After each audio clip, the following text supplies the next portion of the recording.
Moran of the Lady Letty. By Frank Norris. Shanghaied. This is to be a story of a battle, at least one murder, and several sudden deaths.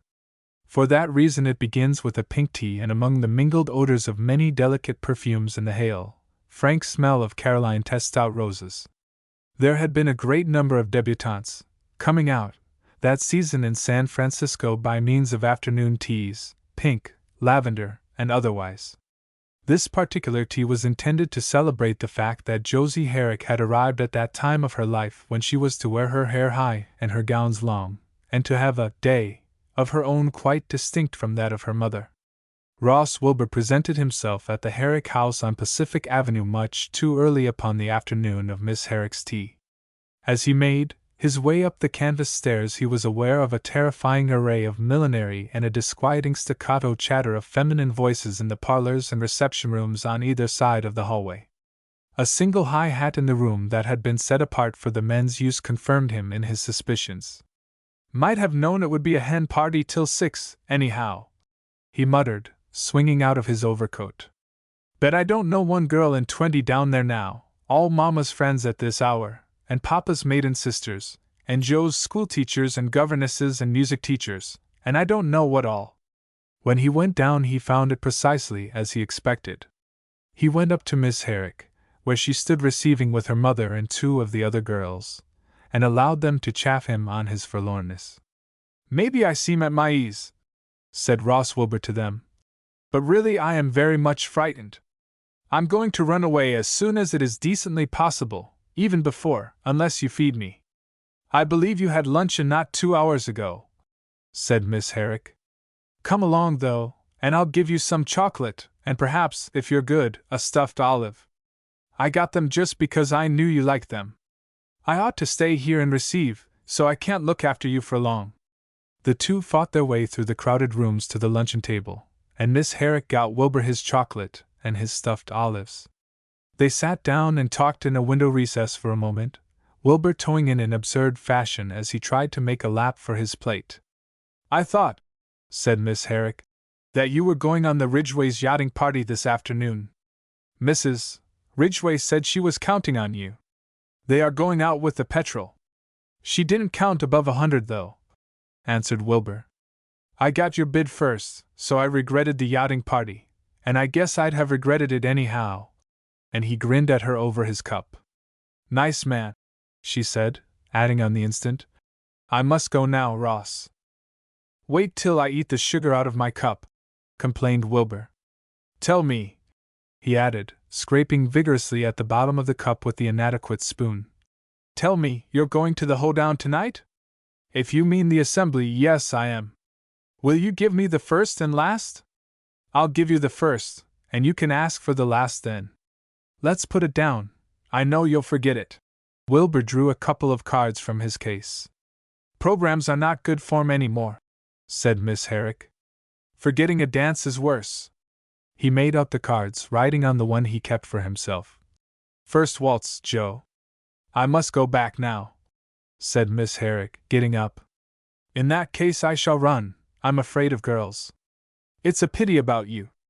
I am one girl, I don't say, but girl in the aggregate like this," and he pointed his chin toward the thronged parlors. "It unmans me. Goodbye, then." "Goodbye until tonight about 9. "About 9, then." Ross Wilbur made his adieu to Mrs. Herrick and the girls who were receiving, and took himself away. As he came out of the house and stood for a moment on the steps, settling his hat gingerly upon his hair so as not to disturb the parting, he was not by any means an ill-looking chap. His good height was helped out by his long coat and his high silk hat, and there was plenty of jaw in the lower part of his face. Nor was his tailor altogether answerable for his shoulders. 3 years before this time Ross Wilbur had pulled at number 5 in his varsity boat in an eastern college that was not accustomed to athletic discomfiture. "I wonder what I'm going to do with myself until supper time," he muttered, as he came down the steps, feeling for the middle of his stick. He found no immediate answer to his question. But the afternoon was fine, and he set off to walk in the direction of the town, with a half-formed idea of looking in at his club. At his club he found a letter in his box from his particular chum, who had been spending the month shooting elk in Oregon. "I've got a stand of horns for you, Ross, that are glory hallelujah." "Well, I can't go," murmured Wilbur, as he remembered the assembly that was to come off that night, and his engaged dance with Joe Herrick. He decided that it would be best to meet Jerry as he came off the boat and tell him how matters stood. Then he resolved, since no one that he knew was in the club, and the installment of the Paris weeklies had not arrived, that it would be amusing to go down to the waterfront and loaf among the shipping until it was time for Jerry's boat. Wilbur spent an hour along the wharves, watching the great grain ships consigned to Cork for orders, slowly gorging themselves with whole harvests of wheat from the San Joaquin Valley, lumber vessels for Durban and South African ports settling lower and lower to the water's level as forests of pine and redwood stratified themselves along their decks and in their holds, coal barges discharging from Nanaimo, busy little tugs coughing and nuzzling at the flanks of the deep-sea tramps, while hay barges and Italian whitehauls came and went at every turn. A Stockton River boat went by, her stern wheel churning along behind, like a huge net reel, a tiny maelstrom of activity centered about an Alaska Commercial Company's steamboat that would clear for Dawson in the morning. No quarter of one of the most picturesque cities in the world had more interest for Wilbur than the waterfront. In the mile or so of shipping that stretched from the docks where the China steamships landed, down past the ferry slips and on to Meigs's Wharf, every maritime nation in the world was represented. More than once Wilbur had talked to the loungers of the wharves, stevedores out of work, sailors between voyages, caulkers and ship chandlers, men looking, not too earnestly, for jobs, so that on this occasion, when a little, undersized fellow in dirty brown sweater and clothes of Barbary Coast cut asked him for a match to light his pipe, Wilbur offered a cigar and passed the time of day with him. Wilbur had not forgotten that he himself was dressed for an afternoon function. But the incongruity of the business was precisely what most amused him. After a time the fellow suggested drinks. Wilbur hesitated for a moment. It would be something to tell about, however, so, "All right, I'll drink with you," he said.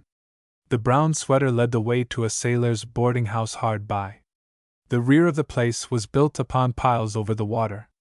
But in front, on the ground floor, was a barroom. "Rum and gum," announced the brown sweater, as the two came in and took their places at the bar. "Rum and gum, Tuck, what'll you have, sir?" "Oh, I don't know," hesitated Wilbur. "Give me a mild Manhattan." While the drinks were being mixed, the brown sweater called Wilbur's attention to a fighting headdress from the Marquesas that was hung on the wall over the free lunch counter and opposite the bar. Wilbur turned about to look at it, and remained so, his back to the barkeeper, till the latter told them their drinks were ready. "Well, mate, here's big blocks and taut house pipes," said the brown sweater cordially. "Your very good health," returned Wilbur. The brown sweater wiped a thin mustache in the hollow of his palm, and wiped that palm upon his trouser leg. "Yes, sir," he continued, once more facing the Marquesas headdress. "Yes, sir, they're queer game down there." "In the Marquesas Islands, you mean?" said Wilbur. "Yes, sir, they're queer game. When they ain't tattooing theirselves with scripture texts they get from the missionaries, they're pulling out the hairs all over their bodies with two clamshells. Hair by hair, why understand?" "Pullin' out her hair?"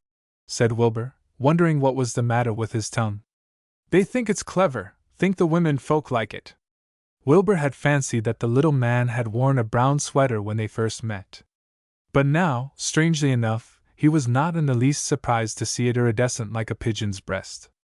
"Why ever been down that way?" inquired the little man next. Wilbur heard the words distinctly enough, but somehow they refused to fit into the right places in his brain. He pulled himself together, frowning heavily.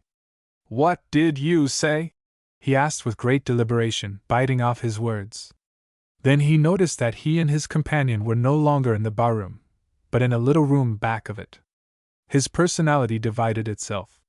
There was one Ross Wilbur, who could not make his hands go where he wanted them, who said one word when he thought another, and whose legs below the knee were made of solid lead.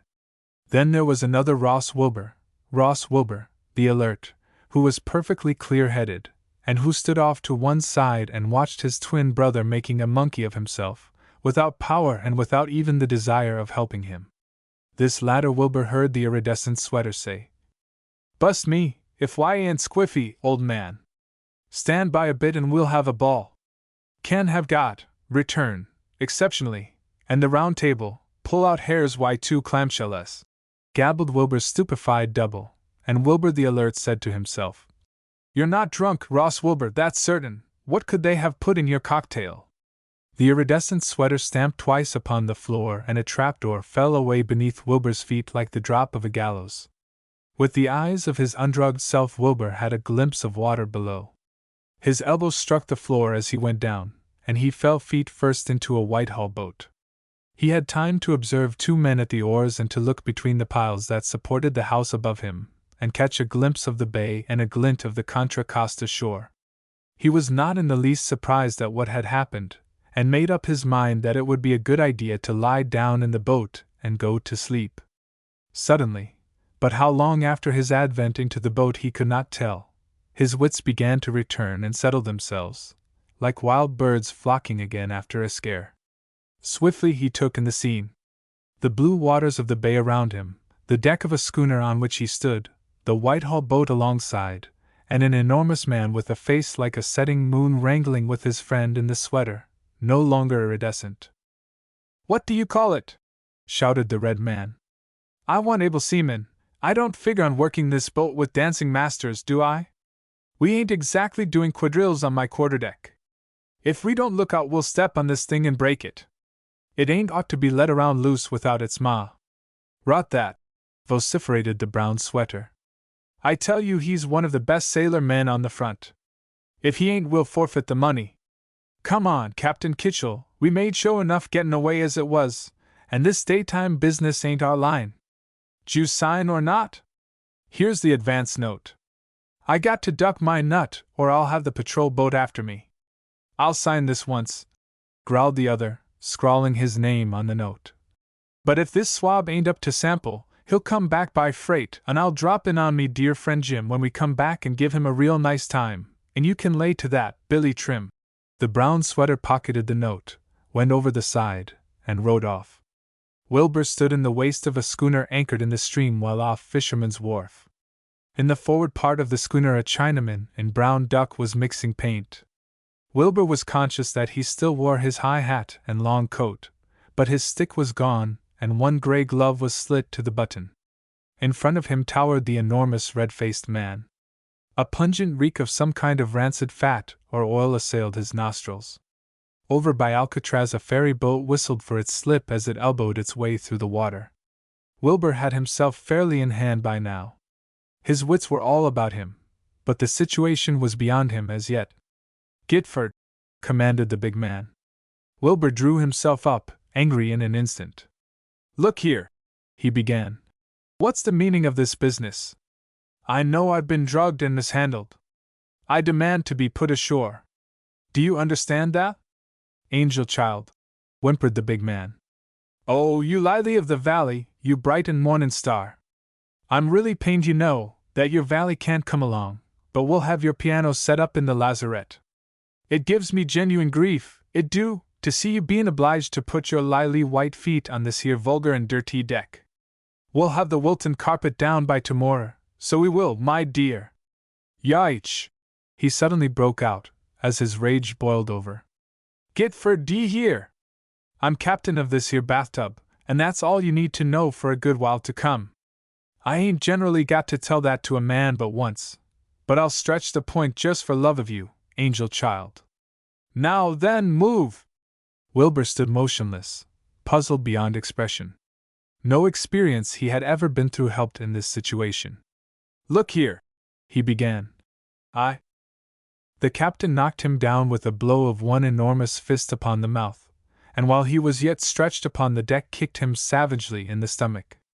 Then he allowed him to rise, caught him by the neck and the slack of his overcoat, and ran him forward to where a hatchway, not 2 feet across, opened in the deck.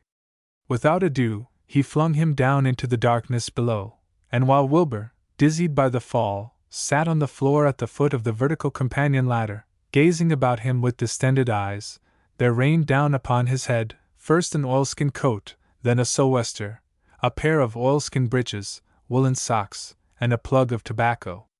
Above him, down the contracted square of the hatch, came the bellowing of the captain's voice. "There's your fit out, Mr. Lily of the Valley, which the same our dear friend Jim makes a present of and no charge, because he loves you so. You're allowed 2 minutes to change, and it is to be hoped as how you won't force me to come for to assist." It would have been interesting to have followed, step by step, the mental process that now took place in Ross Wilbur's brain. The captain had given him 2 minutes in which to change. The time was short enough, but even at that Wilbur changed more than his clothes during the 2 minutes he was left to himself in the rekindled dark of the schooner's forecastle. It was more than a change, it was a revolution. What he made up his mind to do, precisely what mental attitude he decided to adopt, just what new niche he elected wherein to set his feet, it is difficult to say. Only by results could the change be guessed at. He went down the forward hatch at the toe of Kitchell's boot, silk-hatted, Melton overcoat, patent-booted, and gloved in suedes. 2 minutes later there emerged upon the deck a figure in oilskins and a sou'wester. There was blood upon the face of him, and the grime of an unclean ship upon his bare hands. It was Wilbur, and yet not Wilbur. In 2 minutes he had been, in a way, born again. The only traces of his former self were the patent leather boots, still persistent in their gloss and shine, that showed grim incongruity below the vast compass of the oilskin breeches. As Wilbur came on deck he saw the crew of the schooner hurrying forward, 6 of them, Chinamen every one, in brown jeans and black felt hats.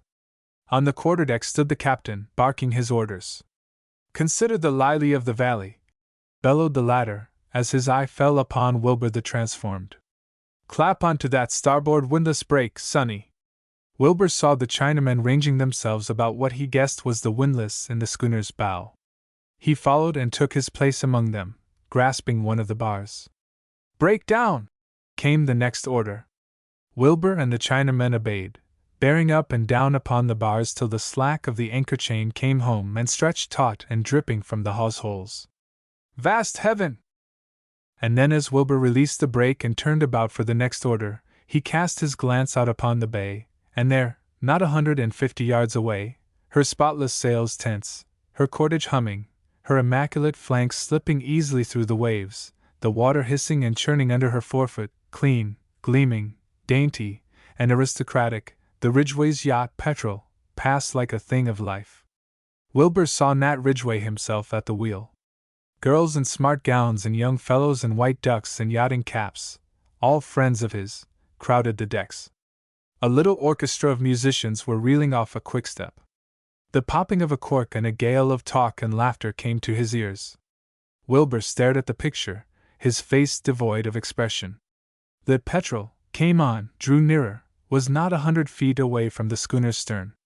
A strong swimmer, such as Wilbur, could cover the distance in a few strides. 2 minutes ago Wilbur might have. "Set your mainsail!" came the bellow of Captain Kitchell. "Clap onto your throat and peak halyards!" The Chinamen hurried aft. Wilbur followed. 2. A nautical education. In the course of the next few moments, while the little vessel was being got under way, and while the Ridgway's Petrel gleamed off into the blue distance, Wilbur made certain observations. The name of the boat on which he found himself was the Bertha Milner. She was a 2-topmast, 28-ton keel schooner, 40 feet long, carrying a large spread of sail, mainsail, foresail, jib, flying jib, 2 gaff topsails, and a staysail. She was very dirty, and smelt abominably of some kind of rancid oil. Her crew were Chinamen, there was no mate. But the cook, himself a Chinaman, who appeared from time to time at the door of the galley, a potato masher in his hand, seemed to have some sort of authority over the hands. He acted in a manner as a go-between for the captain and the crew, sometimes interpreting the former's orders, and occasionally giving one of his own. Wilbur heard the captain address him as Charlie. He spoke pidgin English fairly. Of the balance of the crew, the 5 Chinamen, Wilbur could make nothing. They never spoke, either to Captain Kitchell, to Charlie, nor to each other, and for all the notice they took of Wilbur he might easily have been a sack of sand. Wilbur felt that his advent on the Bertha Milner was by its very nature an extraordinary event, but the absolute indifference of these brown-suited Mongols, the blankness of their flat, fat faces, the dullness of their slanting, fish-like eyes that never met his own or even wandered in his direction, was uncanny, disquieting. In what strange venture was he now to be involved? Toward what unknown vortex was this new current setting, this current that had so suddenly snatched him from the solid ground of his accustomed life? He told himself grimly that he was to have a free cruise up the bay, perhaps as far as Alviso. Perhaps the Bertha Milner would even make the circuit of the bay before returning to San Francisco. He might be gone a week. Wilbur could already see the scareheads of the daily papers the next morning, chronicling the disappearance of one of society's most popular members. That's well, wire throat halyards. Here, Lily of the Valley, give a couple of pulls on wire peak halyard purchase. Wilbur stared at the captain helplessly. No can tell, hey? Inquired Charlie from the galley. Pull 'em disalope, sabe? Wilbur tugged at the rope the cook indicated. That's well, wire peak halyard purchase, chanted Captain Kitchell. Wilbur made the rope fast. The mainsail was set, and hung slanting and flapping in the wind. Next the foresail was set in much the same manner, and Wilbur was ordered to lay out on the G-boom and cast the gaskets off the jib. He lay out, as best he could, and cast off the gaskets. He knew barely enough of yachting to understand an order here and there, and by the time he was back on the Ethel Head the Chinamen were at the jib halyard and hoisting away. That's well, wire jib halyards. The Bertha Milner veered round and played off to the wind, tugging at her anchor. Man wire windlass. Wilbur and the crew jumped once more to the brakes. Break down, heave wire anchor to the cathead. The anchor chain, already taut, vibrated and then cranked through the hawse holes as the hands rose and fell at the brakes. The anchor came home, dripping gray slime. A nor'west wind filled the schooner's sails, a strong ebb tide caught her underfoot. We're off, muttered Wilbur, as the Bertha Milner heeled to the first gust. But evidently the schooner was not bound up the bay. Must be Vallejo or Benicia, then, hazarded Wilbur, as the sails grew tenser and the water rippled ever louder under the schooner's forefoot. Maybe they're going after hay or wheat. The schooner was tacking, headed directly for Meggs's wharf. She came in closer and closer, so close that Wilbur could hear the talk of the fishermen sitting on the string pieces. He had just made up his mind that they were to make a landing there, when, stand by for stays, came the raucous bark of the captain, who had taken on the heel. The sails slatted furiously as the schooner came about. Then the Bertha Milner caught the wind again and lay over quietly and contentedly to her work. The next tack brought the schooner close under Alcatraz. The sea became heavier, the breeze grew stiff and smelled of the outside ocean. Out beyond them to westward opened the Golden Gate, a bleak vista of gray-green water roughened with white caps. Stand by for stays. Once again, as the rudder went hard over, the Bertha Milner fretted and danced and shook her sails, calling impatiently for the wind, chafing at its absence like a child reft of a toy.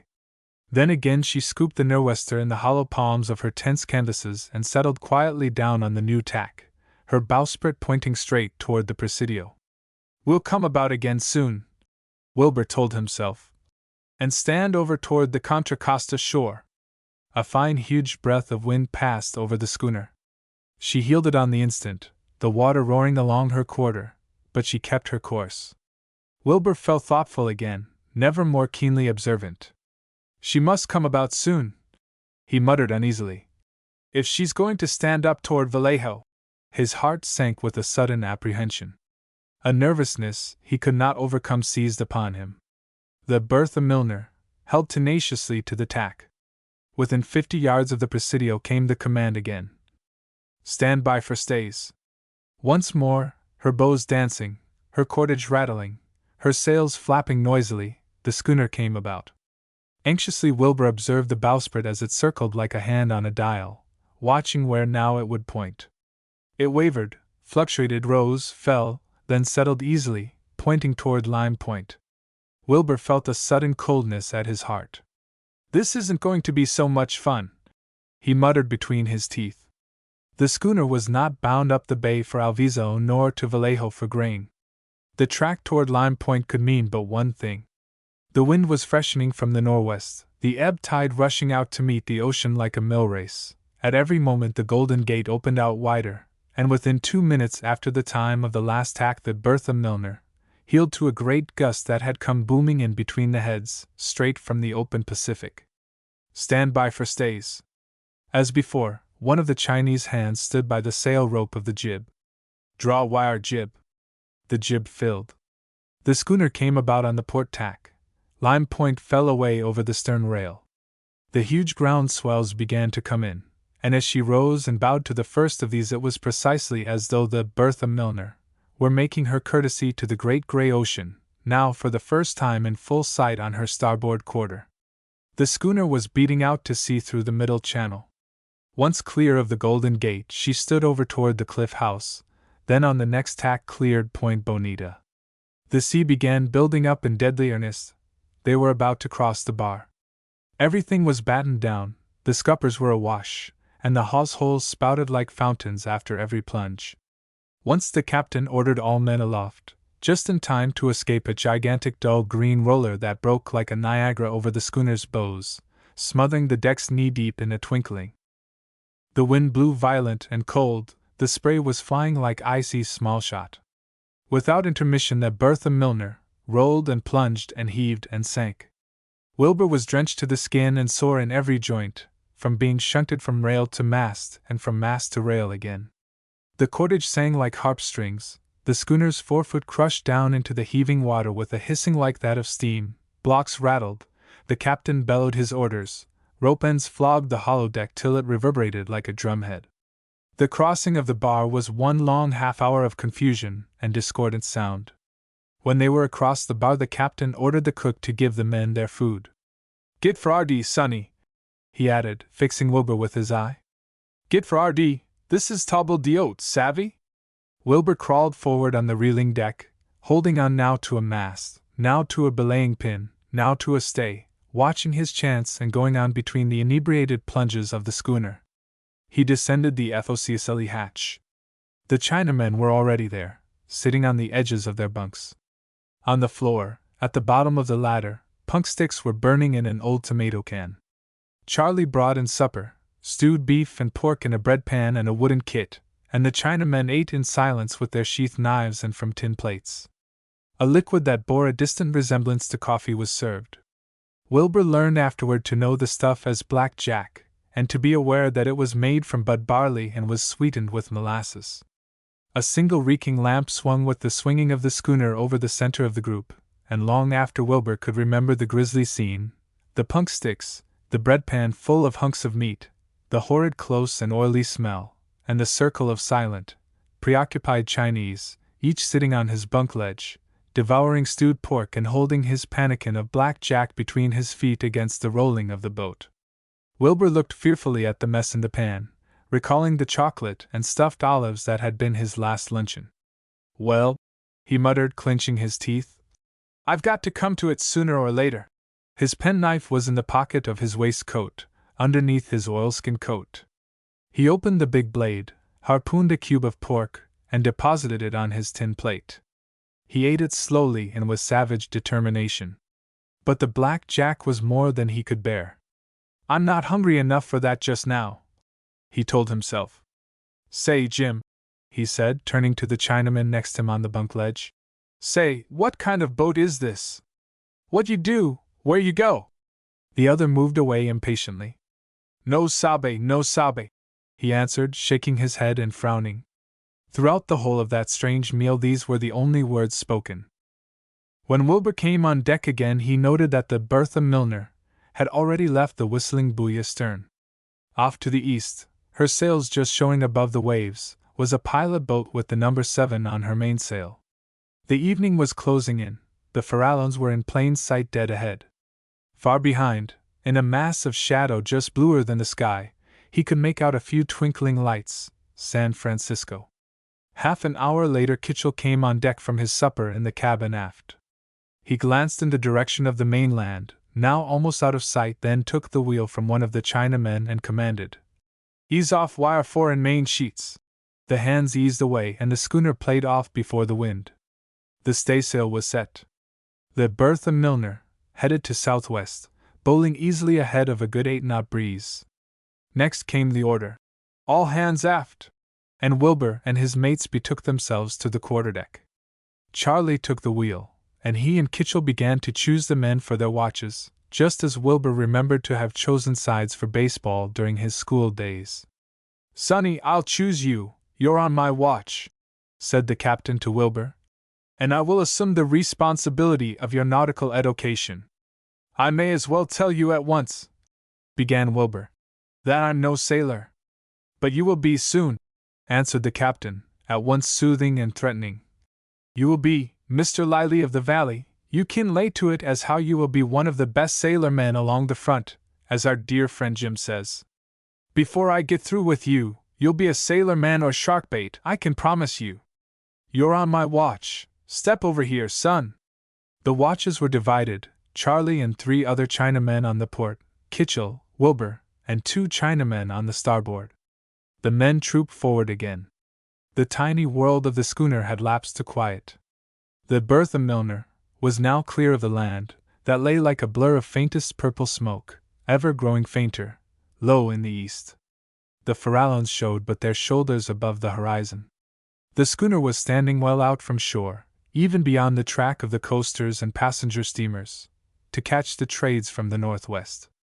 The sun was setting royally, and the floor of the ocean shimmered like mosaic. The sea had gone down and the fury of the bar was a thing forgotten. It was perceptibly warmer. On board, the 2 watches mingled forward, smoking opium and playing a game that looked like checkers. 3 of them were washing down the decks with Kyer brooms. For the first time since he had come on board, Wilbur heard the sound of their voices. The evening was magnificent.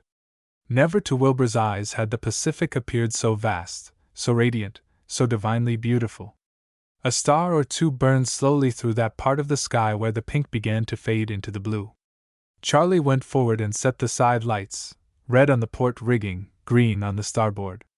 As he passed Wilbur, who was leaning over the rail and watching the phosphorus flashing just under the surface, he said, "Hey, you go talky talk 1PC boss, savvy boss, chin-chin." Wilbur went aft and came up on the poop, where Kitchell stood at the wheel, smoking an inverted terrier's delight. "Now, son," began Kitchell, "I naturally love you so that I'm going to do you a real favor, do you twig? I'm going to allow you to berth aft in the cabin, long o' me and Charlie, and besides you can make free of my quarterdeck. Mebbe you ain't used to the ways of sailormen just yet, but you can lay to it that those 2 are real concessions, savvy? I ain't a mushhead, like me dear friend Jim. You ain't no waterfront swine, I can guess that with one hand tied behind me.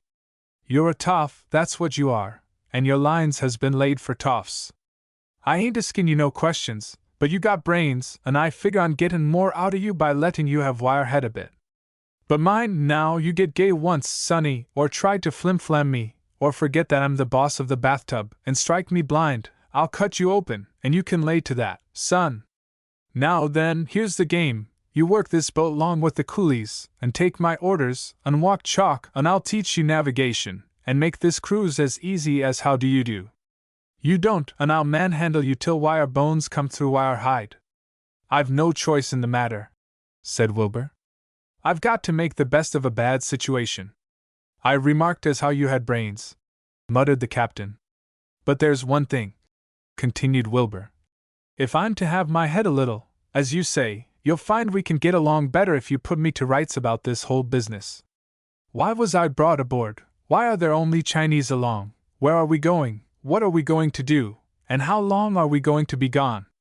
Kitchell spat over the side, and then sucked the nicotine from his mustache. "Well," he said, resuming his pipe, "it's like this, son. This ship belongs to one of the 6 Chinese companies of Chinatown in Frisco. Charlie, here, is one of the shareholders in the business. We go down here twice a year off Cape St. Lucas, Lower California, and fish for blue sharks, or white if we can catch 'em. We get the livers of these and try out the oil, and we bring back that same oil, and the Chinamen sell it all over San Francisco as Simon Pure Cod Liver Oil, savvy? And it pays like a nitrate bed. I come in because it's a custom house regulation that no coolie can take a boat out of Frisco. And how do I come in? Asked Wilbur. Me dear friend Jim put a knock-me-out drop into your Manhattan cocktail. It's a capsule filled with a drug.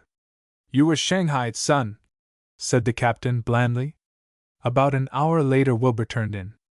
Kitchell showed him his bunk with its donkey's breakfast and single ill-smelling blanket. It was located under the companionway that led down into the cabin. Kitchell bunked on one side, Charlie on the other. A hack deal table, covered with oilcloth and iron to the floor, a swinging lamp, 2 chairs, a rack of books, a chest or two, and a flaring picture cut from the advertisement of a ballet, was the room's inventory in the matter of furniture and ornament. Wilbur sat on the edge of his bunk before undressing, reviewing the extraordinary events of the day. In a moment he was aware of a movement in one of the other 2 bunks, and presently made out Charlie lying on his side and holding in the flame of an alcohol lamp a skewer on which some brown and sticky stuff boiled and sizzled. He transformed the stuff to the bowl of a huge pipe and drew on it noisily once or twice. In another moment he had sunk back in his bunk, nearly senseless, but with a long breath of an almost blissful contentment. "Beast!" muttered Wilbur, with profound disgust. He threw off his oilskin coat and felt in the pocket of his waistcoat, which he had retained when he had changed his clothes in the FOCSLE, for his watch. He drew it out. It was just 9 o'clock. All at once an idea occurred to him. He fumbled in another pocket of the waistcoat and brought out one of his calling cards.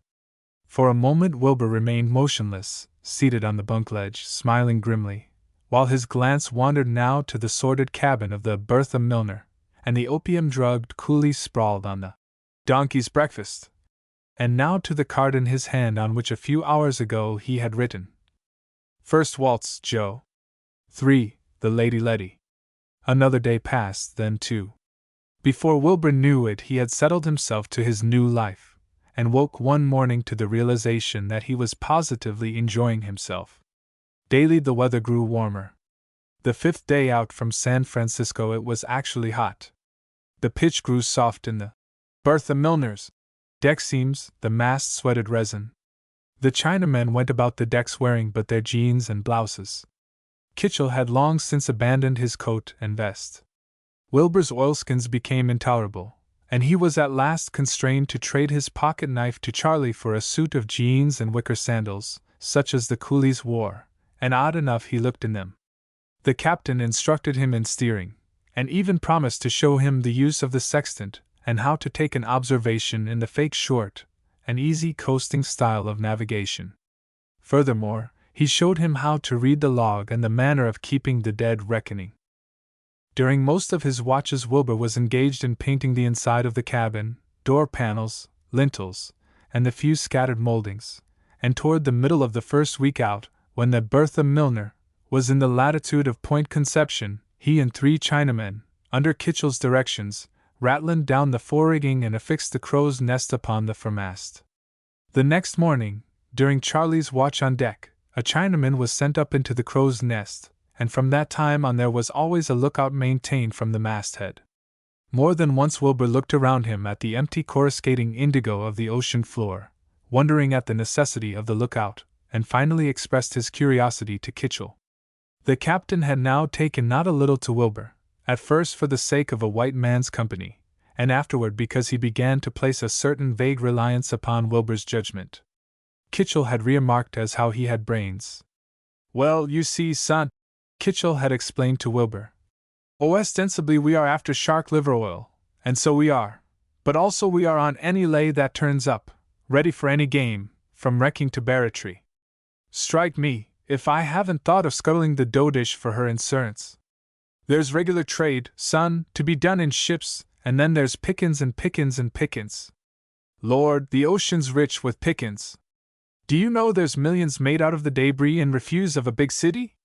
How about an ocean's debris? Just chew on that notion a turn, and as for a lookout, let me tell you, son, cast your eye out yon." And he swept the sea with a forearm. "Nothin', hey, so it looks, but let me tell you, son, There ain't no manner of place on the ball of dirt where you're likely to run up afoul of so many things, unexpected things, as at sea. When you're clear o' land lay to this here precept, 1,000,000 to 1 on the unexpected. The next day fell almost dead calm. The hail, lusty lunge nor'wester that had snorted them forth from the Golden Gate had lapsed to a zephyr. The schooner rolled lazily southward with the leisurely nonchalance of a grazing ox. At noon, just after dinner, a few catspaws curdled the milky blue whiteness of the glassy surface, and the water once more began to talk beneath the bowsprit. It was very hot. The sun spun silently like a spinning brass discus over the mainmast. On the FOCS lee head the Chinamen were asleep or smoking opium. It was Charlie's watch. Kitchell dozed in his hammock in the shadow of the mainsheet. Wilbur was below tinkering with his paint pot about the cabin. The stillness was profound. It was the stillness of the summer sea at high noon. The lookout in the crow's nest broke the quiet. "Hi-ya, hi-ya!" he cried, leaning from the barrel and calling through an arched palm. "Hi-ya, 1, 2, plenty, many turtle, topside, wada, hi-ya, all same turtle." "Hello, hello!" cried the captain, rolling from his hammock. "Turtle? Where away?" "I tink 'em 'bout quall a mile, mebbe, 4 PC turtle all same with a bow." "Turtle, hey? Down wire wheel, Jim, haul wire jib to windward." He commanded the man at the wheel, then to the men forward. "Get the dory overboard. Son, Charlie, and you, Wing, tumble in. Wake up now and see you stay so." The dory was swung over the side, and the men dropped into her and took their places at the oars. "Give way!" cried the captain, settling himself in the bow with the gaff in his hand. "Hey, Jim!" he shouted to the lookout far above. "Hey, lay our course for us." The lookout nodded, the oars fell, and the dory shot forward in the direction indicated by the lookout. "Can you row, son?" asked Kitchell, with sudden suspicion. Wilbur smiled. "You ask Charlie and Wing to ship their oars and give me a pair." The captain complied, hesitating. "Now what?" he said grimly. "Now what do you think you're going to do, sonny?" "I'm going to show you the bob cook stroke we used in our boat in '95, when we beat Harvard," answered Wilbur. Kitchell gazed doubtfully at the first few strokes, then with growing interest watched the tremendous reach, the powerful knee drive, the swing, the easy catch, and the perfect recover. The dory was cutting the water like a gasoline launch, and between strokes there was the least possible diminishing of the speed. "I'm a bit out of form just now," remarked Wilbur, "and I'm used to the sliding seat, but I guess it'll do." Kitchell glanced at the human machine that once was number 5 in the Yale boat and then at the water hissing from the dory's bows. "My God!" he said under his breath. He spat over the bows and sucked the nicotine from his mustache, thoughtfully. "I remarked," he observed, "as how you had brains, my son." A few minutes later the captain, who was standing in the dory's bow and alternately conning the ocean's surface and looking back to the Chinamen standing on the schooner's masthead, uttered an exclamation.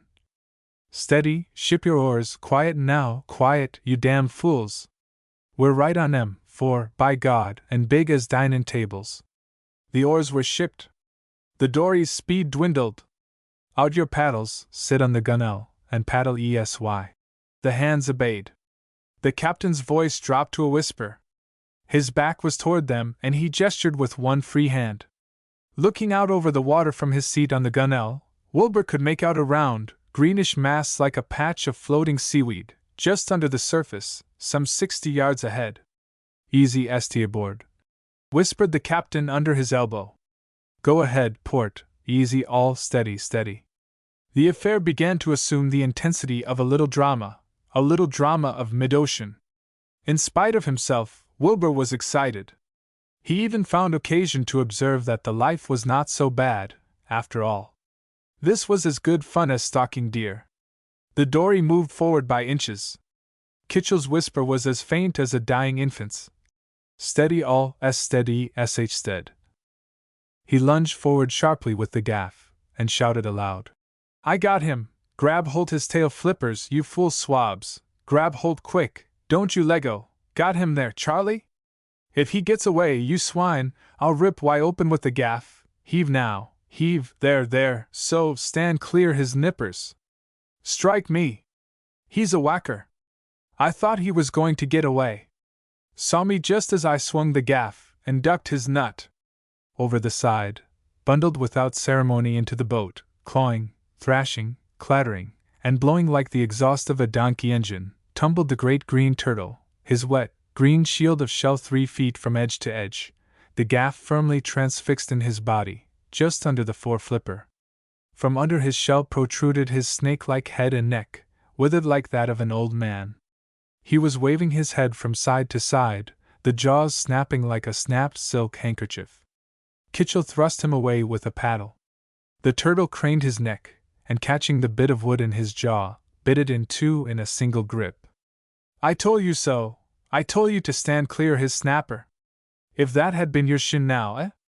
Hello, what's that? Faintly across the water came a prolonged hallooing from the schooner. Kitchell stood up in the dory, shading his eyes with his hat. What's biting em now? He muttered, with the uneasiness of a captain away from his ship. Oughta left Charlie on board, or you, son. Who's doin' that yellin'? I can't make out. Up in the crow's nest, exclaimed Wilbur. It's Jim, see, he's waving his arms. Well, what does he wave his damn fool arms for? Growled Kitchell, angry because something was going forward he did not understand. There, he's shouting again. Listen, I can't make out what he's yelling. He'll yell to a different pipe when I get my grip of him. I'll twist the head of that swab till he'll have to walk back'ard to see where he's goin'. What does he wave his arms for? What does he yell like a damn filly-loo bird for? What's him say, Charlie? Jim heap sing, no can tell. Mebbe, tinkum sing, come back chop chop. We'll see. Oars out, men, give way. Now, son, put a little o' that yell stingo in the stroke. In the crow's nest Jim still yelled and waved like one distraught, while the dory returned at a smart clip toward the schooner. Kitchell lathered with fury. "O.H.," he murmured softly through his gritted teeth. "Just let me lay me 2 hands afoul of you once, you gibbering, yellow filly-loo bird, believe me, you'll dance." "Shut up!" he roared. "Shut up, you crazy doo-doo, ain't we coming fast as we can?" The dory bumped alongside, and the captain was over the rail like quicksilver. The hands were all in the bow, looking and pointing to the west. Jim slid down the ratlins, bubbling over with suppressed news. Before his feet had touched the deck, Kitchell had kicked him into the stays again, fulminating blasphemies. "Sing!" he shouted, as the Chinaman clambered away like a bewildered ape. "Sing a little more. I would if I were you. Why don't you sing and wave, you damn fool filly-loo bird?" "Yas, sah," answered the coolie. "What you yell for?" "Charlie, ask him waffo him sing." "I tinkum ship," answered Charlie calmly, looking out over the starboard quarter. "Ship? Him velly sick," hazarded the Chinaman from the ratlins, adding a sentence in Chinese to Charlie. "He says he tinkum ship sick, all same, ask him something, ship velly sick." By this time the captain, Wilbur, and all on board could plainly make out a sail some 8 miles off the starboard bow. Even at that distance, and to eyes so inexperienced as those of Wilbur, it needed but a glance to know that something was wrong with her. It was not that she failed to ride the waves with even keel, it was not that her rigging was in disarray, nor that her sails were disordered. Her distance was too great to make out such details.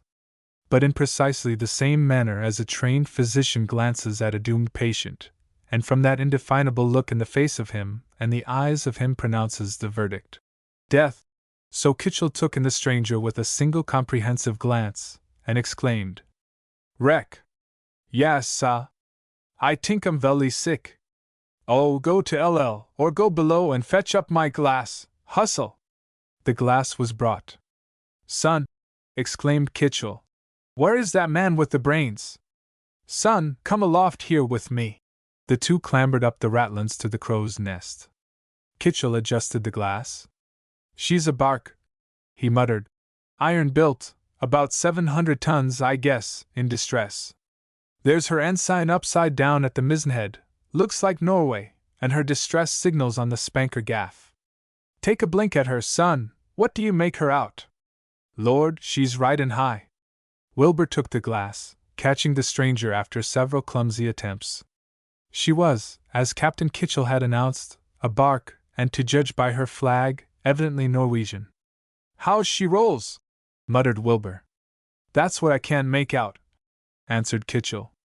"A bark such as she ain't ought to roll thade away, her ballast 'd steady her. What's the flags on that boom aft? One's red and white and square-shaped, and the other's the same color, only swallowtail in shape. That's H.B. Mayonine. I am in need of assistance." "Well, where's the crew?" "I don't see anybody on board." "Oh, they're there right enough. Then they're pretty well concealed about the premises," turned Wilbur, as he passed the glass to the captain. "She does seem kinda empty," said the captain in a moment, with a sudden show of interest that Wilbur failed to understand. "And where's her boats?" continued Kitchell. "I don't just quite make out any boats at all." There was a long silence. "Seems to be a sort of haze over her," observed Wilbur. "I noticed that, air kinda quivers oily like. No boats, and I can't see anybody aboard." Suddenly Kitchell lowered the glass and turned to Wilbur. He was a different man. There was a new shine in his eyes, a wicked line appeared over the nose, the jaw grew salient, prognathous. "Son," he exclaimed, gimleting Wilbur with his contracted eyes, "I have remarked as how you had brains. I can fool the coolies, but I can't fool you. It looks to me as if that bark yonder was a derelict, and do you know what that means to us? Chaw on it a turn. A derelict?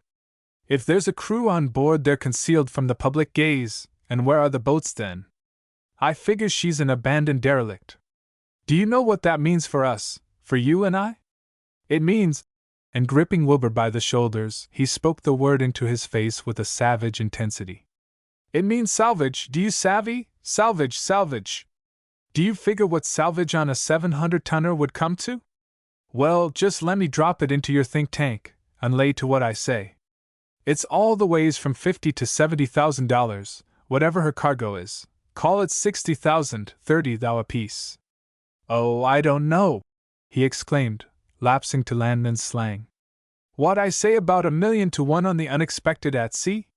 30,000! exclaimed Wilbur, without thought as yet. "Now why are singin' songs?" cried the captain. "Listen to me, son," he went on, rapidly shutting up the glass and thrusting it back in the case. "My name's Kitchell, and I'm hog right through." He emphasized the words with a leveled forefinger, his eyes flashing. "H.O.G. spells very truly yours, Alvinza Kitchell. 99 swine and me make 100 swine. I'm a shoat with both feet in the trough, first, last, and always. If that bark's abandoned, and I says she is, she's ours. I'm out for anything that there's stuff in. I guess I'm more of a beachcomber by nature than anything else. If she's abandoned, she belongs to us. To LL with this coolie game. We'll go beachcombing, you and I.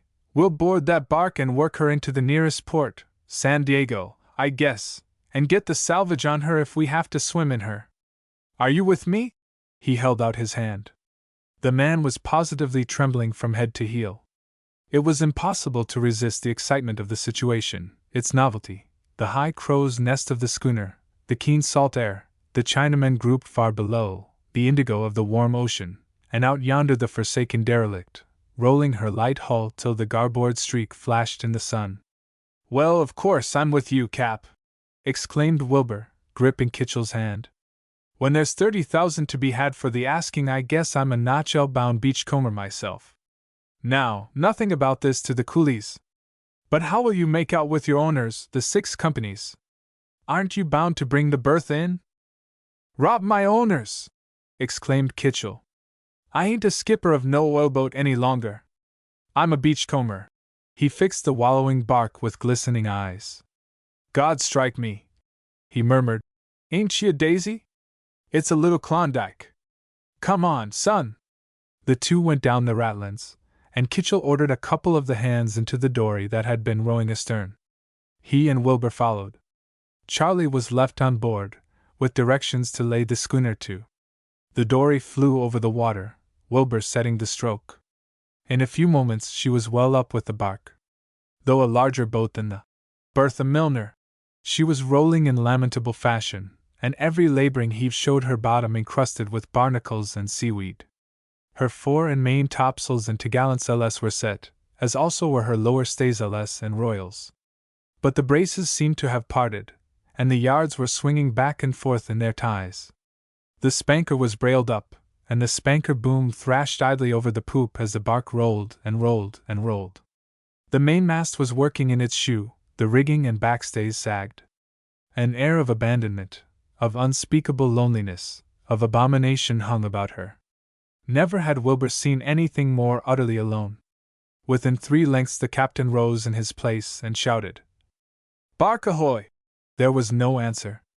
Thrice he repeated the call, and thrice the dismal thrashing of the spanker boom and the flapping of the sails was the only answer. Kitchell turned to Wilbur in triumph. "I guess she's ours," he whispered. They were now close enough to make out the bark's name upon her counter. "Lady Letty," and Wilbur was in the act of reading it aloud, when a huge brown dorsal fin, like the triangular sail of a lugger, cut the water between the dory and the bark. "Shark!" said Kitchell. "And there's another!" he exclaimed in the next instant. "And another! Strike me, the water's alive with 'em! There's a stiff on the bark, you can lay to that." And at that, acting on some strange impulse, he called again, "Bark ahoy!" There was no response. The dory was now well up to the derelict, and pretty soon a prolonged and vibratory hissing noise, strident, insistent, smote upon their ears. "What's that?" exclaimed Wilbur, perplexed.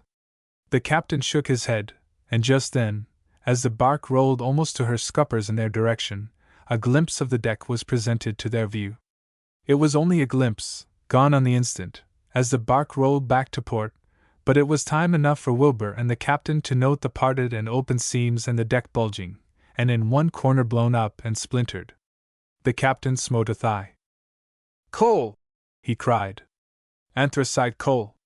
The coal heat up and generated gas, of course. No fire, why understand, just gas. Gas blew up the deck, no way of stopping combustion.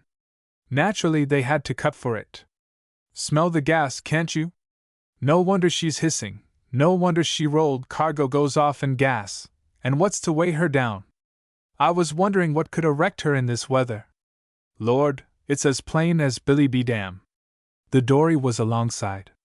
Kitchell watched his chance, and as the bark rolled down caught the mainyard brace hanging in a bight over the rail and swung himself to the deck.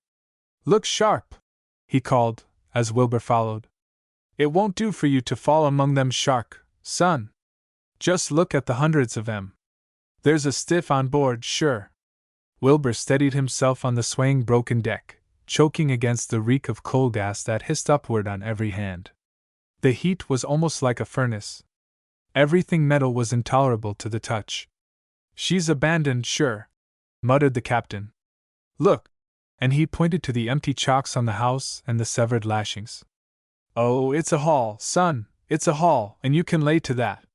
Now then, cabin first," and he started aft. But it was impossible to go into the cabin. The moment the door was opened, suffocating billows of gas rushed out and beat them back. On the third trial the captain staggered out, almost overcome with its volume. "Can't get in there for a while yet," he gasped. "But I saw the stiff on the floor by the table. Looks like the old man. He's spit his false teeth out. I knew there was a stiff aboard." "Then there's more than one," said Wilbur. "See there!" From behind the wheelbox in the stern protruded a hand and forearm in an oilskin sleeve. Wilbur ran up, peered over the little space between the wheel and the wheelbox, and looked straight into a pair of eyes, eyes that were alive. Kitchell came up. "One left anyhow," he muttered, looking over Wilbur's shoulder. "Sailor man, though, can't interfere with our salvage. The bark's derelict, right enough. Shake him out of there, son. Can't you see the lad's dotty with the gas?" Cramped into the narrow space of the wheelbox like a terrified hare in a blind burrow was the figure of a young boy. So firmly was he wedged into the corner that Kitchell had to kick down the box before he could be reached. The boy spoke no word. Stupefied with the gas, he watched them with vacant eyes. Wilbur put a hand under the lad's arm and got him to his feet. He was a tall, well-made fellow, with ruddy complexion and milk-blue eyes, and was dressed, as if for heavy weather, in oilskins.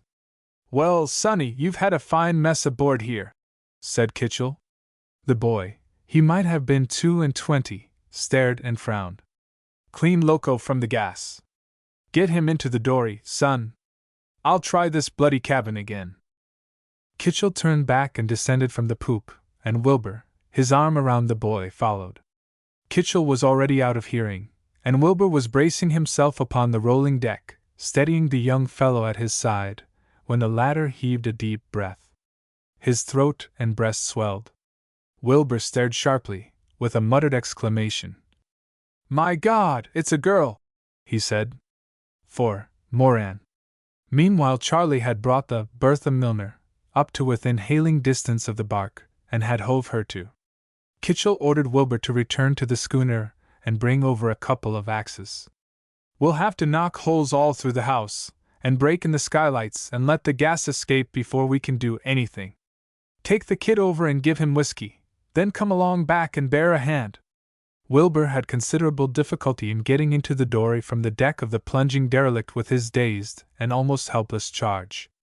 Even as he slid down the rope into the little boat and helped the girl to follow, he was aware of two dull, brownish-green shadows moving just beneath the water's surface not 10 feet away, and he knew that he was being stealthily watched. The Chinaman at the oars of the dory, with that extraordinary absence of curiosity which is the mark of the race, did not glance a second time at the survivor of the Lady Letty's misadventure. To them it was evident she was but a foremast hand. However, Wilbur examined her with extraordinary interest as she sat in the stern sheets, sullen, half defiant, half bewildered, and bereft of speech. She was not pretty, she was too tall for that, quite as tall as Wilbur himself, and her skeleton was too massive. Her face was red, and the glint of blue ice was in her eyes. Her eyelashes and eyebrows, as well as the almost imperceptible down that edged her cheek when she turned against the light, were blonde almost to whiteness. What beauty she had was of the fine, hardy Norse type. Her hands were red and hard, and even beneath the coarse sleeve of the oilskin coat one could infer that the biceps and deltoids were large and powerful. She was coarse-fibered, no doubt, mentally as well as physically, but her coarseness, so Wilbur guessed, would prove to be the coarseness of a primitive rather than of a degenerate character. One thing he saw clearly during the few moments of the dory's trip between bark and schooner: the fact that his charge was a woman must be kept from Captain Kitchell. Wilbur knew his man by now. It could be done. Kitchell and he would take the Lady Letty into the nearest port as soon as possible. The deception would have to be maintained only for a day or two. He left the girl on board the schooner and returned to the derelict with the axes. He found Kitchell on the house, just returned from a hasty survey of the prize. "She's a daisy," vociferated the captain, as Wilbur came aboard. "I've been having a look round. She's brand new. See the date on the capstan head? Christiania is her Highland port, built there, but it's her papers I'm after. Then we'll know where we're at. How's the kid?" "She's all right," answered Wilbur, before he could collect his thoughts. But the captain thought he had reference to the Bertha. "I mean the kid we found in the wheelbox. He doesn't count in our salvage. The bark's been abandoned as plain as paint. If I thought he stood in our way," and Kitchell's jaw grew salient, "I'd shut him in the cabin with the old man a spell, till he'd copped off. Now then, son, first thing to do is to chop fence in this here house." "Hold up, we can do better than that," said Wilbur, restraining Kitchell's fury of impatience. "Slide the big skylight off, it's loose already." A couple of the schooner's hands were ordered aboard the Lady Letty, and the skylight removed. At first the pour of gas was terrific, but by degrees it abated, and at the end of half an hour Kitchell could keep back no longer. "Come on!" he cried, catching up an axe. "Rot the difference!" All the plundering instincts of the man were aroused and clamoring. He had become a very wolf within scent of its prey, a veritable hyena nuzzling about its carrion. "Lord!" he gasped. "D'ye think that everything we see, everything we find, is ours?" Wilbur himself was not far behind him in eagerness. Somewhere deep down in the heart of every Anglo-Saxon lies the predatory instinct of his Viking ancestors, an instinct that 1,000 years of respectability and tax-paying have not quite succeeded in eliminating. A flight of 6 steps, brass-bound and bearing the double L of the bark's monogram, led them down into a sort of vestibule. From the vestibule a door opened directly into the main cabin. They entered. The cabin was some 20 feet long and unusually spacious. Fresh from his recollection of the grime and reek of the schooner, it struck Wilbur as particularly dainty. It was painted white with stripes of blue, gold, and pea green. On either side 3 doors opened off into staterooms and private cabins, and with each roll of the derelict these doors banged like an irregular discharge of revolvers. In the center was the dining table, covered with a red cloth, very much awry. On each side of the table were 4 armchairs screwed to the deck, one somewhat larger at the head. Overhead, in swinging racks, were glasses and decanters of whiskey and some kind of white wine. But for one feature the sight of the Letty's cabin was charming. However, on the floor by the sliding door in the forward bulkhead lay a body, face upward. The body was that of a middle-aged, fine-looking man, his head covered with the fur, ear-lapped cap that Norwegians affect, even in the tropics. The eyes were wide open, the face discolored. In the last gasp of suffocation the set of false teeth had been forced halfway out of his mouth, distorting the countenance with a hideous simian grin. Instantly Kitchell's eye was caught by the glint of the gold in which these teeth were set. "Here's about $100 to begin with," he exclaimed, and picking up the teeth, dropped them into his pocket with a wink at Wilbur. The body of the dead captain was passed up through the skylight and slid out on the deck, and Wilbur and Kitchell turned their attention to what had been his stateroom. The captain's room was the largest one of the 6 staterooms opening from the main cabin. "Here we are!" exclaimed Kitchell as he and Wilbur entered. The old man's room, and no mistake. Besides the bunk, the stateroom was fitted up with a lounge of red plush screwed to the bulkhead. A roll of charts leaned in one corner, an alarm clock stopped at 1:15, stood on a shelf in the company of some dozen paper-covered novels and a drinking glass full of cigars. Over the lounge, however, was the rack of instruments, sextant, barometer, chronometer, glass, and the like, securely screwed down, while against the wall, in front of a swivel leather chair that was ironed to the deck, was the locked secretary. "Look at 'em, just look at 'em, will you?" said Kitchell, running his fingers lovingly over the polished brass of the instruments. "There's $1,000 of stuff right here. The chronometer's worth $500 alone, Bennett and Son's own make." He turned to the secretary. "Now!" he exclaimed with a long breath. What followed thrilled Wilbur with alternate excitement, curiosity, and a vivid sense of desecration and sacrilege. For the life of him he could not make the thing seem right or legal in his eyes, and yet he had neither the wish nor the power to stay his hand or interfere with what Kitchell was doing. The captain put the blade of the axe in the chink of the secretary's door and wrenched it free. It opened down to form a sort of desk, and disclosed an array of cubbyholes and 2 small doors, both locked. These latter Kitchell smashed in with the axe head. Then he seated himself in the swivel chair and began to rifle their contents systematically, Wilbur leaning over his shoulder. The heat from the coal below them was almost unbearable. In the cabin the 6 doors kept up a continuous ear-shocking fusillade, as though half a dozen men were fighting with revolvers. From without, down the open skylight, came the sing-song talk of the Chinamen and the wash and ripple of the 2 vessels, now side by side. The air, foul beyond expression, tasted of brass, their heads swam and ached to bursting, but absorbed in their work they had no thought of the lapse of time nor the discomfort of their surroundings. Twice during the examination of the bark's papers, Kitchell sent Wilbur out into the cabin for the whiskey decanter and the swinging racks. "Here's the charter papers," said Kitchell, unfolding and spreading them out one by one. "And here's the clearing papers from Blythe in England. This year's the insurance, and here this is, rot that, nothin' but the articles for the crew, no use to us." In a separate envelope, carefully sealed and bound, they came upon the captain's private papers. A marriage certificate setting forth the union between Eilert Sternerson, of Froholmen, Norway, and Sarah Moran, of some seaport town, The name was indecipherable, of the north of England. Next came a birth certificate of a daughter named Moran, dated 22 years back, and a bill of sale of the bark, Lady Letty, whereby a 2/3 interest was conveyed from the previous owners, a shipbuilding firm of Christiania, to Captain Eilert Sternerson. The old man was his own boss, commented Kitchell. Hello? He remarked, look here. A yellowed photograph was in his hand, the picture of a stout, fair-haired woman of about 40, wearing enormous pendant earrings in the style of the early 60s. Below was written, S. Moran Sternerson, OB 1867. Old woman copped off, said Kitchell. So much the better for us, no heirs to put in their gab, and, hold hard, steady all, here's the will, help me.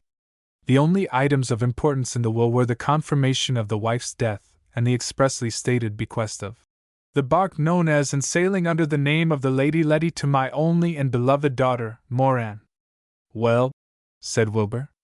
The captain sucked his mustache, then furiously, striking the desk with his fist. The bark's ours. There was a certain ring of defiance in his voice. Damn the will! I ain't so cocksure about the law, but I'll make sure. As how? Said Wilbur. Kitchell slung the will out of the open port into the sea. That's how, he remarked. I'm the heir. I found the bark, mine she is, and mine she stays, yours and mine, that is. But Wilbur had not even time to thoroughly enjoy the satisfaction that the captain's words conveyed, before an idea suddenly presented itself to him. The girl he had found on board of the bark, the ruddy, fair-haired girl of the fine and hardy Norse type, that was the daughter, of course, that was Moran. Instantly the situation adjusted itself in his imagination. The two inseparables, father and daughter, sailors both, their lives passed together on shipboard, and the Lady Letty, their dream, their ambition, a vessel that at last they could call their own. Then this disastrous voyage, perhaps the first in their new craft, the combustion in the coal, the panic terror of the crew and their desertion of the bark, and the sturdy resolution of the father and daughter to bring the Letty in, to work her into port alone. They had failed. The father had died from gas. The girl, at least for the moment, was crazed from its effects. But the bark had not been abandoned. The owner was on board. Kitchell was wrong. She was no derelict. Not one penny could they gain by her salvage. For an instant a wave of bitterest disappointment passed over Wilbur, as he saw his $30,000 dwindling to nothing. Then the instincts of habit reasserted themselves. The taxpayer in him was stronger than the freebooter, after all. He felt that it was his duty to see to it that the girl had her rights. Kitchell must be made aware of the situation, must be told that Moran, the daughter, the captain's heir, was on board the schooner, that the kid, found in the wheelbox, was a girl. But on second thought that would never do. Above all things, the brute Kitchell must not be shown that a girl was aboard the schooner on which he had absolute command, nor, setting the question of Moran's sex aside, must Kitchell know her even as the dead captain's heir. There was a difference in the men here, and Wilbur appreciated it. Kitchell, the law-abiding taxpayer, was a weakling in comparison with Kitchell, the freebooter and beachcomber, in sight of his prize. Son, said the captain, making a bundle of all the papers, take these over to my bunk and hide 'em under the donkey's breakfast. Stop a bit, he added, as Wilbur started away. I'll go with you. We'll have to bury the old man. Throughout all the afternoon the captain had been drinking the whiskey from the decanter found in the cabin. Now he stood up unsteadily, and raising his glass, exclaimed, Sonny, here's to Kitchell, Wilbur and Company, Beachcombers, Unlimited. What do you say, hey? I only want to be sure that we've a right to the bark, answered Wilbur. Right to her, rehight to her, hiccuped the captain. Strike me blind, I'd like to see any one try and take her away from Alvinza Kitchell now. And he thrust out his chin at Wilbur. Well, so much the better then, said Wilbur, pocketing the papers. The pair ascended to the deck. The burial of Captain Sternerson was a dreadful business. Kitchell, far gone in whiskey, stood on the house issuing his orders, drinking from one of the decanters he had brought up with him. He had already rifled the dead man's pockets, and had even taken away the boots and fur-lined cap. cloths were cut from the spanker and rolled around the body. Then Kitchell ordered the peak halyards unrove and used as lashings to tie the canvas around the corpse. The red and white flags, the distress signals, were still bound on the halyards. "Leave 'em on! Leave 'em on!" commanded Kitchell. "Use 'em as a shroud. All ready now, stand by to let her go." Wilbur looked over at the schooner and noted with immense relief that Moran was not in sight. Suddenly an abrupt reaction took place in the captain's addled brain. "Can't bury 'em without his teeth," he gabbled solemnly. He laid back the canvas and replaced the set. "Ol' man hind to me if I kep' his teeth. Strike! Look o' that, I'd put 'em in upside down. Nev min, upsy down, downsy up, was odds, all same with Old Bill, hey, Old Bill, all same with you, hey?" Suddenly he began to howl with laughter. "T think o' bein' buried with wire teeth upsy down. Oh me, but that's a good grind. Stand by to heave ol' Uncle Bill over, ready heave, and away she goes." He ran to the side, waving his hat and looking over. "Goodbye, Old Bill, bye-bye. There you go, and the signal o' distress ruin you, H.B. I'm in need of assistance. Lord, here comes the sharks. Look! Look! Look at 'em fight! Look at 'em talking, Old Bill. I'm in need of assistance. ISH say you were, Old Bill." Wilbur looked once over the side in the churning, lashing water, then drew back, sick to vomiting. But in less than 30 seconds the water was quiet. Not a shark was in sight. "Get over to the Bertha with those papers, son," ordered Kitchell. "I'll bide here and dig up more loot. I'll gut this old pillbox from stern to stempost 'fore I'll leave. I won't leave a copper rivet in her, not a coa rivet, die hear?" he shouted, his face purple with unnecessary rage. Wilbur returned to the schooner with the 2 Chinamen, leaving Kitchell alone on the bark. He found the girl sitting by the rudderhead almost as he had left her, looking about her with vague, unseeing eyes. "Your name is Moran, isn't it?" he asked. "Moran Sternerson." "Yes," she said, after a pause, then looked curiously at a bit of tarred rope on the deck. Nothing more could be got out of her.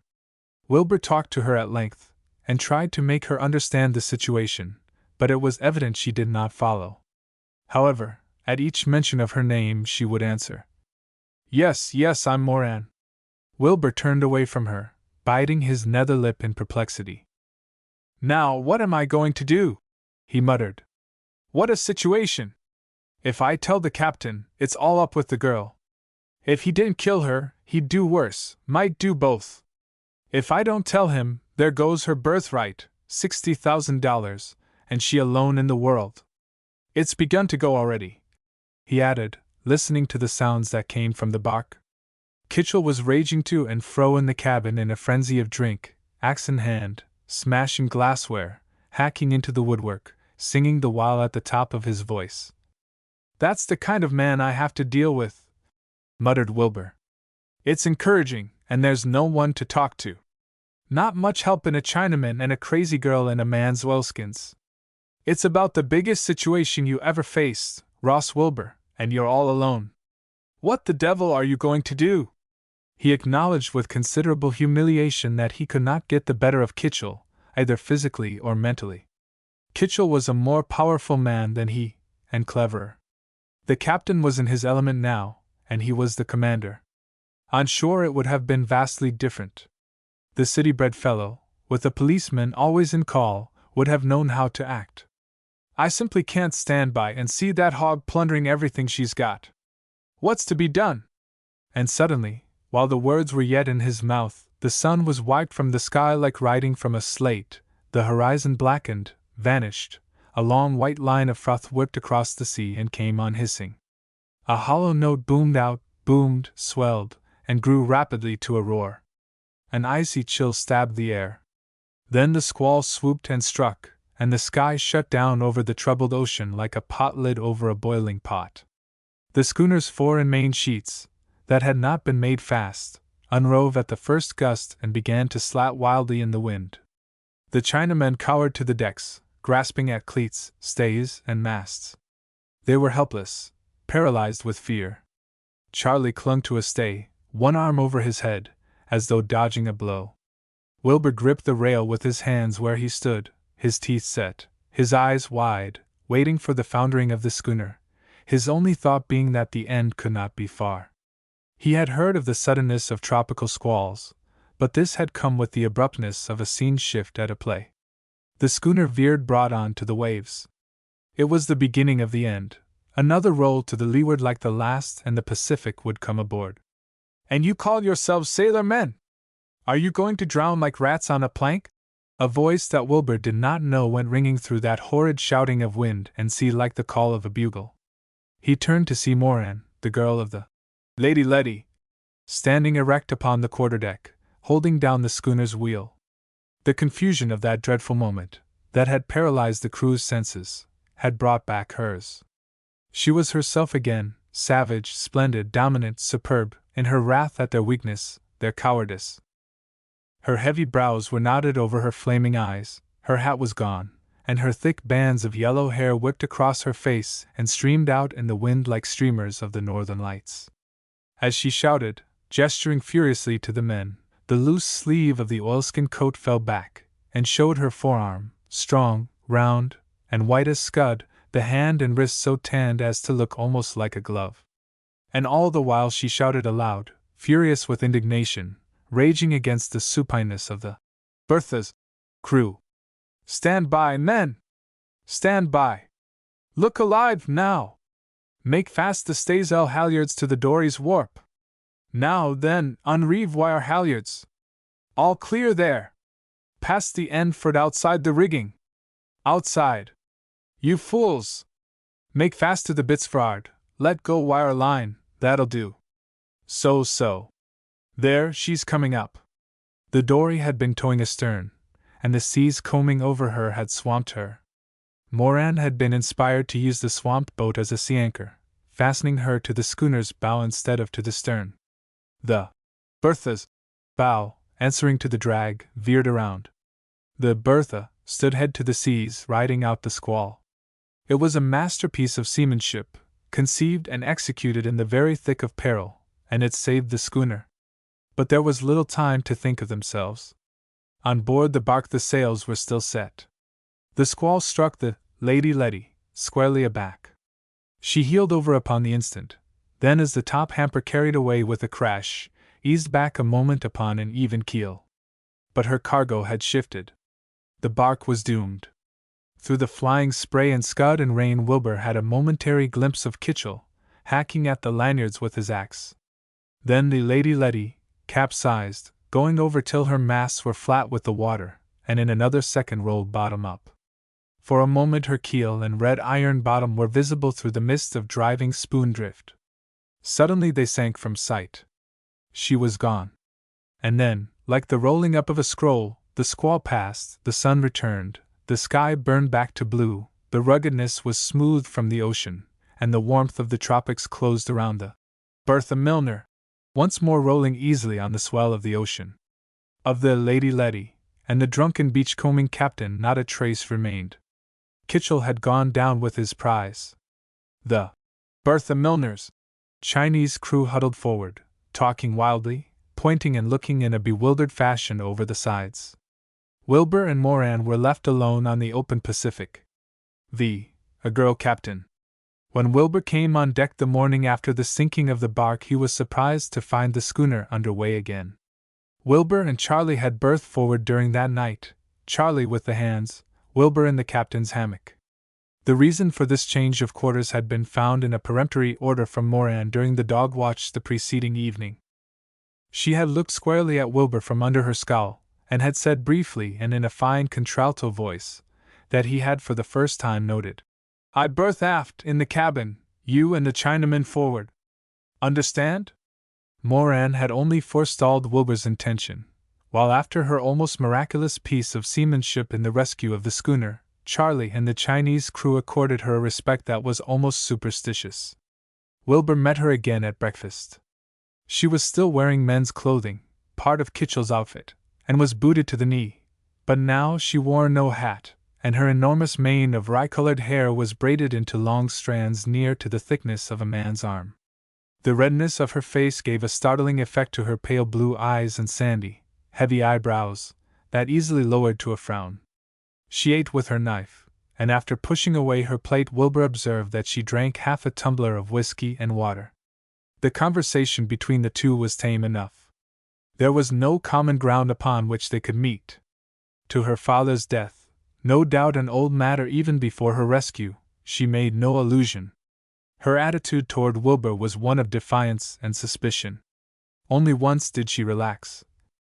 "How did you come to be aboard here with these rat-eaters? You're no sailor," she said abruptly. "Huh!" laughed Wilbur mirthlessly. "Huh! I was shanghaied." Moran smote the table with a red fist, and shouted with sonorous, bell-toned laughter. "Shanghaied, you? Now, that is really good. And what are you going to do now? What are you going to do? Signal the first homebound vessel and be taken into Frisco.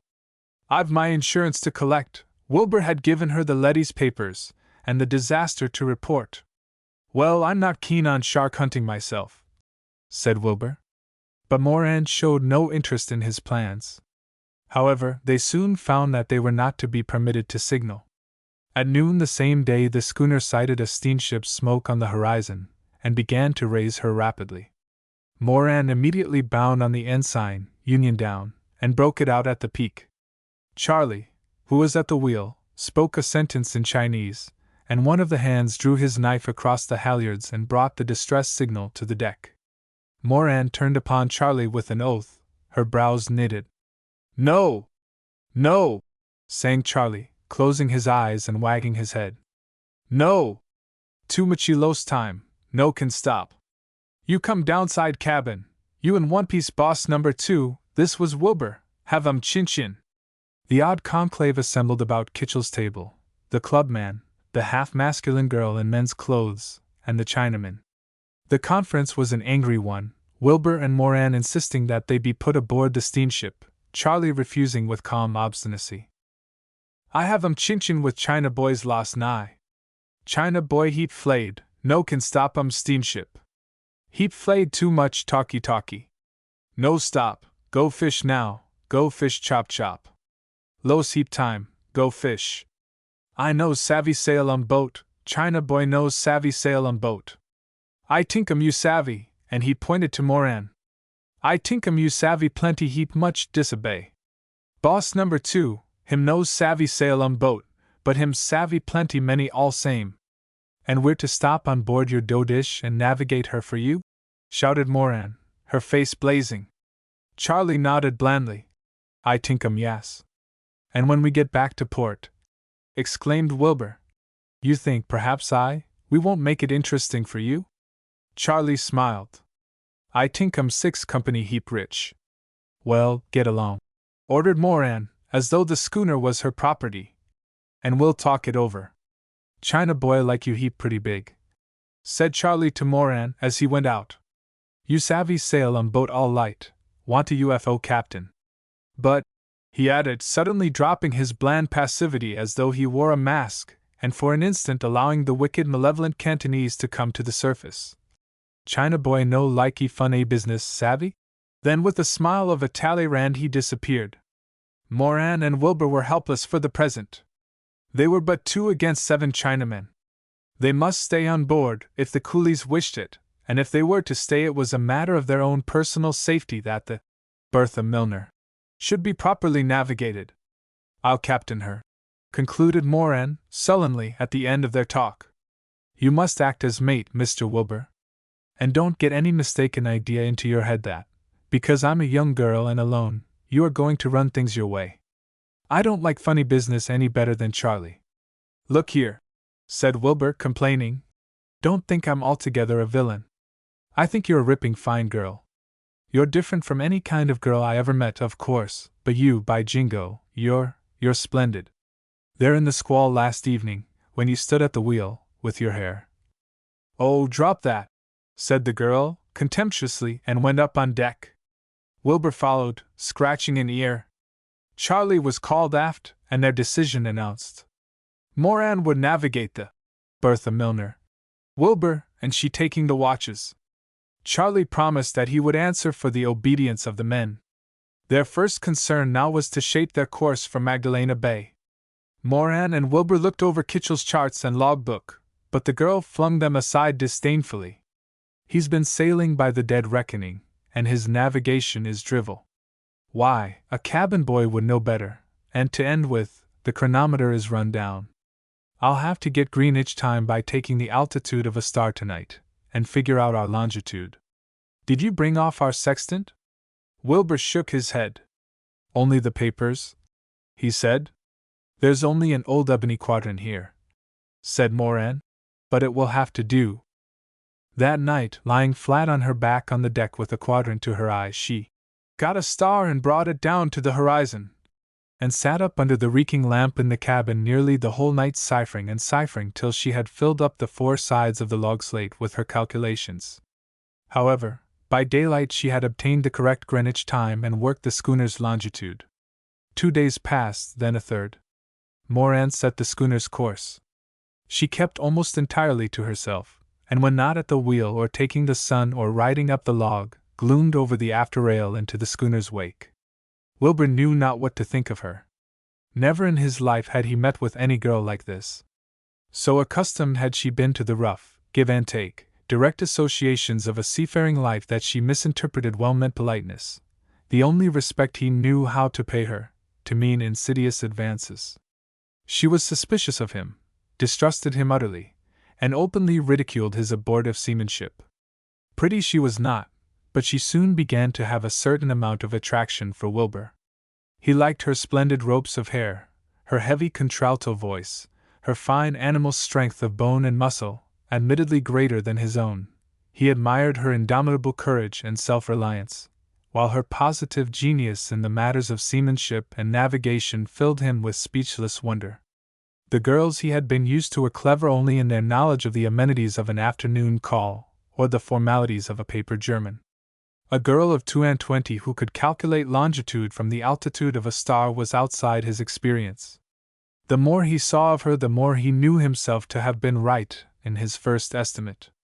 She drank whiskey after her meals, and when angry, which was often, swore like a buccaneer.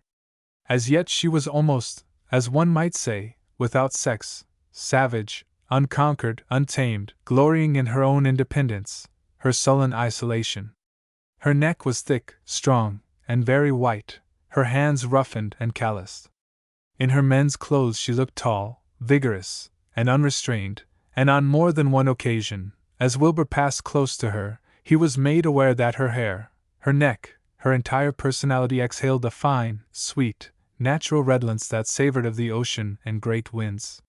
One day, as he saw her handling a huge water barrel by the chins only, with a strength he knew to be greater than his own, her brows contracted with the effort, her hair curling about her thick neck, her large, round arms bare to the elbow, a sudden thrill of enthusiasm smote through him, and between his teeth he exclaimed to himself, "By Jove, you're a woman!"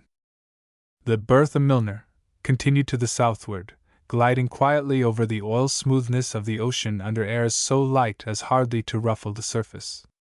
Sometimes at high noon the shimmer of the ocean floor blended into the shimmer of the sky at the horizon, and then it was no longer water and blue heavens. The little craft seemed to be poised in a vast crystalline sphere, where there was neither height nor depth, poised motionless in warm, coruscating, opalescent space, alone with the sun. At length one morning the schooner, which for the preceding 24 hours had been heading eastward, raised the land, and by the middle of the afternoon had come up to within a mile of a low, sandy shore, quivering with heat, and had tied up to the kelp in Magdalena Bay. Charlie now took over entire charge of operations. For 2 days previous the Chinese hands had been getting out the deck tubs, tackles, gaffs, spades, and the other shark fishing gear that had been stowed forward. The sails were lowered and gasket, the decks cleared of all impedimenta, hogsheads and huge vats stood ready in the waist, and the lazy indolence of the previous week was replaced by an extraordinary activity. The day after their arrival in the bay was occupied by all hands in catching bait. This bait was a kind of rockfish, of a beautiful red-gold color, and about the size of an ordinary cod. They bit readily enough, but out of every 10 hooked 3 were taken off the lines by the sharks before they could be brought aboard. Another difficulty lay in the fact that, either because of the excessive heat in the air or the percentage of alkali in the water, they spoiled almost immediately if left in the air. Turtle were everywhere, floating gray-green discs just under the surface. Seabirds in clouds clamored all day long about the shore and sandpits. At long intervals, flying fish skittered over the water like skipping stones. Shoals of porpoises came in from outside, leaping clumsily along the edges of the kelp.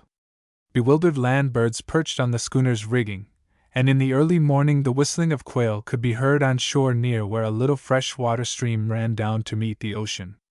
It was Wilbur who caught the first shark on the second morning of the Bertha's advent in Magdalena Bay. A store of bait had been accumulated, split and halved into chunks for the shark hooks, and Wilbur, baiting one of the huge lines that had been brought up on deck the evening before, flung it overboard, and watched the glimmer of the white fish meat turning to a silvery green as it sank down among the kelp. Almost instantly a long moving shadow, just darker than the blue-green mass of the water, identified itself at a little distance.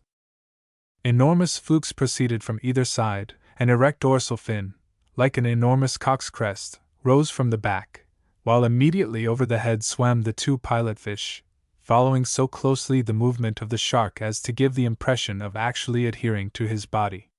Twice and 3 times the great man-eater, 12 feet from snout to tail tip, circled slowly about the bait, the flukes moving fan-like through the water. Once he came up, touched the bait with his nose, and backed easily away. He disappeared, returned, and poised himself motionless in the schooner's shadow, feeling the water with his flukes. Moran was looking over Wilbur's shoulder. "He's as good as caught," she muttered. "Once let them get sight of meat, and steady now." The shark moved forward. Suddenly, with a long, easy roll, he turned completely upon his back. His white belly flashed like silver in the water. The bait disappeared. "You've got him!" shouted Moran. The rope slid through Wilbur's palms, burning the skin as the huge sea-wolf sounded. Moran laid hold. The heavy, sullen wrenching from below twitched and swayed their bodies and threw them against each other. Her bare, cool arm was pressed close over his knuckles. "Heave!" she cried, laughing with the excitement of the moment. "Heave all!" She began the chant of sailors hauling at the ropes. Together, and bracing their feet against the schooner's rail, they fought out the fight with the great fish. In a swirl of lather the head and shoulders came above the surface, the flukes churning the water till it boiled like the wake of a screw steamship. But as soon as these great fins were clear of the surface, the shark fell quiet and helpless. Charlie came up with the cutting-in spade, and as the fish hung still over the side, cut him open from neck to belly with a single movement. Another Chinaman stood by with a long-handled gaff, hooked out the purple-black liver, brought it over the side, and dropped it into one of the deck tubs. The shark thrashed and writhed, his flukes quivering and his gills distended. Wilbur could not restrain an exclamation. "Brutal business!" he muttered. "Ho!" exclaimed Moran scornfully. "Cutting in is too good for him. Sailor folk are no friends of such carrion as that." Other lines were baited and dropped overboard, and the hands settled themselves to the real business of the expedition. There was no skill in the matter. The sharks bit ravenously, and soon swarmed about the schooner in hundreds. Hardly a half-minute passed that one of the 4 Chinamen that were fishing did not signal a catch, and Charlie and Jim were kept busy with spade and gaff. By noon the deck tubs were full. The lines were hauled in, and the hands set the tubs in the sun to try out the oil. Under the tropical heat the shark livers almost visibly melted away, and by 4 o'clock in the afternoon the tubs were full of a thick, yellow oil, the reek of which instantly recalled to Wilbur's mind the rancid smell of the schooner on the day when he had first come aboard of her. The deck tubs were emptied into the hogsheads and vats that stood in the waist of the Bertha, the tubs scoured, and the lines and bent shark hooks overhauled. Charlie disappeared in the galley, supper was cooked, and eaten upon deck under the conflagration of the sunset. The lights were set, the Chinamen foregathered in the FOC head, smoking opium, and by 8 o'clock the routine of the day was at an end. So the time passed. In a short time Wilbur could not have said whether the day was Wednesday or Sunday. He soon tired of the unsportsmanlike work of killing the sluggish brutes, and turned shoreward to relieve the monotony of the succeeding days. He and Moran were left a good deal to their own devices. Charlie was the master of the men now. "Mate," said Moran to Wilbur one day, after a dinner of turtle steaks and fish, eaten in the open air on the quarterdeck. "Mate, this is slow work, and the schooner smells terribly foul. We'll have the dory out and go ashore. We can tumble a cask into her and get some water. The butt's 3/4 empty. Let's see how it feels to be in Mexico." "Mexico?" said Wilbur. "That's so, Lower California is Mexico. I'd forgotten that."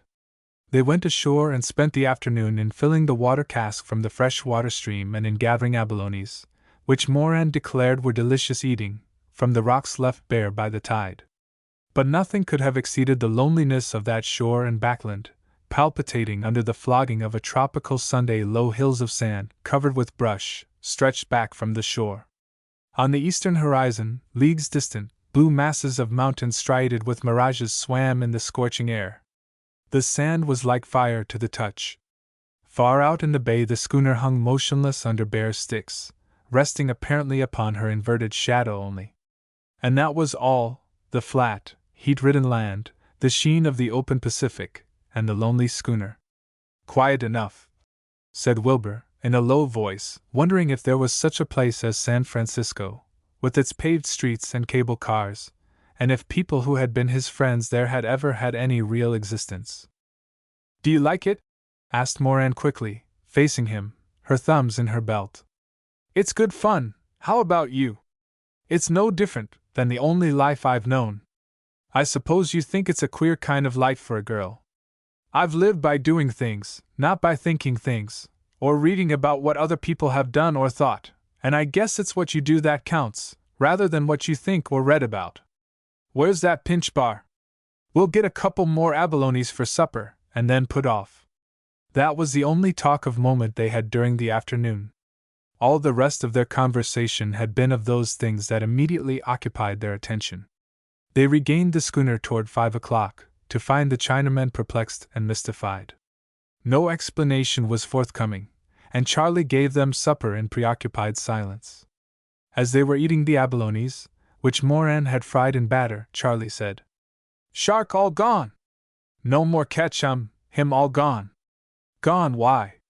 "No savvy," said Charlie. "No likey, no likey. China boy tinkum heat funny, too much heat funny."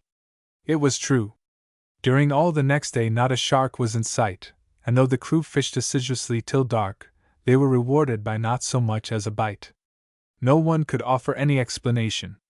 "'Tis strange," said Moran. "Never heard of shark leaving this feed before. And you can see with half an eye that the hands don't like the looks of it. Superstitious beggars! They need to be clumped in the head." That same night Wilbur woke in his hammock on the Foc head about 2:30. The moon was down, the sky one powder of stars. There was not a breath of wind. It was so still that he could hear some large fish playing and breaking off toward the shore. Then, without the least warning, he felt the schooner begin to lift under him. He rolled out of his hammock and stood on the deck. There could be no doubt of it. The whole forepart was rising beneath him. He could see the bowsprit moving upward from star to star. Still the schooner lifted. Objects on deck began to slide aft. The oil in the deck tubs washed over. Then, as there came a wild scrambling of the Chinese crew up the Foc hatch, she settled again gradually at first, then, with an abrupt lurch that almost threw him from his feet, regained her level. Moran met him in the waist. Charlie came running aft. "What was that? Are we grounding? Has she struck?" No, we're still fast to the kelp." "Was it a tidal wave?" "Nonsense. It wouldn't have handled us that way." "Well, what was it?" "Listen! For God's sake keep quiet there forward." Wilbur looked over the side into the water. The ripples were still chasing themselves away from the schooner. There was nothing else. The stillness shut down again. There was not a sound. 6. A sea mystery. In spite of his best efforts at self-control, Wilbur felt a slow, cold clutch at his heart.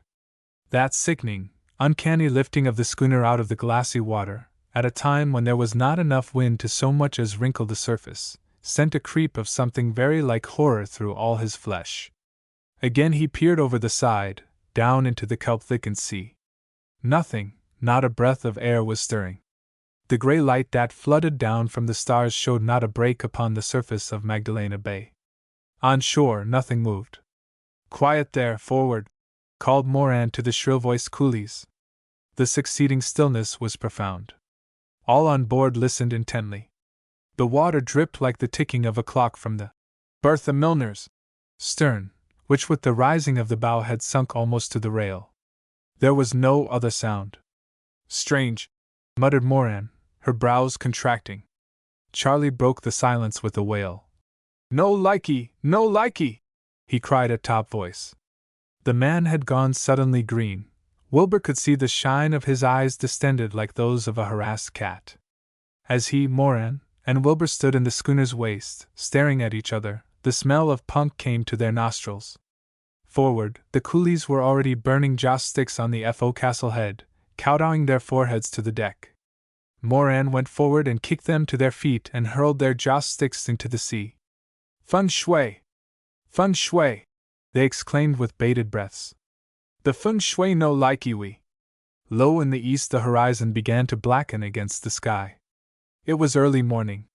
A watch was set, the Chinaman sent below, and until daybreak, when Charlie began to make a clattering of tins in the galley as he set about preparing breakfast, Wilbur paced the rounds of the schooner, looking, listening, and waiting again for that slow, horrifying lift. But the rest of the night was without incident. After breakfast, the strangely assorted trio, Charlie, Moran, and Wilbur, held another conference in the cabin. It was decided to move the schooner to the other side of the bay. "Feng shui in dissa place, no likey we," announced Charlie. "Feng shui, who are they?" Charlie promptly became incoherent on this subject, and Moran and Wilbur could only guess that the feng shui were the tutelary deities that presided over that portion of Magdalena Bay. At any rate, there were evidently no more shark to be caught in that fishing ground, so sail was made, and by noon the Bertha Milner tied up to the kelp on the opposite side of the inlet, about half a mile from the shore. The shark were plentiful here and the fishing went forward again as before. Certain of these shark were hauled aboard, stunned by a blow on the nose, and their fins cut off. The Chinamen packed these fins away in separate kegs. Eventually they would be sent to China. 2 or 3 days passed.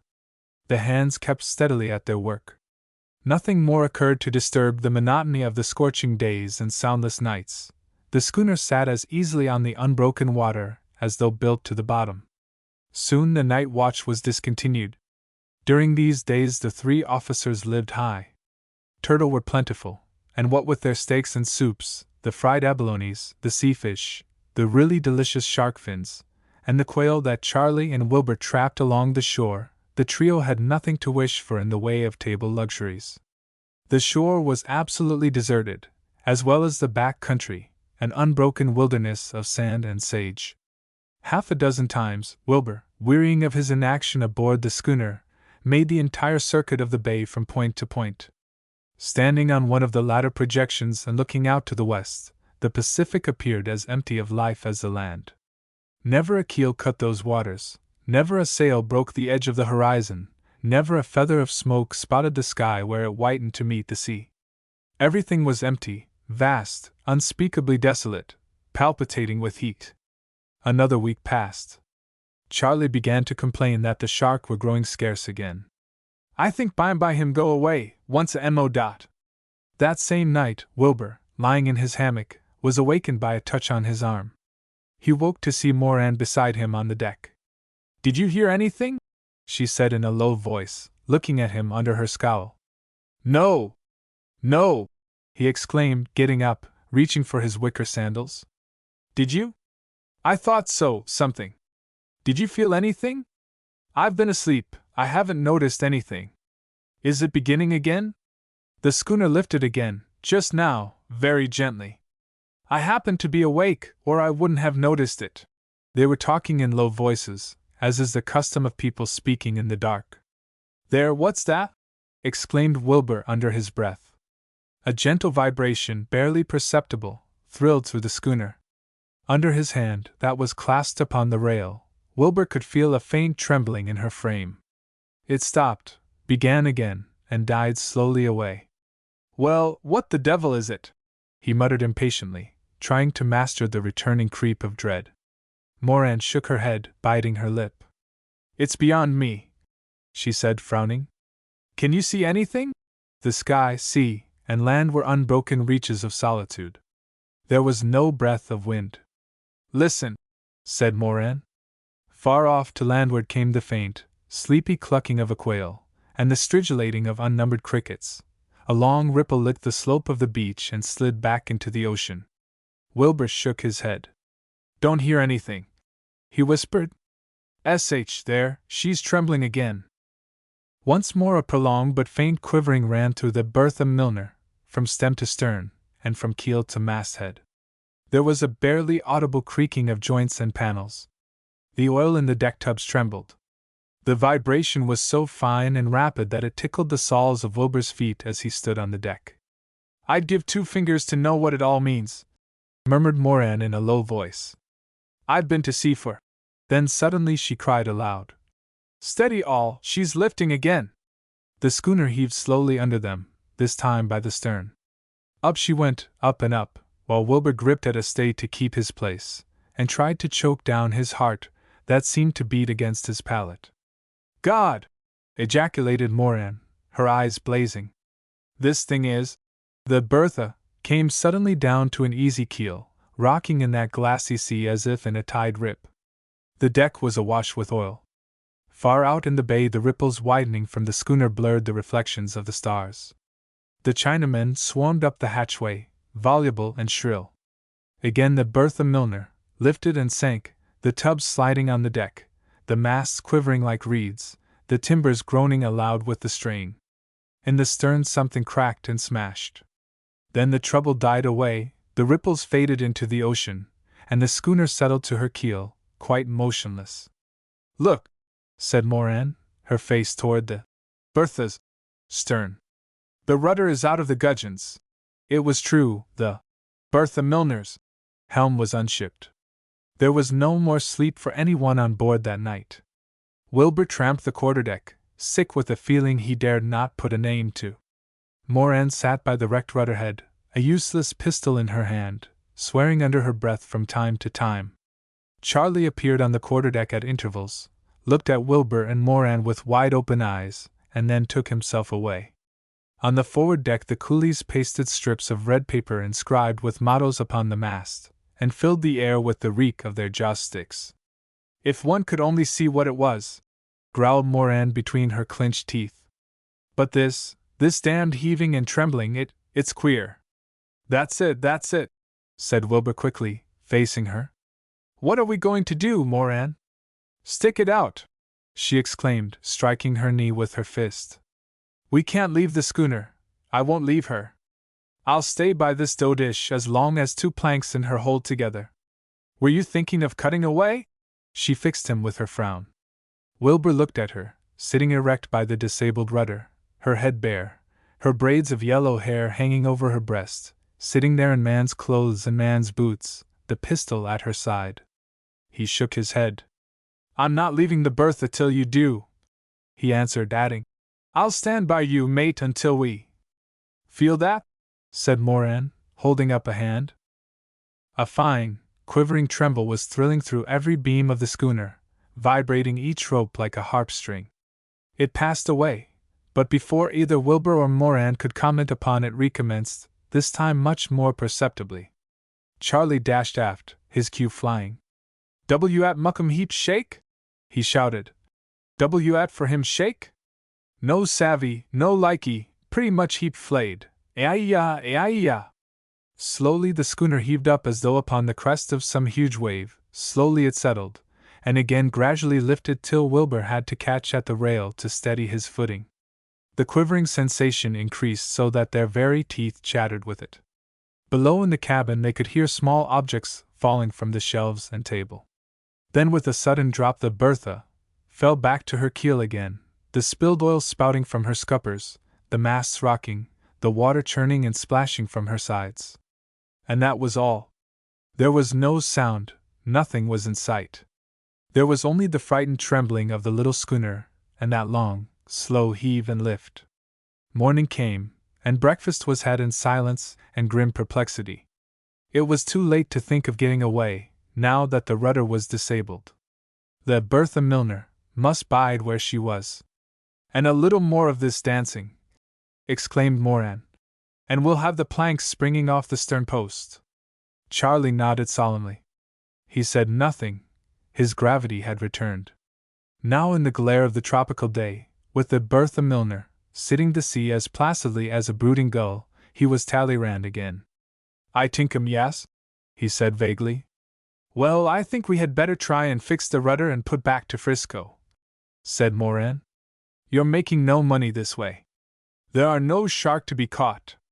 Something's wrong. They're gone away somewhere. The crew are eating their heads off and not earning enough money to pay for their keep. What do you think?" "I tinkum yes." "Then we'll go home." "Is that it?" "I tinkum yes, Tamola." "Tomorrow?" "Yes." "That's settled then," persisted Moran, surprised at his ready acquiescence. "We start home tomorrow?" Charlie nodded. "Tamola," he said. The rudder was not so badly damaged as they had at first supposed. The break was easily mended, but it was found necessary for one of the men to go over the side. "Get over the side here, Jim," commanded Moran. "Charlie, tell him what's wanted. We can't work the pintle in from the deck." But Charlie shook his head. "Him no likey go, him plenty much flayed." Moran ripped out an oath. "What do I care if he's afraid? I want him to shove the pintle into the lower gudgeon." "My God!" she exclaimed, with immense contempt. "What carryin'? I'd sooner work a boat with she-monkeys. Mr. Wilbur, I shall have to ask you to go over. I thought I was captain here, but it all depends on whether these rats are afraid or not." "Plenty many shark," expostulated Charlie. "Him flayed shark come back, catch him chop chop." "Stand by here with a couple of cutting and spades," cried Moran, "and fend off if you see any shark. Now then, are you ready, mate?"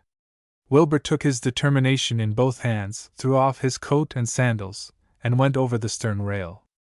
"Put your ear to the water," called Moran from above. "Sometimes you can hear their flukes." It took but a minute to adjust the pintle, and Wilbur regained the deck again, dripping and a little pale. He knew not what horrid form of death might have been lurking for him down below there underneath the kelp.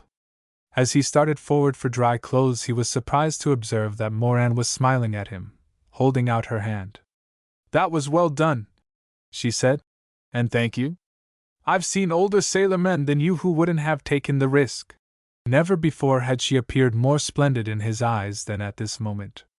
After changing his clothes in the forecastle, he sat for a long time, his chin in his hands, very thoughtful.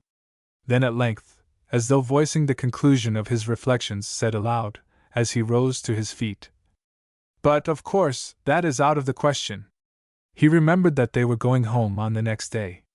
Within a fortnight he would be in San Francisco again, a taxpayer, a police-protected citizen once more. It had been good fun, after all, this 3 weeks' life on the Bertha Milner, a strange episode cut out from the normal circle of his conventional life. He ran over the incidents of the cruise, Kitchell, the turtle hunt, the finding of the derelict, the dead captain, the squall, and the awful sight of the sinking bark, Moran at the wheel, the gruesome business of the shark fishing, and last of all that inexplicable lifting and quivering of the schooner. He told himself that now he would probably never know the explanation of that mystery. The day passed in preparations to put to sea again. The deck tubs and hogsheads were stowed below and the tackle cleared away. By evening all was ready. They would be under way by daybreak the next morning. There was a possibility of their being forced to tow the schooner out by means of the dory, so light were the airs inside. Once beyond the heads, however, they were sure of a breeze. About 10 o'clock that night, the same uncanny trembling ran through the schooner again, and about half an hour later she lifted gently once or twice. But after that she was undisturbed. Later on in the night, or rather early in the morning, Wilbur woke suddenly in his hammock without knowing why, and got up and stood listening. The Bertha Milner was absolutely quiet. The night was hot and still. The new moon, canted over like a sinking galleon, was low over the horizon. Wilbur listened intently, for now at last he heard something. Between the schooner and the shore a gentle sound of splashing came to his ears, and an occasional crack as of oars in their locks. Was it possible that a boat was there between the schooner and the land? What boat, and manned by whom? The creaking of oarlocks and the dip of paddles was unmistakable. Suddenly Wilbur raised his voice in a great shout. "Boat ahoy!" There was no answer. The noise of oars grew fainter. Moran came running out of her cabin, swinging into her coat as she ran. "What is it? What is it?" "A boat, I think, right off the schooner here." "Hark, there, did you hear the oars?" "You're right. Call the hands, get the dory over, we'll follow that boat right up." "Hello, forward there, Charlie, all hands tumble out." Then Wilbur and Moran caught themselves looking into each other's eyes. At once something, perhaps the latent silence of the schooner, told them there was to be no answer. The two ran forward. Moran swung herself into the forecastle hatch, and without using the ladder dropped to the deck below. In an instant her voice came up the hatch. "The bunks are empty, they're gone, abandoned us." She came up the ladder again. "Look," said Wilbur, as she regained the deck. "The dory's gone, they've taken it. It was our only boat, we can't get ashore. Cowardly, superstitious rats, I should have expected this. They would be chopped in bits before they would stay longer on board this boat, they and their feng shui." When morning came the deserters could be made out camped on the shore, near to the beached dory. What their intentions were could not be conjectured. Ridden with all manner of nameless Oriental superstitions, it was evident that the Chinamen preferred any hazard of fortune to remaining longer upon the schooner. "Well, can we get along without them?" said Wilbur. "Can we two work the schooner back to port ourselves?" "We'll try it on anyhow, mate," said Moran. "We might get her into San Diego, anyhow." The Chinamen had left plenty of provisions on board, and Moran cooked breakfast. Fortunately, by 8 o'clock a very light westerly breeze came up. Moran and Wilbur cast off the gaskets and set the fore and main sails. Wilbur was busy at the forward bitts preparing to cast loose from the kelp, and Moran had taken up her position at the wheel when suddenly she exclaimed, "Sail ho! And in God's name what kind of a sail do you call it?" In fact, a strange-looking craft had just made her appearance at the entrance of Magdalena Bay. 7. Beachcombers. Wilbur returned aft and joined Moran on the quarterdeck. She was already studying the stranger through the glass. "That's a new build of boat to me," she muttered, giving Wilbur the glass. Wilbur looked long and carefully. The newcomer was of the size and much the same shape as a caravel of the 15th century, high as to bow and stern, and to all appearances as seaworthy as a soup tureen. Never but in the old prints had Wilbur seen such an extraordinary boat. She carried a single mast, which listed forward. Her lugsail was stretched upon dozens of bamboo yards. She drew hardly any water. Two enormous red eyes were painted upon either side of her high, blunt bow, while just abaft the waist projected an enormous oar, or sweep, full 40 feet in length, longer, in fact, than the vessel herself. It acted partly as a propeller, partly as a rudder. "They're heading for us," commented Wilbur as Moran took the glass again.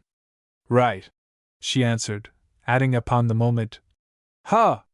More Chinamen, the thing is alive with coolies, she's a junk." "Oh!" exclaimed Wilbur, recollecting some talk of Charlie's he had overheard. "I know." "You know?" "Yes, these are real beachcombers.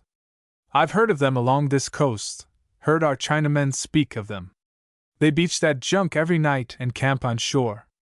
They're scavengers, as you might say, pick up what they can find or plunder along shore, abalones, shark fins, pickings of wrecks, old brass and copper, seals perhaps, turtle and shell. Between whiles they fish for shrimp, and I've heard Kitchell tell how they make pearls by dropping birdshot into oysters. They are kiting to a man, and according to Kitchell, the wickedest breed of cats that ever cut teeth." The junk bore slowly down upon the schooner. In a few moments she had hove to alongside. But for the enormous red eyes upon her bow she was innocent of paint. She was grimed and shellacked with dirt and grease, and smelled abominably. Her crew were Chinamen, but such Chinamen! The coolies of the Bertha Milner were pampered and effete in comparison. The beachcombers, 13 in number, were a smaller class of men, their faces almost black with tan and dirt. Though they still wore the queue, their heads were not shaven, and mats and mops of stiff black hair fell over their eyes from under their broad, basket-shaped hats. They were barefoot. None of them wore more than 2 garments, the jeans and the blouse. They were the lowest type of men Wilbur had ever seen.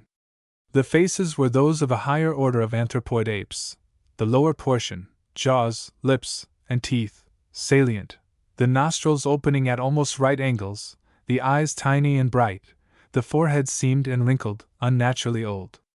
Their general expression was of simian cunning and a ferocity that was utterly devoid of courage. "Aye," exclaimed Moran between her teeth, "if the devil were a shepherd, here are his sheep. You don't come aboard this schooner, my friends.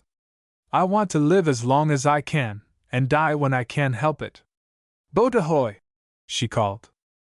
An answer in Cantonese sing-song came back from the junk, and the speaker gestured toward the outside ocean. Then a long parleying began. For upward of half an hour Moran and Wilbur listened to a proposition in broken pidgin English made by the beachcombers again and yet again, and were in no way enlightened. It was impossible to understand. Then at last they made out that there was question of a whale. Next it appeared the whale was dead, and finally, after a prolonged pantomime of gesturing and pointing, Moran guessed that the beachcombers wanted the use of the Bertha Milner to trice up the dead Leviathan while the oil and whalebone were extracted. "That must be it," she said to Wilbur. "That's what they mean by pointing to our masts and tackle. You see, they couldn't manage with that stick of theirs, and they say they'll give us a third of the loot. We'll do it, mate, and I'll tell you why. The wind has fallen, and they can tow us out. If it's a sperm whale they've found, there ought to be 30 or 40 barrels of oil in him, let alone the blubber and bone. Oil is at $50 now, and spermaceti will always bring $100. We'll take it on, mate, but we'll keep our eyes on the rats all the time. I don't want them aboard at all. Look at their belts. Not 3 out of the dozen who aren't carrying those filthy little hatchets. Faugh!" she exclaimed, with a shudder of disgust. "Such vipers!" What followed proved that Moran had guessed correctly. A rope was passed to the Bertha Milner. The junk put out its sweeps, and to a wailing, eldritch chanting the schooner was towed out of the bay. "I wonder what Charlie and our China boys will think of this," said Wilbur, looking shoreward, where the deserters could be seen gathered together in a silent, observing group. "We're well shut of them," growled Moran, her thumbs in her belt. "Only, now we'll never know what was the matter with the schooner these last few nights." "Ha!" she exclaimed under her breath, her scowl thickening. "Sometimes I don't wonder the beast's cut." The dead whale was lying 4 miles out of the entrance of Magdalena Bay, and as the junk and the schooner drew near seemed like a huge black boat floating bottom up. Over it and upon it swarmed and clambered thousands of seabirds, while all around and below the water was thick with gorging sharks. A dreadful, strangling decay fouled all the air. The whale was a sperm whale, and fully twice the length of the Bertha Milner. The work of tricing him up occupied the beachcombers throughout the entire day. It was out of the question to keep them off the schooner, and Wilbur and Moran were too wise to try. They swarmed the forward deck and rigging like a plague of unclean monkeys, climbing with an agility and nimbleness that made Wilbur sick to his stomach. They were unlike any Chinamen he had ever seen, hideous to a degree that he had imagined impossible in a human being. On 2 occasions a fight developed, and in an instant the little hatchets were flashing like the flash of a snake's fangs. Toward the end of the day one of them returned to the junk, screaming like a stuck pig, a bit of his chin bitten off. Moran and Wilbur kept to the quarterdeck, always within reach of the huge cutting and spades, but the Chinese beachcombers were too elated over their prize to pay them much attention. And indeed the dead monster proved a veritable treasure trove. By the end of the day he had been triced up to the foremast, and all hands straining at the windlass had raised the mighty head out of the water. The Chinamen descended upon the smooth, black body, their bare feet sliding and slipping at every step. They held on by jabbing their knives into the hide as glacier climbers do their ice picks. The head yielded barrel after barrel of oil and a fair quantity of bone. The blubber was taken aboard the junk, minced up with hatchets, and run into casks. Last of all, a Chinaman cut a hole through the case, and actually descending into the inside of the head, stripped away the spermaceti, clear as crystal, and packed it into buckets, which were hauled up on the junk's deck. The work occupied some 2 or 3 days. During this time the Bertha Milner was keeled over to nearly 20 degrees by the weight of the dead monster. However, neither Wilbur nor Moran made protest. The Chinamen would do as they pleased, that was said and signed. And they did not release the schooner until the whale had been emptied of oil and blubber, spermaceti and bone. At length, on the afternoon of the 3rd day, the captain of the junk, whose name was Hong, presented himself upon the quarterdeck. He was naked to the waist, and his bare brown torso was gleaming with oil and sweat. His queue was coiled like a snake around his neck, his hatchet thrust into his belt. "Well?" said Moran, coming up. Wilbur caught his breath as the two stood there facing each other, so sharp was the contrast. The man, the Mongolian, small, weazened, leather-colored, secretive, a strange, complex creature, steeped in all the obscure mystery of the East, nervous, ill at ease, and the girl, the Anglo-Saxon, daughter of the Northmen, huge, blonde, big-boned, frank, outspoken, simple of composition, open as the day, bare-headed, her great ropes of sandy hair falling over her breast and almost to the top of her knee-boots. As he looked at the two, Wilbur asked himself where else but in California could such abrupt contrasts occur. "All light," announced Hong. "Catch 'em all oil, catch 'em all bone, catch 'em all same plenty many. You help catch 'em, now you catch 'em pay. Sabe?" The three principals came to a settlement with unprecedented directness.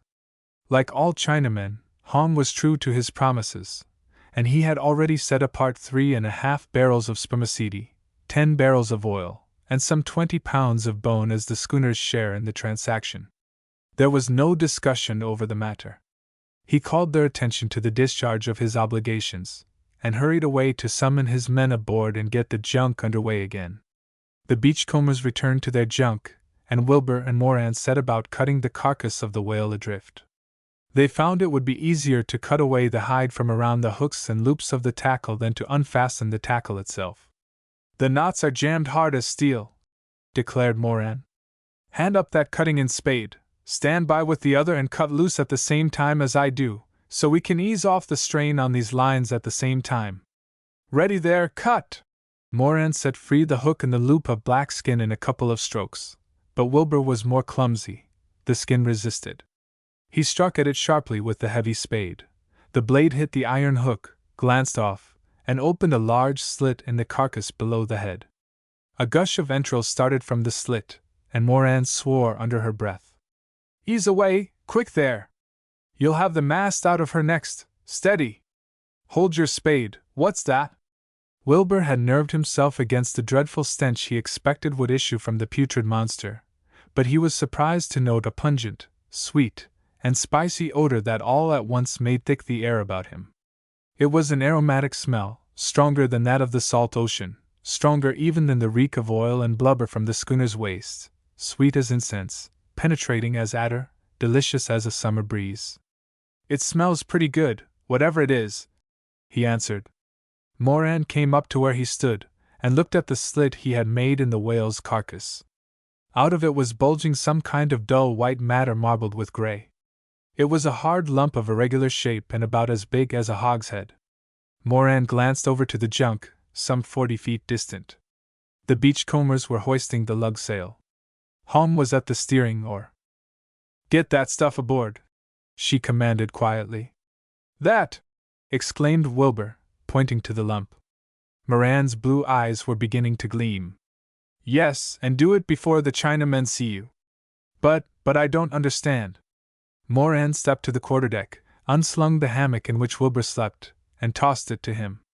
"Reeve it up in that, I'll pass you a line, and we'll haul it aboard. Godsend, those vermin yonder have got smells enough of their own without noticing this. Hurry, mate, I'll talk afterward. Wilbur went over the side, and standing as best he could upon the slippery carcass, dug out the lump and bound it up in the hammock. Ho! Exclaimed Moran, with sudden exultation. There's a lot of it. That's the biggest lump yet, I'll be bound. Is that all there is, mate? Look carefully. Her voice had dropped to a whisper. Yes, yes, that's all. Careful now when you haul up. Hong has got his eye on you, and so have the rest of them. What do you call it, anyhow? Why are you so particular about it? Is it worth anything? I don't know, perhaps. We'll have a look at it, anyway. Moran hauled the stuff aboard, and Wilbur followed. Phew! He exclaimed with half-closed eyes. It's like the story of Samson and the dead lion, the sweet coming forth from the strong. The schooner seemed to swim in a bath of perfumed air, the membrane of the nostrils fairly prinkled with the sensation. Moran unleashed the hammock, and going down upon one knee examined the lump attentively. It didn't seem possible, Wilbur heard her saying to herself. But there can't be any mistake. It's the stuff, right enough. I've heard of such things, but this. She rose to her feet, tossing back her hair. Well, said Wilbur. What do you call it? The thing to do now, returned Moran, is to get clear of here as quietly and as quickly as we can, and take this stuff with us. I can't stop to explain now, but it's big. Mate, it's big as the Bank of England. Those beachcombers are right on to the game, I'm afraid, said Wilbur. Look, they're watching us. This stuff would smell across the ocean. Rot the beachcombers. There's a bit of wind, thank God, and we can do 4 knots to their 1, just let us get clear once. Moran dragged the hammock back into the cabin, and, returning upon deck, helped Wilbur to cut away the last tricing tackle. The schooner righted slowly to an even keel. Meanwhile the junk had set its one lug sail, and its crew had run out the sweeps. Hong took the steering sweep and worked the junk to a position right across the Bertha's bows some 50 feet ahead. They're watching us, right enough, said Wilbur. Up your mainsail, ordered Moran. The pair set the fore and main sails with great difficulty.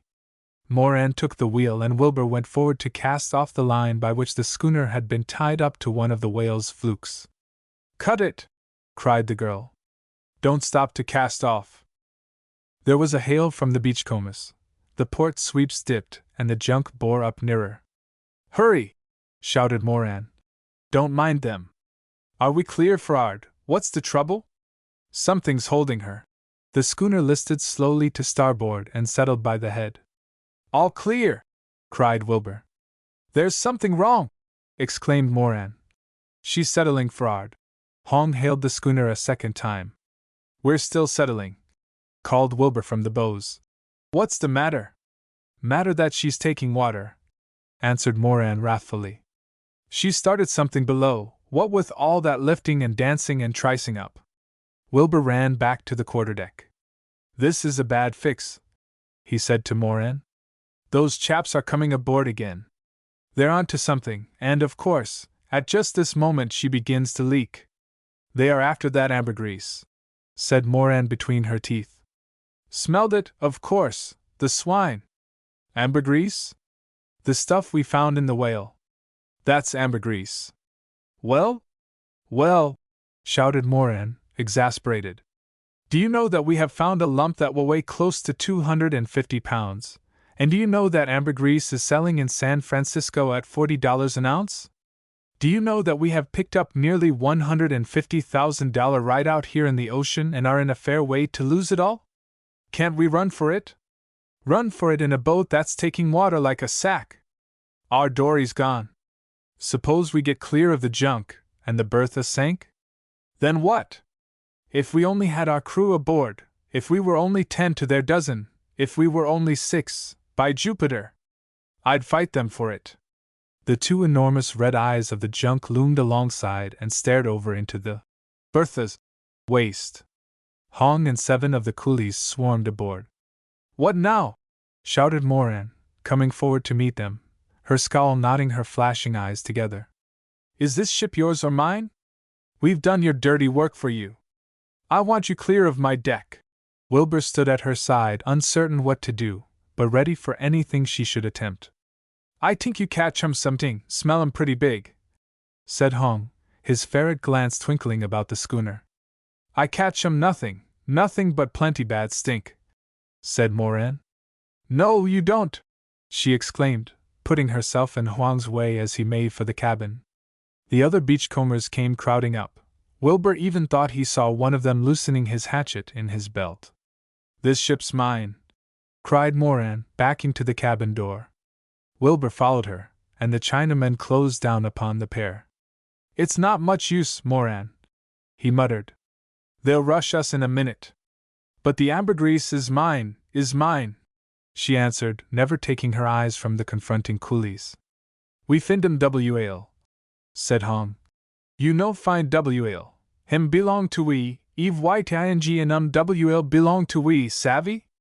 No, you promised us a third of everything you found. Even in the confusion of the moment it occurred to Wilbur that it was quite possible that at least 2/3 of the ambergris did belong to the beachcombers by right of discovery. After all, it was the beachcombers who had found the whale. He could never remember afterward whether or no he said as much to Moran at the time. If he did, she had been deaf to it. A fury of wrath and desperation suddenly blazed in her blue eyes. Standing at her side, Wilbur could hear her teeth grinding upon each other. She was blind to all danger, animated only by a sense of injustice and imposition. Hong uttered a sentence in Cantonese. One of the coolies jumped forward, and Moran's fist met him in the face and brought him to his knees. Then came the rush Wilbur had foreseen. He had just time to catch a sight of Moran at grapples with Hong when a little hatchet glinted over his head. He struck out savagely into the thick of the group, and then opened his eyes to find Moran washing the blood from his hair as he lay on the deck with his head in the hollow of her arm. Everything was quiet. The beachcombers were gone. Hello, what is it? He asked, springing to his feet, his head swimming and smarting. We had a row, didn't we? Did they hurt you? Oh, I remember. I got a cut over the head, one of their hatchet men. Did they hurt you? They got the loot, she growled. Filthy vermin! And just to make everything pleasant, the schooner's sinking. 8. A run for land. Sinking! Exclaimed Wilbur. Moran was already on her feet. We'll have to beach her, she cried. And we're 6 miles out. Up wire jib, mate! The two set the jib, flying jib, and staysails. The fore and main sails were already drawing, and under all the spread of her canvas the Bertha raced back toward the shore. But by the time she was within the head of the bay her stern had settled to such an extent that the forefoot was clear of the water, the bowsprit pointing high into the heavens. Moran was at the wheel, her scowl thicker than ever, her eyes measuring the stretch of water that lay between the schooner and the shore. She'll never make it in God's world, she muttered as she listened to the wash of the water in the cabin under her feet. In the hold, empty barrels were afloat, knocking hollowly against each other. We're in a bad way, mate. If it comes to that, returned Wilbur, surprised to see her thus easily downcast, who was usually so indomitable. If it comes to that, we can swim for it, a couple of planks. Swim? She echoed. I'm not thinking of that. Of course we could swim. What then? The sharks! Wilbur's teeth clicked sharply together. He could think of nothing to say. As the water gained between decks the schooner's speed dwindled, and at the same time as she approached the shore the wind, shut off by the land, fell away. By this time the ocean was not 4 inches below the stern rail. 2 miles away was the nearest sandspit. Wilbur broke out a distress signal on the foremast, in the hope that Charlie and the deserters might send off the dory to their assistance. But the deserters were nowhere in sight.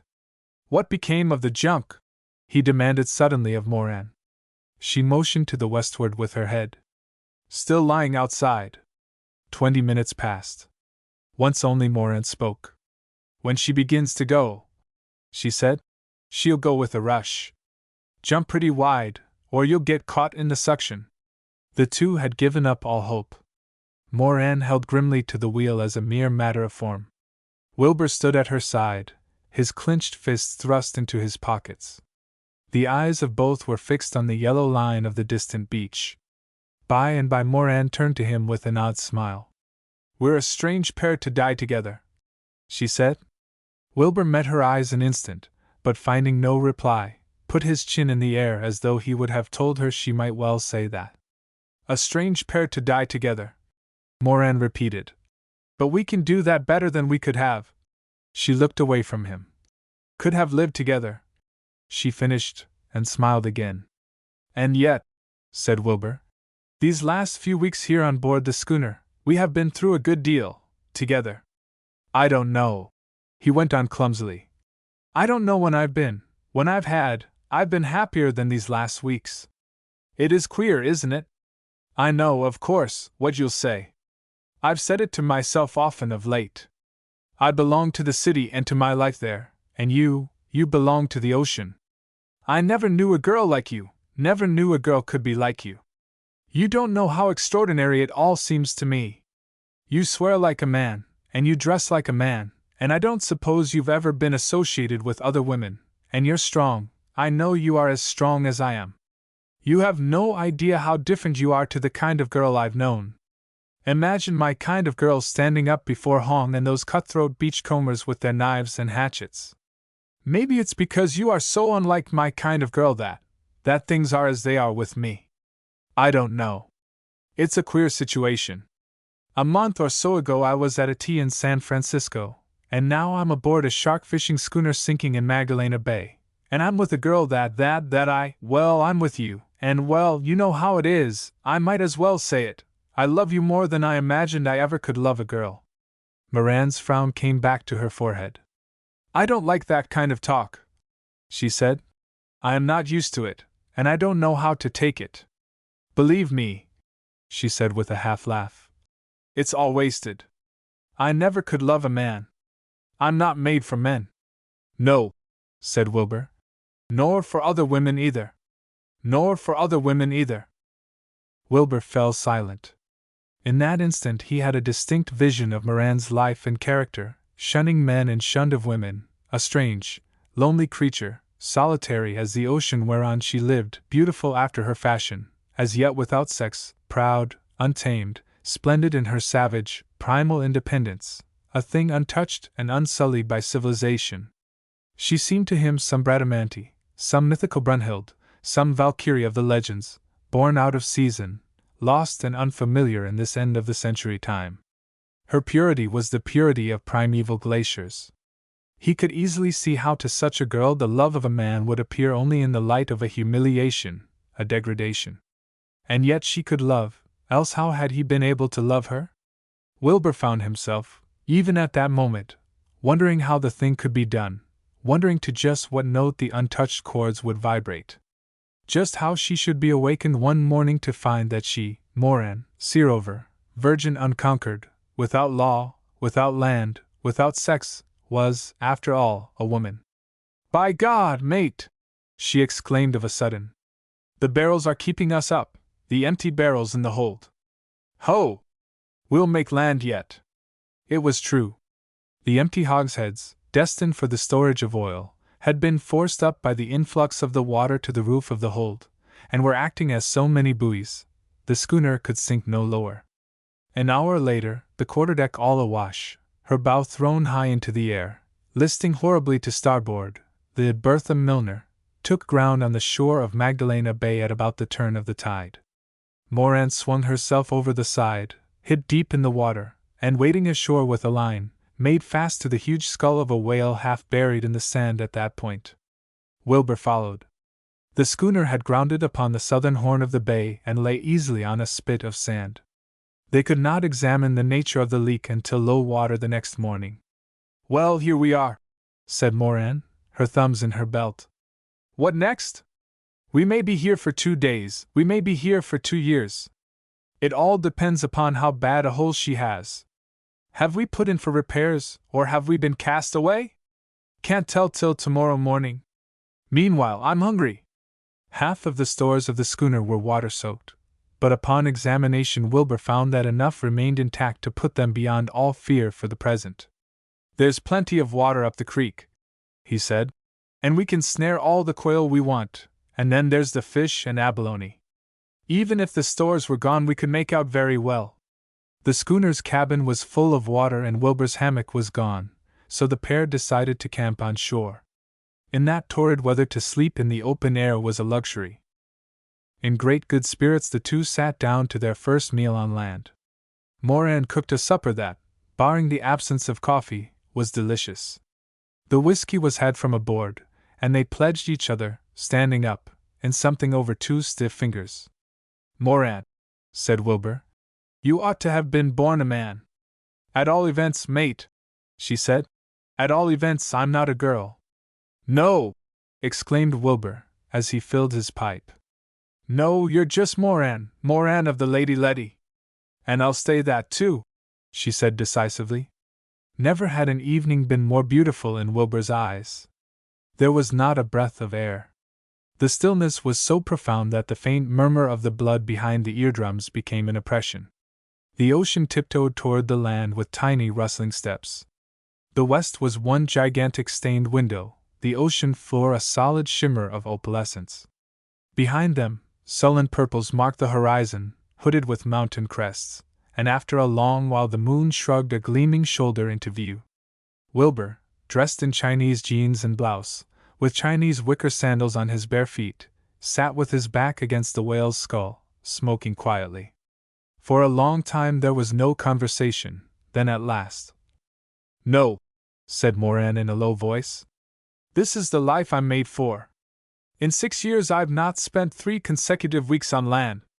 Now that Eilert," she always spoke of her father by his first name, "now that Eilert is dead, I've not a tie, not a relative, not even a friend, and I don't wish it. But the loneliness of the life, the solitude," said Wilbur, "that's what I don't understand. Did it ever occur to you that the best happiness is the happiness that one shares?" Moran clasped a knee in both hands and looked out to sea. She never wore a hat, and the red light of the afterglow was turning her rye-hued hair to saffron. "Ho!" she exclaimed, her heavy voice pitched even lower than usual. "Who could understand or share any of my pleasures, or be happy when I'm happy? And besides, I'm happiest when I'm alone. I don't want anyone." "But," hesitated Wilbur, "one is not always alone.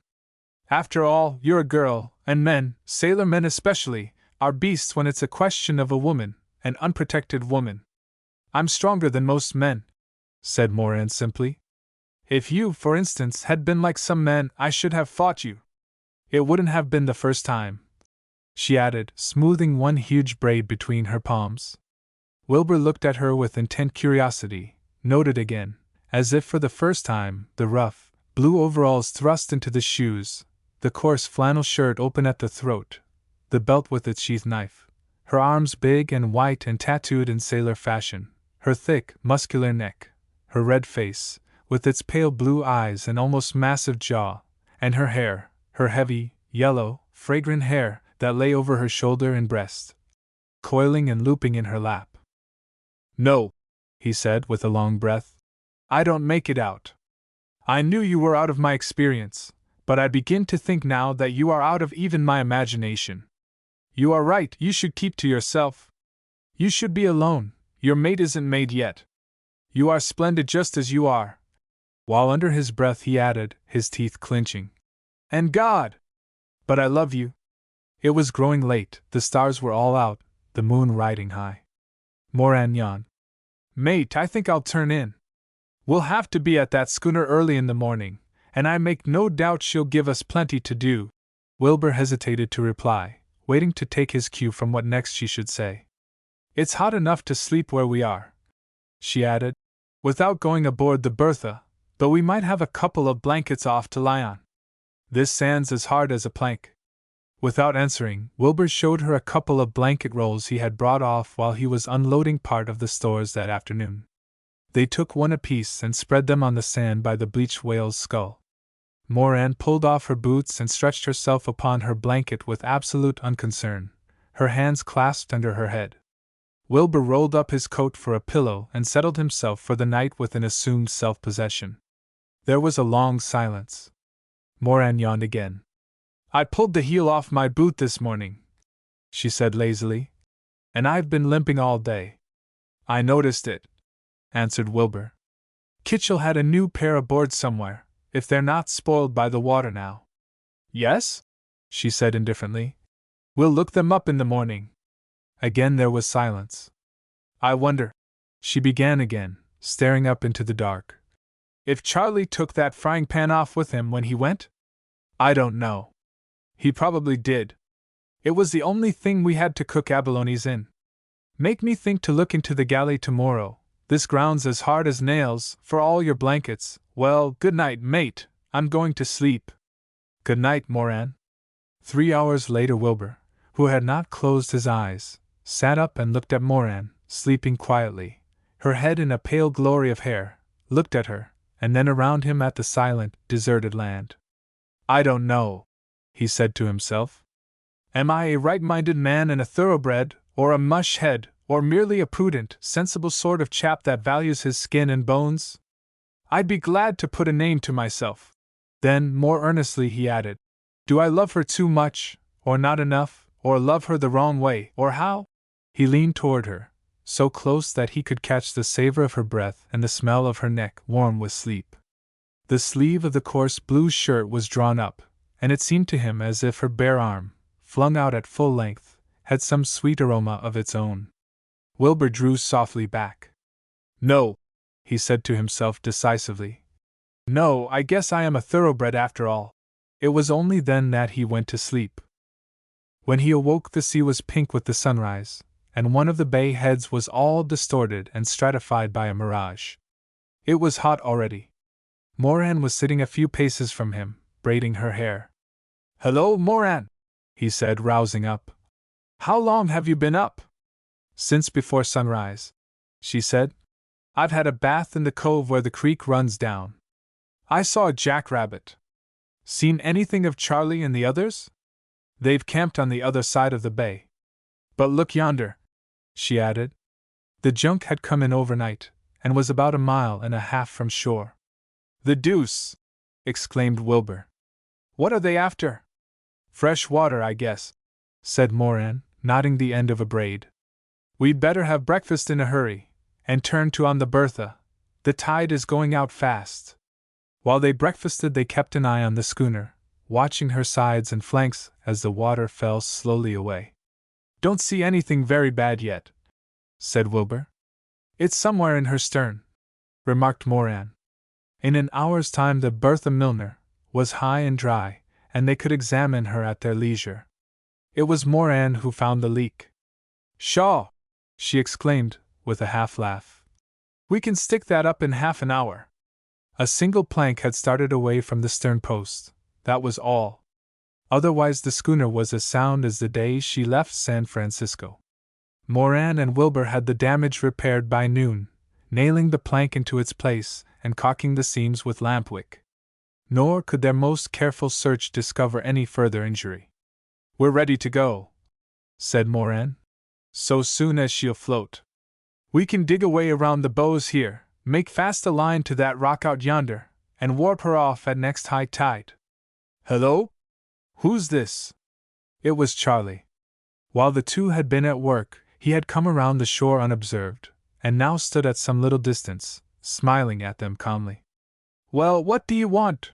Cried Moran angrily. If you had your rights, my friend, you'd be keelhauled. I tink 'em velly hot day. You didn't come here to say that. What do you want? I come have talky talk. We don't want to have any talky talk with such vermin as you. Get out. Charlie sat down on the beach and wiped his forehead. I come by 1 piece bacon. China boy no have got. We aren't selling bacon to deserters, cried Moran. And I'll tell you this, you filthy little monkey, Mr. Wilbur and I are going home, back to Frisco, this afternoon, and we're going to leave you and the rest of your vipers to rot on this beach, or to be murdered by beachcombers. And she pointed out toward the junk. Charlie did not even follow the direction of her gesture, and from this very indifference Wilbur guessed that it was precisely because of the beachcombers that the Machiavellian Chinaman had wished to treat with his old officers. "No have got bacon?" he queried, lifting his eyebrows in surprise. "Plenty, but not for you." Charlie took a buckskin bag from his blouse and counted out a handful of silver and gold. "I buy 'em Nisi 2 PC tobacco." "Look here," said Wilbur deliberately. "Don't you try to flim-flam us, Charlie. We know you too well. You don't want bacon and you don't want tobacco. China boy he plenty much sick. Two boy velly sick. I tink die pretty soon to mola. You catch slop chest, you give me 5-7 liver pill. Sabe? I'll tell you what you want," cried Moran, aiming a forefinger at him, pistol fashion. "You've got a blue funk because those kiting beachcombers have come into the bay, and you're more frightened of them than you are of the schooner, and now you want us to take you home. How much $1,000. Wilbur looked at her in surprise. He had expected a refusal. "You know have got liver pill?" inquired Charlie blandly. Moran turned her back on him. She and Wilbur conferred in a low voice. "We'd better take them back, if we decently can," said Moran. "The schooner is known, of course, in Frisco. She went out with Kitchell and a crew of coolies, and she comes back with you and I aboard, and if we tell the truth about it, it will sound like a lie, and we'll have no end of trouble. Then again, can just you and I work the Bertha into port? In these kind of airs it's plain work, but suppose we have dirty weather? I'm not so sure. I give you $10 FO 10 liver pill," said Charlie. "Will you give us $1,000 to set you down in San Francisco?" Charlie rose. "I go back. I tell China boy what you say about liver pill. By'm by I come back. That means he'll take our offer back to his friends," said Wilbur, in a low voice. "You best hurry chop chop," he called after Charlie. "We go home pretty soon." "He knows very well we can't get away before high tide tomorrow," said Moran. "He'll take his time." Later on in the afternoon Moran and Wilbur saw a small boat put off from the junk and make a landing by the creek. The beachcombers were taking on water. The boat made 3 trips before evening, but the beachcombers made no show of molesting the undefended schooner, or in any way interfering with Charlie's camp on the other side of the bay. "No!" exclaimed Moran between her teeth, as she and Wilbur were cooking supper. "No, they don't need to. They've got about $150,000 of loot on board, our loot, too. Good God! It goes against the grain." The moon rose considerably earlier that night, and by 12 o'clock the bay was flooded with its electrical whiteness.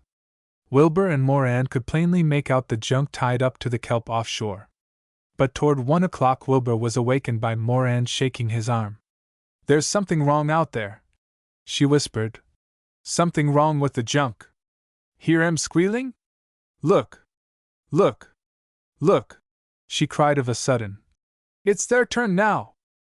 Wilbur could see the crank junk, with its staring red eyes, high stern and prow, as distinctly as though at noonday. As he watched, it seemed as if a great wave caught her suddenly underfoot. She heaved up bodily out of the water, dropped again with a splash, rose again, and again fell back into her own ripples, that, widening from her sides, broke crisply on the sand at Wilbur's feet. Then the commotion ceased abruptly. The bay was quiet again. An hour passed then too. The moon began to set. Moran and Wilbur, wearied of watching, had turned in again, when they were startled to wakefulness by the creak of oarlocks and the sound of a boat grounding in the sand. The coolies, the deserters from the Bertha Milner, were there. Charlie came forward. "GLUP! GLUP!" he said. "Junk all smash! Kiting come ashore! I tink him want catch schooner." 9. The capture of Hong. "What smashed the junk? What wrecked her?" demanded Moran.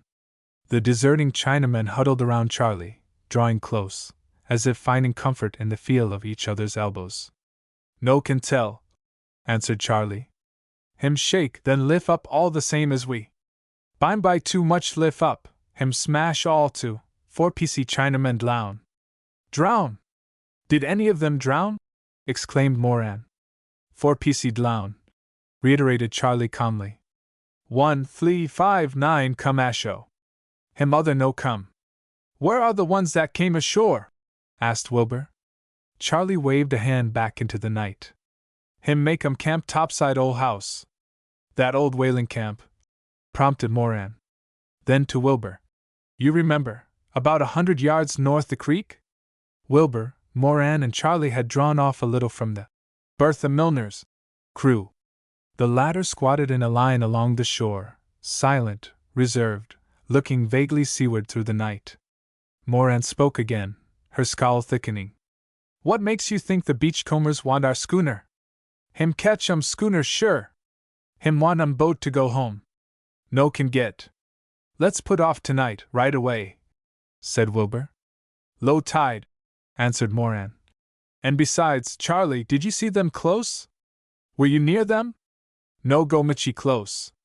Did they have something with them, reeved up in a hammock, something that smelled sweet? Like a joss stick, for instance? No savvy, no can tell. Him try catch schooner sure. Him velly bad China boy. See yup China boy velly bad. I belong Sam yup. Savvy? Ah. The tongs? Yes. I Sam yup. Him. And he pointed to the Bertha's crew. Sam yup. Always Sam yup, me see him. And he waved a hand toward the beachcombers' camp. Him see yup. Savvy? It's a tong row, said Wilbur. They're blood enemies, the see yups and Sam yups. Moran fell thoughtful, digging her boot heel into the sand, her thumbs hooked into her belt, her forehead gathered into a heavy frown. There was a silence. One thing, she said at last. We can't give up the schooner. They would take our stores as well, and then where are we? Maroon, by Jove! How far do you suppose we are from the nearest town? 300 miles wouldn't be a bad guess, and they've got the loot, our ambergris, I'll swear to that. They didn't leave that aboard when the junk sank. Look here, Charlie, she said, turning to the Chinaman. If the beachcombers take the schooner, the Bertha Milner, from us we'll be left to starve on this beach. I tink 'em yas. How are we going to get home? Are you going to let them do it? Are you going to let them have our schooner? I tink no can have. Look here, she went on, with sudden energy. There are only 9 of them now, to our 8. We're about even. We can fight those swine. I know we can. If we jump their camp and rush them hard, believe me, we could run them into the sea. Mate, she cried, suddenly facing Wilbur. Are you game? Have you got blood in you? Those beachcombers are going to attack us tomorrow, before high tide, that's flat. There's going to be a fight anyway. We can't let them have the schooner. It's starvation for us if we do. They mean to make a dash for the Bertha, and we've got to fight them off. If there's any attacking to be done, I propose to do it. I propose we jump their camp before it gets light. Now, tonight, right away, run in on them there, take them by surprise, do for 1 or 2 of them if we have to, and get that ambergris. Then cut back to the schooner, up our sails, and wait for the tide to float us off. We can do it, I know we can. Mate, will you back me up? Back you up? You bet I'll back you up, Moran. But, Wilbur hesitated. We could fight them so much more to advantage from the deck of the schooner. Why not wait for them aboard? We could have our sails up, anyhow, and we could keep the beachcombers off till the tide rose high enough to drive them back. Why not do that? I think best wait topside boat, assented Charlie. Yes, why not, Moran? Because, shouted the girl, they've got our loot. I don't propose to be plundered of $150,000 if I can help it. Wassa dat? Demanded Charlie. 150,000 you have got? I did have it, we had it, the mate and I. We triced a sperm whale for the beachcombers, and when they thought they had everything out of him, we found a lump of ambergris in him that will weigh close to 200 pounds. Now look here, Charlie. The beachcombers have got the stuff. It's mine, I'm going to have it back. Here's the lay. Your men can fight, you can fight yourself. We'll make it a business proposition. Help me to get that ambergris, and if we get it I'll give each one of the men $1,000, and I'll give you $1,500. You can take that up and be independent rich the rest of your life. You can chuck it and rot on this beach, for it's fight or lose the schooner, you know that as well as I do.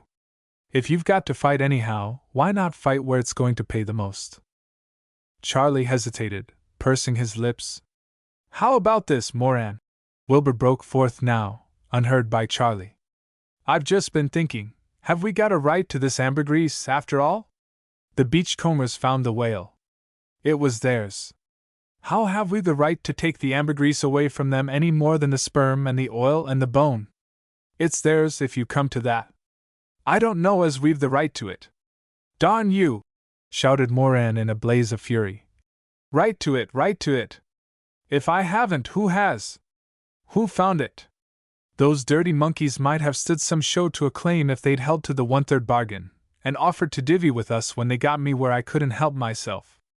I don't say I'd give in now if they had, given to let 'em walk off with $100,000 that I've got as good a claim to as they have. But they've saved me the trouble of arguing the question. They've taken it all. And there's no bargain in the game at all now.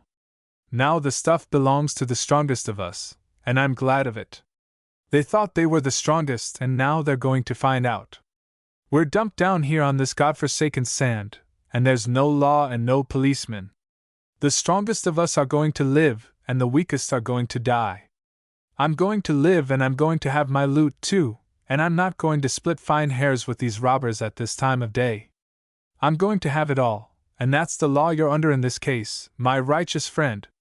She turned her back upon him, spinning around upon her heel, and Wilbur felt ashamed of himself and proud of her.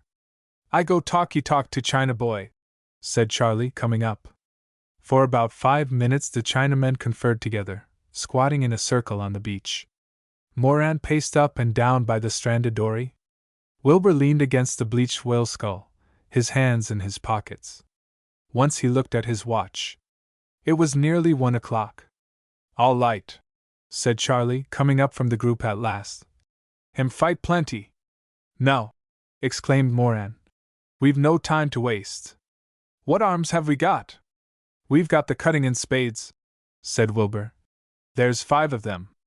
They're nearly 10 feet long, and the blades are as sharp as razors. You couldn't want better pikes. That's an idea, returned Moran, evidently willing to forget her outburst of a moment before, perhaps already sorry for it. The party took stock of their weapons, and 5 huge cutting-in spades, a heavy knife from the galley, and a revolver of doubtful effectiveness were divided among them. The crew took the spades, Charlie the knife, and Wilbur the revolver. Moran had her own knife, a halfless dirk, such as is affected by all Norwegians, whether landsmen or sailors. They were examining this armament, and Moran was suggesting a plan of attack, when Hong, the leader of the beachcombers, and 1 other Chinaman appeared some little distance below them on the beach. The moon was low and there was no great light, but the 2 beachcombers caught the flash of the points of the spades. They halted and glanced narrowly and suspiciously at the group. Beasts, muttered Moran. They are up to the game, there's no surprising them now. Talk to him, Charlie, see what he wants. Moran, Wilbur, and Charlie came part of the way toward Hong and his fellow, and paused some 15 feet distant, and a long colloquy ensued. It soon became evident, however, that in reality Hong wanted nothing of them, though with great earnestness he asserted his willingness to charter the Bertha Milner back to San Francisco. That's not his game at all, said Moran to Wilbur, in a low tone, her eyes never leaving those of the beachcomber. He's pretty sure he could seize the Bertha and never pay us a stiver. They've come down to spy on us, and they're doing it too. There's no good trying to rush that camp now. They'll go back and tell the crew that we know their lay. It was still very dark. Near the hulk of the beach, Bertha Milner, were grouped her crew, each armed with a long and lance-like cutting-in spade, watching and listening to the conference of the chiefs. The moon, almost down, had flushed blood-red, violently streaking the gray, smooth surface of the bay with her reflection. The tide was far out, rippling quietly along the reaches of wet sand. In the pauses of the conference the vast, muffling silence shut down with the abruptness of a valve suddenly closed. How it happened, just who made the first move, in precisely what manner the action had been planned, or what led up to it, Wilbur could not afterwards satisfactorily explain. There was a rush forward, he remembered that much, a dull thudding of feet over the resounding beach surface, a moment's writhing struggle with a half-naked brown figure that used knife and nail and tooth, and then the muffling silence again, broken only by the sound of their own panting. In that whirl of swift action Wilbur could reconstruct but two brief pictures: the Chinaman, Huang's companion, flying like one possessed along the shore, Hong himself flung headlong into the arms of the Berthas, coolies, and Moran, her eyes blazing, her thick braids flying, brandishing her fist as she shouted at the top of her deep voice. "We've got you, anyhow!" They had taken Hong prisoner, whether by treachery or not, Wilbur did not exactly know, and even if unfair means had been used, he could not repress a feeling of delight and satisfaction as he told himself that in the very beginning of the fight that was to follow he and his mates had gained the first advantage. As the action of that night's events became more and more accelerated, Wilbur could not but notice the change in Moran. It was very evident that the old Norse fighting blood of her was all astir, brutal, merciless, savage beyond all control. A sort of obsession seized upon her at the near approach of battle, a frenzy of action that was checked by nothing, that was insensible to all restraint. At times it was impossible for him to make her hear him, or when she heard to understand what he was saying. Her vision contracted. It was evident that she could not see distinctly. Wilbur could no longer conceive of her as a woman of the days of civilization. She was lapsing back to the 8th century again, to the Vikings, the sea-wolves, the berserkers. "Now you're going to talk," she cried to Hong, as the bound Chinaman sat upon the beach, leaning his back against the great skull. "Charlie, ask him if they saved the ambergris when the junk went down, if they've got it now." Charlie put the question in Chinese, but the beachcomber only twinkled his vicious eyes upon them and held his peace. With the full sweep of her arm, her fist clenched till the knuckles whitened, Moran struck him in the face. "Now will you talk?" she cried. Hong wiped the blood from his face upon his shoulder and set his jaws. He did not answer. "You will talk before I'm done with you, my friend. Don't get any wrong notions in your head about that," Moran continued, her teeth clenched. "Charlie," she added, "is there a file aboard the schooner?" "I tinkum yes, boss have got file." "In the tool chest, isn't it?" Charlie nodded, and Moran ordered it to be fetched. "If we're to fight that crowd," she said, speaking to herself and in a rapid voice, thick from excitement and passion, "we've got to know where they've hid the loot, and what weapons they've got. If they have a rifle or a shotgun with them, it's going to make a big difference for us. The other fellow escaped and has gone back to warn the rest. It's fight now, and no mistake." The Chinaman who had been sent aboard the schooner returned, carrying a long, rather coarse-grained file. Moran took it from him. "Now," she said, standing in front of Hong, "I'll give you one more chance. Answer me. Did you bring off the ambergris, you beast, when your junk sank? Where is it now? How many men have you? What arms have you got? Have your men got a rifle? Charlie, put that all to him in your lingo, so as to make sure that he understands.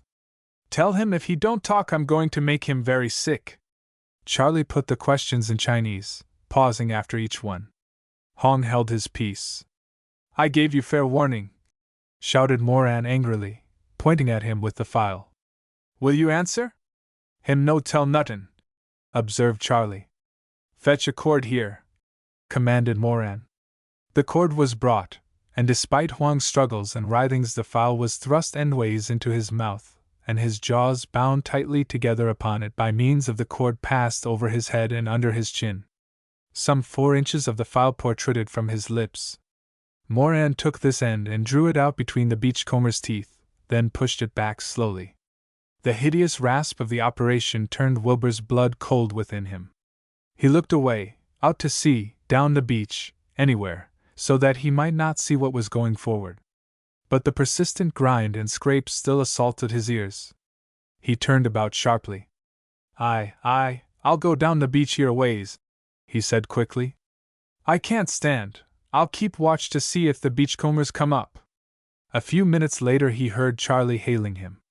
Chin chin heap plenty now, said he, with a grin, as Wilbur came up. Hong sat on the sand in the midst of the circle.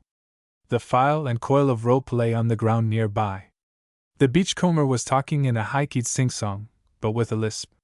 He told them partly in pidgin English and partly in Cantonese, which Charlie translated, that their men were 8 in number, and that they had intended to seize the schooner that night, but that probably his own capture had delayed their plans.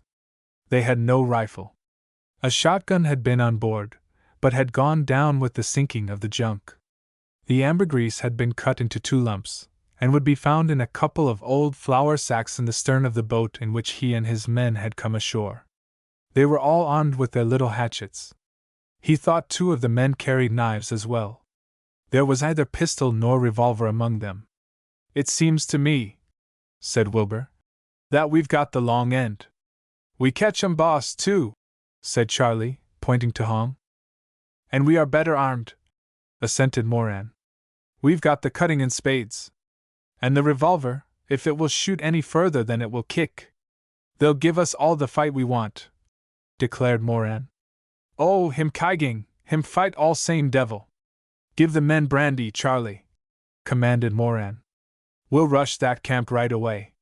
The demijohn of spirits was brought down from the Bertha, and passed around, Wilbur and Moran drinking from the tin cup, the coolies from the bottle.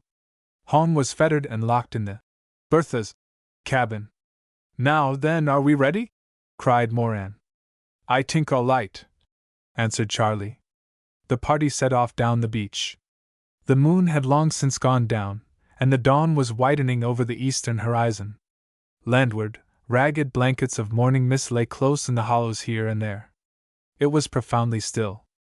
The stars were still out. The surface of Magdalena Bay was smooth as a sheet of gray silk. 20 minutes passed, half an hour, an hour. The party tramped steadily forward, Moran, Wilbur, and Charlie leading, the coolies close behind carrying the cutting and spades over their shoulders. Slowly and in silence they made the half-circuit of the bay. The Bertha Milner was far behind them by now, a vague gray mass in the early morning light. Did you ever fight before? Moran suddenly demanded of Charlie. One time I fight plenty much in San Francisco and Washington Sleet. Fight 'em see-ups. Another half-hour passed. At times when they halted they began to hear the faint murmur of the creek, just beyond which was the broken and crumbling shanty, relic of an old Portuguese whaling camp, where the beachcombers were camped. At Charlie's suggestion the party made a circuit, describing a half-moon, to landward, so as to come out upon the enemy sheltered by the sand dunes. 20 minutes later they crossed the creek about 400 yards from the shore. Here they spread out into a long line, and keeping an interval of about 15 feet between each of them, moved cautiously forward. The unevenness of the sand breaks hid the shore from view, but Moran, Wilbur, and Charlie knew that by keeping the creek upon their left they would come out directly upon the house. A few moments later Charlie held up his hand, and the men halted. The noise of the creek chattering into the tidewater of the bay was plainly audible just beyond. A ridge of sand, covered thinly with sagebrush, and a faint column of smoke rose into the air over the ridge itself. They were close in. The coolies were halted, and dropping upon their hands and knees, the 3 leaders crawled to the top of the break. Sheltered by a couple of sage bushes and lying flat to the ground, Wilbur looked over and down upon the beach. The first object he made out was a crazy, roofless house, built of driftwood, the chinks plastered with daubed mud, the door fallen in. Beyond, on the beach, was a flat-bottomed dingy, unpainted and foul with dirt. But all around the house the sand had been scooped and piled to form a low barricade, and behind this barricade Wilbur saw the beachcombers. There were 8 of them. They were alert and ready, their hatchets in their hands. The gaze of each of them was fixed directly upon the sandbreak which sheltered the Bertha Milners, officers and crew. They seemed to Wilbur to look him straight in the eye. They neither moved nor spoke. The silence and absolute lack of motion on the part of these small, half-naked Chinamen, with their ape-like muzzles and twinkling eyes, was ominous. There could be no longer any doubts that the beachcombers had known of their enemies' movements, and were perfectly aware of their presence behind the sandbreak. Moran rose to her feet, and Wilbur and Charlie followed her example. "There's no use hiding," she said. "They know we're here." Charlie called up the crew. The two parties were ranged face to face. Over the eastern rim of the Pacific, the blue whiteness of the early dawn was turning to a dull, roseate gold at the core of the sunrise. The headlands of Magdalena Bay stood black against the pale glow. Overhead, the greater stars still shone. The monotonous, faint ripple of the creek was the only sound. It was about 3:30 o'clock. A battle. Wilbur had imagined that the fight would be hardly more than a wild rush down the slope of the beach, a dash over the beachcombers' breastworks of sand, and a brief hand-to-hand scrimmage around the old cabin. In all accounts he had ever read of such affairs, and in all ideas he had entertained on the subject, this had always been the case. The two bodies had shocked together like a college rush. There had been 5 minutes' play of knife and club and gun, a confused whirl of dust and smoke, and all was over before one had time either to think or be afraid. But nothing of the kind happened that morning. The Bertha Milner's crew, in a long line, Moran at one end, Wilbur at the other, and Charlie in the center, came on toward the beachcombers, step by step. There was little outcry. Each contestant singled out his enemy, and made slowly for him with eyes fixed and weapon ready, regardless of the movements of his mates. "See any rifles among them, Charlie?" shouted Moran, suddenly breaking the silence.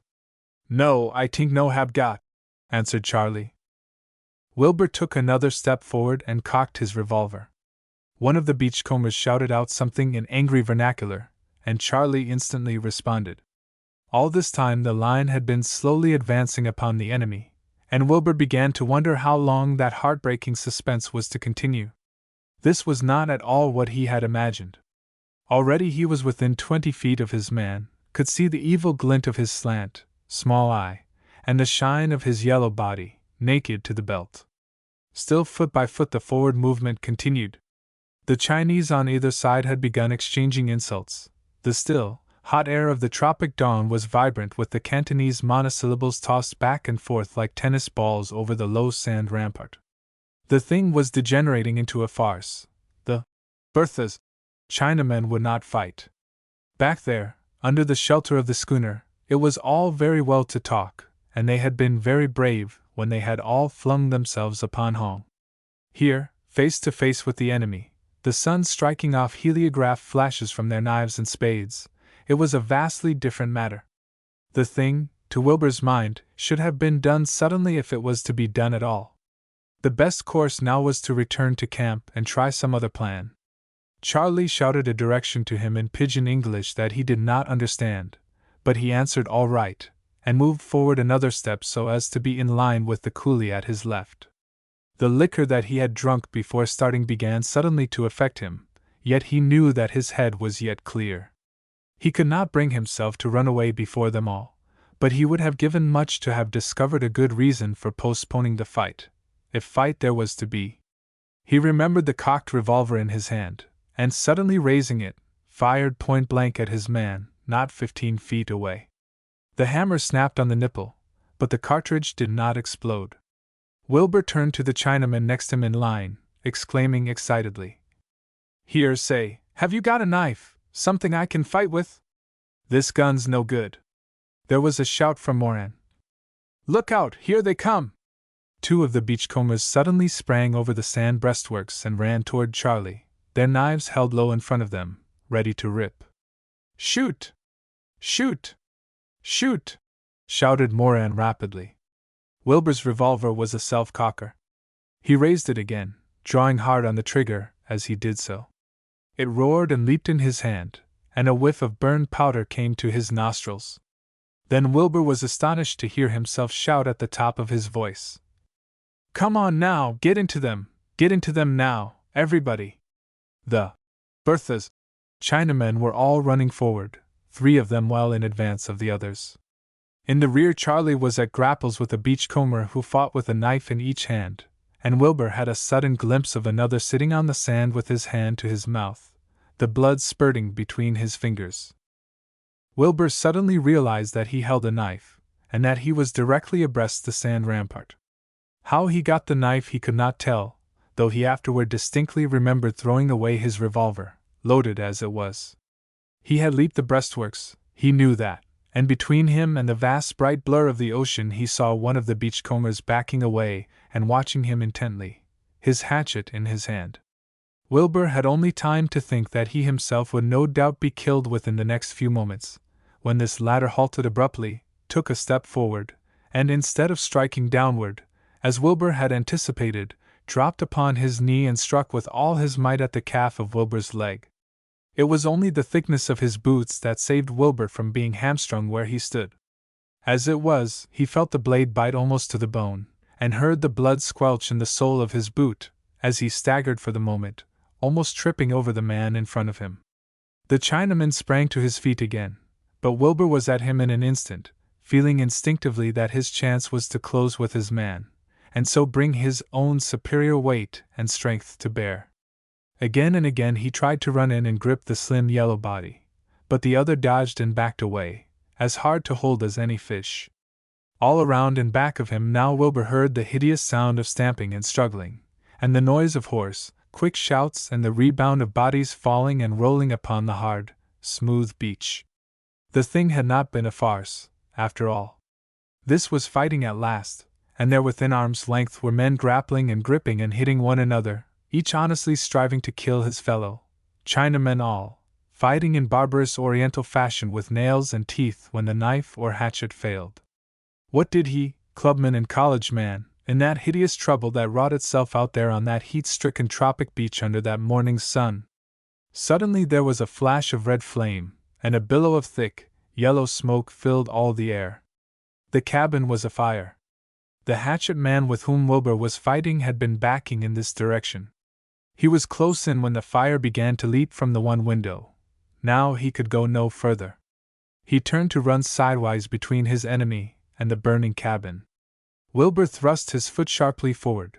The beachcomber tripped, staggered, and before he had reached the ground Wilbur had driven home the knife.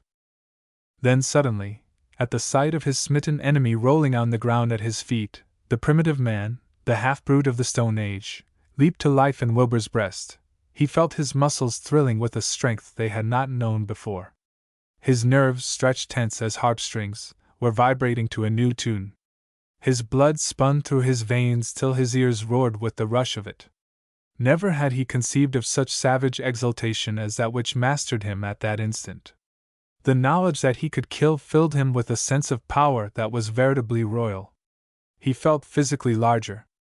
It was the joy of battle, the horrid exhilaration of killing, the animal of the race, the human brute suddenly aroused and dominating every instinct and tradition of centuries of civilization. The fight still was going forward. Wilbur could hear the sounds of it, though from where he stood all sight was shut off by the smoke of the burning house. As he turned about, knife in hand, debating what next he should do, a figure burst down upon him, shadowy and distorted through the haze. It was Moran, but Moran as Wilbur had never seen her before. Her eyes were blazing under her thick frown like fire under a bush. Her arms were bared to the elbow, her heavy ropes of hair flying and coiling from her in all directions, while with a voice hoarse from shouting she sang, or rather chanted, in her long-forgotten Norse tongue, fragments of old sagas, words, and sentences, meaningless even to herself. The fury of battle had exalted her to a sort of frenzy. She was beside herself with excitement. Once more she had lapsed back to the Vikings and Seerovers of the 10th century. She was Brunhild again, a shield maiden, a Valkyrie, a berserker and the daughter of berserkers, and like them she fought in a veritable frenzy, seeing nothing, hearing nothing, every sense exalted, every force doubled, insensible to pain, deaf to all reason. Her dirk uplifted, she rushed upon Wilbur, never once pausing in her chant. Wilbur shouted a warning to her as she came on, puzzled beyond words, startled back to a consciousness of himself again by this insensate attack. "Moran! Moran!" he called. "What is it? You're wrong!" It's Wilbur, your mate, can't you see?" Moran could not see, blind to friend or foe. As she was deaf to reason, she struck at him with all the strength of her arm. But there was no skill in her fighting now. Wilbur dropped his own knife and gripped her right wrist. She closed with him upon the instant, clutching at his throat with her one free hand, and as he felt her strength, doubled and tripled in the fury of her madness, Wilbur knew that, however easily he had overcome his enemy of a moment before, he was now fighting for his very life. At first, Wilbur merely struggled to keep her from him, to prevent her using her dirk. He tried not to hurt her. But what with the spirits he had drunk before the attack, what with the excitement of the attack itself and the sudden unleashing of the brute in him an instant before, the whole affair grew dim and hazy in his mind. He ceased to see things in their proportion. His newfound strength gloried in matching itself with another strength that was its equal. He fought with Moran, not as he would fight with either woman or man, or with anything human, for the matter of that. He fought with her as against some impersonal force that it was incumbent upon him to conquer, that it was imperative he should conquer if he wished to live. When she struck, he struck blow for blow, force for force, his strength against hers, glorying in that strange contest, though he never once forgot that this last enemy was the girl he loved. It was not Moran whom he fought, it was her force, her determination, her will, her splendid independence, that he set himself to conquer. Already she had dropped or flung away the dirk, and their battle had become an issue of sheer physical strength between them. It was a question now as to who should master the other.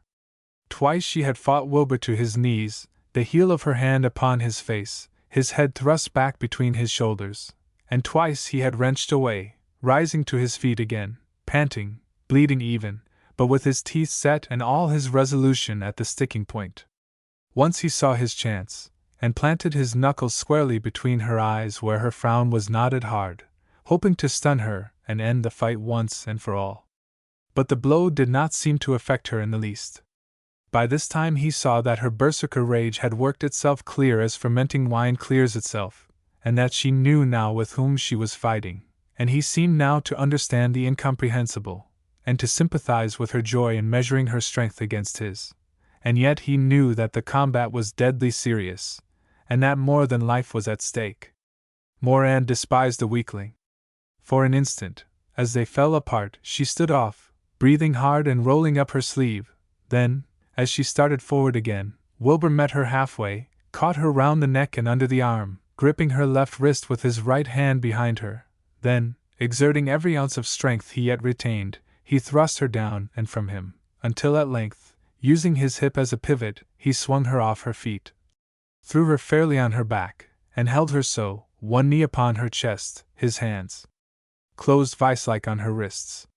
Then suddenly Moran gave up, relaxing in his grasp all in a second, and to his great surprise suddenly smiled. "Ho! Mate!" she exclaimed. "That was a tough one, but I'm beaten. You're stronger than I thought for." Wilbur released her and rose to his feet. "Here," she continued, "give me your hand. I'm as weak as a kitten."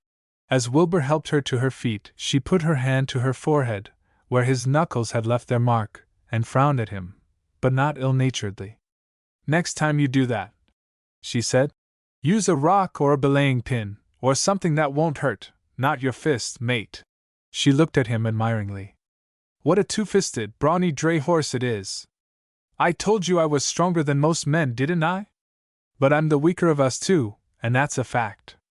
You've beaten, mate, I admit it. You've conquered me, and," she continued, smiling again and shaking him by the shoulder, "and, mate, do you know I love you for it." 11. A change in leaders. "Well," exclaimed Wilbur at length, the excitement of the fight returning upon him, "we have plenty to do yet. Come on, Moran." It was no longer Moran who took the initiative, who was the leader. The brief fight upon the shore had changed all that. It was Wilbur who was now the master, it was Wilbur who was aggressive. He had known what it meant to kill. He was no longer afraid of anything, no longer hesitating. He had felt a sudden quadrupling of all his strength, moral and physical. All that was strong and virile and brutal in him seemed to harden and stiffen in the moment after he had seen the beachcomber collapse limply on the sand under the last strong knife blow, and a sense of triumph, of boundless self-confidence, leaped within him, so that he shouted aloud in a very excess of exhilaration, and snatching up a heavy cutting-in spade that had been dropped in the fight near the burning cabin, tossed it high into the air, catching it again as it descended like any exultant savage. "Come on!" he cried to Moran. "Where are the beachcombers gone? I'm going to get one more before the show is over." The two passed out of the zone of smoke, and reached the other side of the burning cabin just in time to see the last of the struggle. The whole affair had not taken more than a quarter of an hour. In the end the beachcombers had been beaten. 4 had fled into the waste of sand and sage that lay back of the shore, and had not been pursued. A 5th had been almost hamstrung by one of the Bertha's coolies, and had given himself up. A 6th, squealing and shrieking like a tiger cat, had been made prisoner, and Wilbur himself had accounted for the 7th. As Wilbur and Moran came around the cabin they saw the Bertha Milners, Chinamen in a group, not far from the water's edge, reassembled after the fight, panting and bloody, some of them bare to the belt, their weapons still in their hands. Here and there was a bandaged arm or head, but their number was complete. Or no, was it complete? "Ought to be one more," said Wilbur, anxiously hastening forward. As the two came up the coolies parted, and Wilbur saw one of them, his head propped upon a rolled-up blouse, lying ominously still on the trampled sand. "It's Charlie!" exclaimed Moran. "Where's he hurt?" cried Wilbur to the group of coolies. "Jim, where's Jim? Where's he hurt, Jim?" Jim, the only member of the crew besides Charlie who could understand or speak English, answered. "Kigging him fin pistol, you pistol, Charlie him fight plenty, by, when he knows see, one PC kigging he come up behin, shoot Charlie inside, savvy? Did he kill him? Is he dead? No, I tink him die plenty soon, him knows savvy nuttin now, him all same sleep. Plenty soon by him sleep for good, I tink." There was little blood to be seen when Wilbur gently unwrapped the torn sleeve of a blouse that had been used as a bandage. Just under the armpit was the mark of the bullet, a small puncture already closed, half hidden under a clot or two of blood. The coolie lay quite unconscious, his eyes wide open, drawing a faint, quick breath at irregular intervals. "What do you think, mate?" asked Moran in a low voice. "I think he's got it through the lungs," answered Wilbur, frowning in distress and perplexity. "Poor old Charlie!" Moran went down on a knee, and put a finger on the slim, corded wrist, yellow as old ivory. "Charlie!" she called. "Charlie, here, don't you know me? Wake up, old chap! It's Moran. You're not hurt so very bad, are you?" Charlie's eyes closed and opened a couple of times. "No can tell," he answered feebly. "Hurt plenty big." Then he began to cough. Wilbur drew a sigh of relief. "He's all right!" he exclaimed. "Yes, I think he's all right," assented Moran. "First thing to do now is to get him aboard the schooner," said Wilbur. "We'll take him right across in the beachcomber's dory here. By Jove!" he exclaimed on a sudden. "The ambergris! I'd forgotten all about it." His heart sank. In the hideous confusion of that morning's work, all thought of the loot had been forgotten. Had the battle been for nothing, after all? The moment the beachcombers had been made aware of the meditated attack, it would have been an easy matter for them to have hidden the ambergris, destroyed it even. In 2 strides Wilbur had reached the beachcomber's dory and was groping in the forward cuddy. Then he uttered a great shout of satisfaction. The stuff was there, all of it, though the mass had been cut into quarters, 3 parts of it stowed in tea flails, the 4th still reeved up in the hammock netting. "We've got it!" he cried to Moran, who had followed him. "We've got it, Moran! Over $100,000. We're rich, rich as bootless, you and I. Oh, it was worth fighting for, after all, wasn't it? Now we'll get out of here, now we'll cut for home." "It's only Charlie I'm thinking about," answered Moran, hesitating. "If it wasn't for that we'd be all right. I don't know whether we did right, after all, in jumping the camp here. I wouldn't like to feel that I'd got Charlie into our quarrel only to have him killed." Wilbur stared at this new Moran in no little amazement. Where was the reckless, untamed girl of the previous night, who had sworn at him and denounced his niggling misgivings as to right and wrong. "Ho!" he retorted impatiently. "Charlie's right enough. And, besides, I didn't force him to anything. That is, took the same chances. If I hadn't done for my man there behind the cabin, he would have done for me. At all events, we carried our point. We got the loot. They took it from us, and we were strong enough to get it back." Moran merely nodded, as though satisfied with his decision, and added, "Well, what next, mate? We'll get back to the Bertha now and put to sea as soon as we can catch the tide. I'll send Jim and 2 of the other men across in the dory with Charlie. The rest of us will go around by the shore. We've got to have a chin-chin with Hong, if he don't get loose aboard there and fire the boat before we can get back. I don't propose taking these beachcombers back to Frisco with us." "What will we do with the 2 prisoners?" she asked. "Let them go, we've got their arms." The positions of the 2 were reversed. It was Wilbur who assumed control and direction of what went forward, Moran taking his advice and relying upon his judgment. In accordance with Wilbur's orders, Charlie was carried aboard the dory, which, with 2 Chinamen at the oars, and the ambergris stowed again into the cuddy, at once set off for the schooner. Wilbur himself cut the ropes on the 2 prisoners, and bade them shift for themselves. The rest of the party returned to the Bertha Milner, around the wide sweep of the beach. It was only by high noon, under the flogging of a merciless sun, that the entire crew of the little schooner once more reassembled under the shadow of her stranded hulk. They were quite worn out, and as soon as Charlie was lifted aboard, and the ambergris, or, as they spoke of it now, the loot, was safely stowed in the cabin, Wilbur allowed the Chinamen 3 or 4 hours' rest.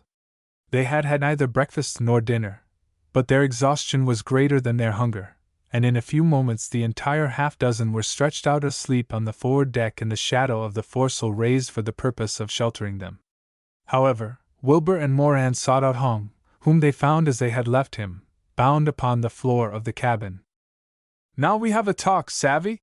Wilbur told him as he loosed the ropes about his wrists and ankles. "We got our loot back from you, old man, and we got one of your men into the bargain. You woke up the wrong crowd, Hong, when you went up against this outfit. You're in a bad way, my friend. Your junk is wrecked, all your oil and blubber from the whale is lost, 4 of your men have run away, 1 is killed, another one we caught and let go, another one has been hamstrung, and you yourself are a prisoner, with your teeth filed down to your gums. Now," continued Wilbur, with the profoundest gravity, "I hope this will be a lesson to you. Don't try and get too much the next time. Just be content with what is yours by right, or what you are strong enough to keep, and don't try to fight with white people. Other coolies, I don't say. But when you try to get the better of white people, you are out of your class." The little beachcomber, he was scarcely above 5 feet, rubbed his chafed wrists, and fixed Wilbur with his tiny, twinkling eyes. "What you do now?" "We go home. I'm going to maroon you and your people here on this beach. You deserve that I should let you eat your fists by way of tablecloth, but I'm no such dirt as you.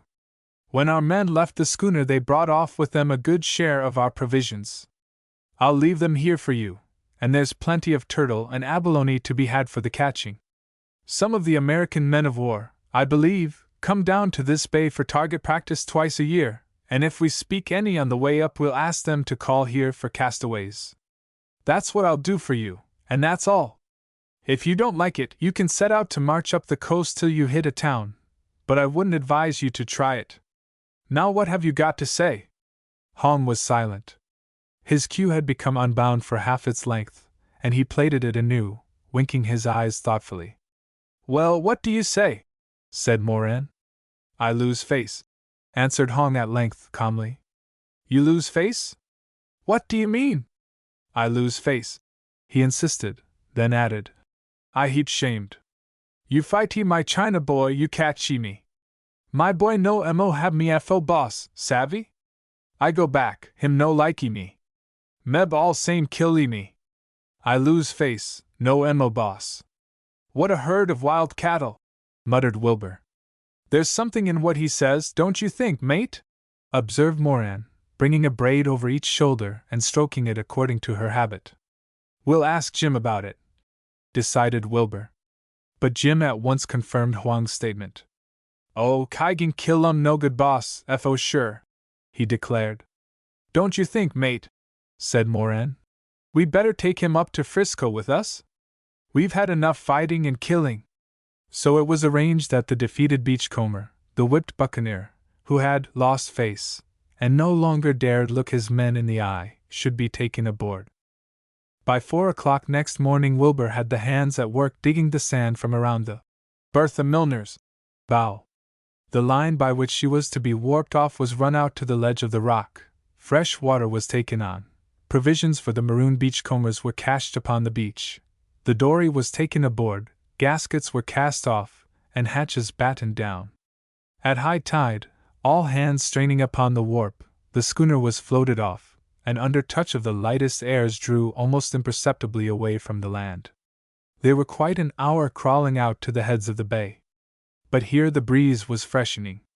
Moran took the wheel, the flying jib and staysail were set, the wake began to whiten under the schooner's stern, the forefoots sang, the Pacific opened out more and more, and by 12:30 o'clock Moran put the wheel over, and, as the schooner's bow swung to the northward, cried to Wilbur, "Mate, look your last of Magdalena Bay!" Standing at her side, Wilbur turned and swept the curve of the coast with a single glance. The vast, heat-scourged hoop of yellow sand, the still, smooth shield of indigo water, with its beds of kelp, had become insensibly dear to him. It was all familiar, friendly, and hospitable. Hardly an acre of that sweep of beach that did not hold the impress of his foot. There was the point near by the creek where he and Moran first landed to fill the water casks and to gather abalones. The creek itself, where he had snared quail. The sand spit with its whitened whale's skull, where he and Moran had beached the schooner. And there, last of all, that spot of black over which still hung a haze of brown-gray smoke, the charred ruins of the old Portuguese whaling cabin, where they had outfought the beachcombers. For a moment Wilbur and Moran looked back without speaking. They stood on the quarterdeck, in the shadow of the mainsail, shut off from the sight of the schooner's crew, and for the instant quite alone. "Well, Moran, it's goodbye to the old places, isn't it?" said Wilbur at length. "Yes," she said, her deep voice pitched even deeper than usual. "Mate, great things have happened there. It doesn't look like a place for a tong row with Chinese pirates, though, does it?" he said. But even as he spoke the words, he guessed that that was not what he meant. "Oh, what did that amount to?" she said, with an impatient movement of her head. "It was there that I first knew myself, and knew that, after all, you were a man and I was a woman, and that there was just us, you and I, in the world, and that you loved me and I loved you, and that nothing else was worth thinking of." Wilbur shut his hand down over hers as it gripped a spoke of the wheel. "Moran, I knew that long since," he said. "Such a month as this has been. Why, I feel as though I had only begun to live since I began to love you." "And you do, mate?" she answered. "You do love me, and always will?" "Oh, you don't know," she went on, interrupting his answer. "You haven't a guess how the last 2 days have changed me. Something has happened here," and she put both her hands over her breast. "I'm all different here, mate. It's all you inside here, all you. And it hurts, and I'm proud that it does hurt. Oh," she cried of a sudden, "I don't know how to love yet, and I do it very badly, and I can't tell you how I feel, because I can't even tell it to myself. But you must be good to me now." The deep voice trembled a little. "Good to me, mate, and true to me, mate, because I've only you, and all of me is yours. Mate, be good to me, and always be kind to me. I'm not Moran anymore. I'm not proud and strong and independent, and I don't want to be lonely. I want you always with me. I'm just a woman now, dear, just a woman that loves you with a heart she's just found." Wilbur could find no words to answer. There was something so pathetic and at the same time so noble in Moran's complete surrender of herself, and her dependence upon him, her unquestioned trust in him and his goodness, that he was suddenly smitten with awe at the sacredness of the obligation thus imposed on him. She was his now, to have and to hold, to keep, to protect, and to defend. She who was once so glorious of her strength, of her savage isolation, her inviolate, pristine maidenhood. All words seemed futile and inadequate to him. She came close to him, and put her hands upon his shoulders, and, looking him squarely in the eyes, said, "You do love me, mate, and you always will?" "Always, Moran," said Wilbur simply. He took her in his arms, and she laid her cheek against his for a moment, then took his head between her hands and kissed him. 2 days passed. The Bertha Milner held steadily to her northward course, Moran keeping her well in toward the land. Wilbur maintained a lookout from the crow's nest in the hope of sighting some white cruiser or battleship on her way south for target practice.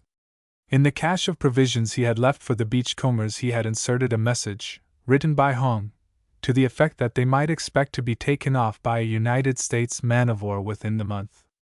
Hong did not readily recover his loss of face. The Bertha's Chinamen would have nothing to do with this member of a hostile tong, and the humiliated beachcomber kept almost entirely to himself, sitting on the forecastle head all day long, smoking his sui-yen-hu and brooding silently to himself. Moran had taken the lump of ambergris from out Kitchell's old hammock, and had slung the hammock itself in the schooner's waist, and Charlie was made as comfortable as possible therein. They could do but little for him, however, and he was taken from time to time with spells of coughing that racked him with a dreadful agony. At length one noon, just after Moran had taken the sun and had calculated that the Bertha was some 8 miles to the southwest of San Diego, she was surprised to hear Wilbur calling her sharply. She ran to him, and found him standing in the waist by Charlie's hammock. The Chinaman was dying, and knew it. He was talking in a faint and feeble voice to Wilbur as she came up, and was trying to explain to him that he was sorry he had deserted the schooner during the scare in the bay. "Planty michi sali," he said. "China boy, him heap flayed of feng shui. When feng shui no likey, we then must go chop shop. Plenty much sali I leave schooner that night, sali plenty, savvy?" "Of course we savvy, Charlie," said Moran. "You weren't afraid when it came to fighting." "I die plenty soon," said Charlie calmly. "You say you give me $1,500? Yes, yes, that was our promise. What do you want done with it, Charlie?" "I want plenty fine funeral in Chinatown and San Francisco." "Oh, heap fine. You buy 'em first chop coffin, savvy? Silver heap much, cost 'em big money. You give my money to Hop Sing Association, topside Ming Yen Temple. You savvy Hop Sing, 1-6 companies." "Yes, yes. Tell 'em Hop Sing I want funeral, for PC horse. You know Flogeti horse?" he added apprehensively. "No, I'll not forget the horses, Charlie. You shall have 4. Want 6 PC band musicians, China music, heap plenty gong. You know Flogeti? 2 Pisces priest, all dress 'em white, savvy? You muse buy 'em coffin yourself. Velly fine coffin, heap much silver, and 4 PC horse. You catch 'em firecracker, 1-5-700 firecracker, make 'em big noise, and los pig, and plenty lice and China blandy. Heap fine funeral, cost 'em $1,500. I be bury all same Mandarin, all same little Pete. You promise, sure?" "I promise you, Charlie. You shall have a funeral finer than little Pete's." Charlie nodded his head contentedly, drawing a breath of satisfaction. "Bimeby Hop Sing send 'em body back China." He closed his eyes and lay for a long time, worn out with the effort of speaking, as if asleep. Suddenly he opened his eyes wide. "You know Flogeti horse?" "For horses, Charlie. I'll remember." He drooped once more, only to rouse again at the end of a few minutes with, "First chop coffin, plenty much silver." And again, a little later and very feebly, "6 BC, band music, China music, 4 PC gong, 4. "I promise you, Charlie," said Wilbur. "No," answered Charlie. "Now I die." And the low-caste Cantonese coolie, with all the dignity and calmness of a Cicero, composed himself for death. An hour later Wilbur and Moran knew that he was dead. Yet, though they had never left the hammock, they could not have told at just what moment he died. Later, on that same afternoon, Wilbur, from the crow's nest, saw the lighthouse on Point Loma and the huge rambling bulk of the Coronado Hotel spreading out and along the beach. It was the outpost of civilization. They were getting back to the world again. Within an hour's ride of the hotel were San Diego, railroads, newspapers, and policemen. Just off the hotel, however, Wilbur could discern the gleaming white hull of a United States man-of-war. With the glass he could make her out to be one of the monitors, the Monterey, in all probability. After advising with Moran, it was decided to put in to land. The report as to the castaways could be made to the Monterey, and Charlie's body forwarded to his tong in San Francisco. In 2 hours' time the schooner was well up, and Wilbur stood by Moran's side at the wheel, watching and studying the familiar aspect of Coronado Beach. "It's a great winter resort," he told her. "I was down here with a party 2 years ago. Nothing has changed. You see that big sort of round wing, Moran, all full of windows? That's the dining room. And there's the bathhouse and the bowling alley. See the people on the beach, and the girls in white duck skirts, and look up there by the veranda. Let me take the glass. Yes, there's a tally-ho coach. Isn't it queer to get back to this sort of thing after Magdalena Bay and the beachcombers?" Moran spun the wheel without reply, and gave an order to Jim to ease off the foresheet. 12. New conditions. The winter season at the Hotel del Coronado had been unusually gay that year, and the young lady who wrote the society news in diary form for one of the San Francisco weekly papers had held forth at much length upon the hotel's unbroken succession of festivities. She had also noted that, prominent among the newest arrivals, had been Mr. Nat Ridgway, of San Francisco, who had brought down from the city, aboard his elegant and sumptuously fitted yacht, Petrel, a jolly party, composed largely of the season's debutantes. To be mentioned in the latter category was Miss Josie Herrick, whose lavender coming-out tea at the beginning of the season was still a subject of comment among the gossips, and all the rest of it. The Petrel had been in the harbor but a few days, and on this evening a dance was given at the hotel in honor of her arrival. It was to be a cotilin, and Nat Ridgway was going to lead with Josie Herrick. There had been a coaching party to Tijuana that day, and Miss Herrick had returned to the hotel only in time to dress. By 9:30 she emerged from the process, which had involved her mother, her younger sister, her maid, and one of the hotel chambermaids, a dainty, firm-corseted little body, all tulle, white satin, and high-piled hair. She carried Marichal Neal roses, ordered by wire from Monterey, and about an hour later, when Ridgway gave the nod to the waiting musicians, and swung her off to the beat of a two-step, there was not a more graceful little figure upon the floor of the incomparable round ballroom of the Coronado Hotel. The cotilin was a great success. The ensigns and younger officers of the Monitor, at that time anchored off the hotel, attended in uniform, and enough of the members of what was known in San Francisco as the dancing set were present to give the affair the necessary intrigue. Even Jerry Haight, who belonged more distinctly to the country club set, and who had spent the early part of that winter shooting elk in Oregon, was among the ranks of the rovers, who grouped themselves about the drafty doorways, and endeavored to appear unconscious each time Ridgway gave the signal for a break. The figures had gone round the hall once.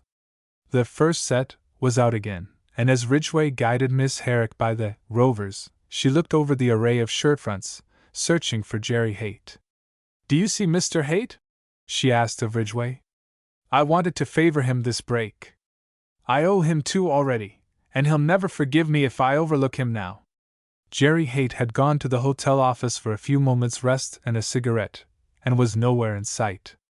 But when the set broke, and Miss Herrick, despairing of Jerry, had started out to favor one of the younger ensigns, she suddenly jostled against him, pushing his way eagerly across the floor in the direction of the musicians' platform. "Oh!" she cried. "Mr. Haight, you've missed your chance. I've been looking for you." But Jerry did not hear. He seemed very excited. He crossed the floor, almost running, and went up on the platform where the musicians were meandering softly through the mazes of La Paloma, and brought them to an abrupt silence. "Here, I say, Haight!"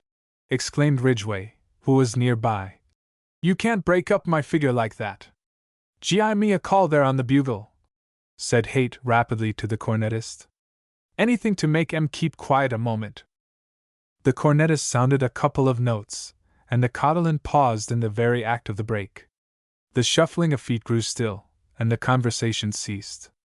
A diamond brooch had been found, no doubt, or some supper announcement was to be made.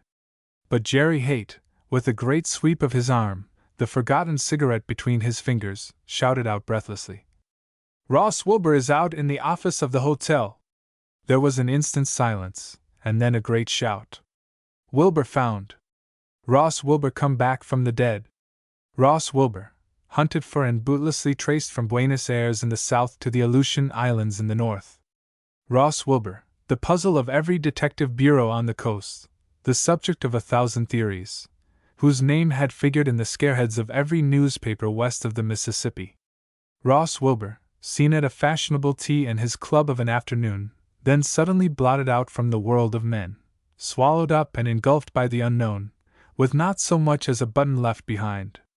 Ross Wilbur the suicide, Ross Wilbur, the murdered, Ross Wilbur, victim of a band of kidnappers, the hero of some dreadful story that was never to be told, the mystery, the legend.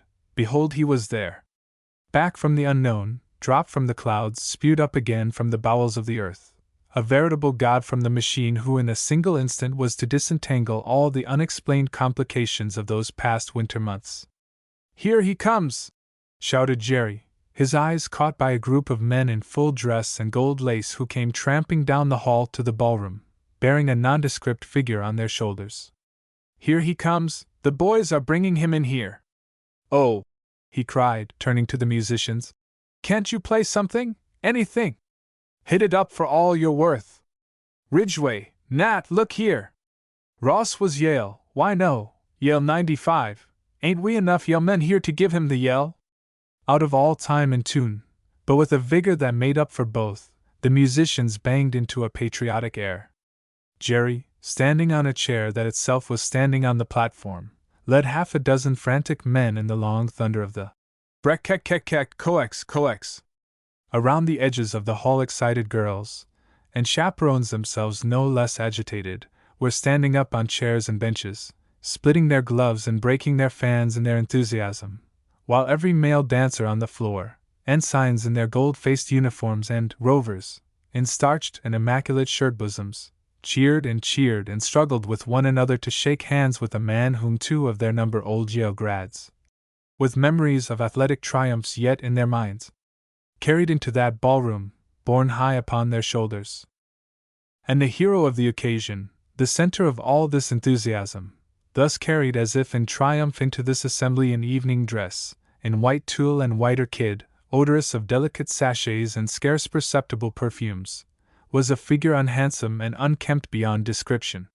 His hair was long, and hanging over his eyes. A thick, uncared-for beard concealed the mouth and chin. He was dressed in a Chinaman's blouse and jeans, the latter thrust into slashed and tattered boots. The tan and weather beatings of nearly half a year of the tropics were spread over his face. A partly healed scar disfigured one temple and cheekbone. The hands, to the very fingernails, were gray with grime. The jeans and blouse and boots were fouled with grease, with oil, with pitch, and all manner of the dirt of an uncared-for ship. And as the dancers of the Catalan pressed about, and 100 kid-gloved hands stretched toward his own palms, there fell from Wilbur's belt upon the waxed floor of the ballroom the knife he had so grimly used in the fight upon the beach, the ugly stains still blackening on the haft. There was no more Catalan that night. They put him down at last, and in half a dozen sentences Wilbur told them of how he had been shanghaied, told them of Magdalena Bay, his fortune in the ambergris, and the fight with the beachcombers. "You people are going down there for target practice, aren't you?" he said, turning to one of the Monterey's officers in the crowd about him. "Yes? Well, you'll find the coolies there, on the beach, waiting for you. All but one," he added grimly. "We marooned 6 of them, but the 7th didn't need to be marooned. They tried to plunder us of our boat, but by dash, we made it interesting for 'em. I say, steady, old man!" exclaimed Nat Ridgway, glancing nervously toward the girls in the surrounding group. "This isn't Magdalena Bay, you know." and for the first time Wilbur felt a genuine pang of disappointment and regret as he realized that it was not. Half an hour later, Ridgway drew him aside. "I say, Ross, let's get out of here. You can't stand here talking all night. Jerry and you and I will go up to my rooms, and we can talk there in peace. I'll order up 3 quarts of fizz and—" "Oh, rot your fizz," declared Wilbur. "If you love me, give me Christian tobacco." As they were going out of the ballroom, Wilbur caught sight of Josie Herrick, and breaking away from the others, ran over to her. "Oh," she cried, breathless. To think of your coming back after all. No, I don't realize it, I can't. It will take me until morning to find out that you've really come back.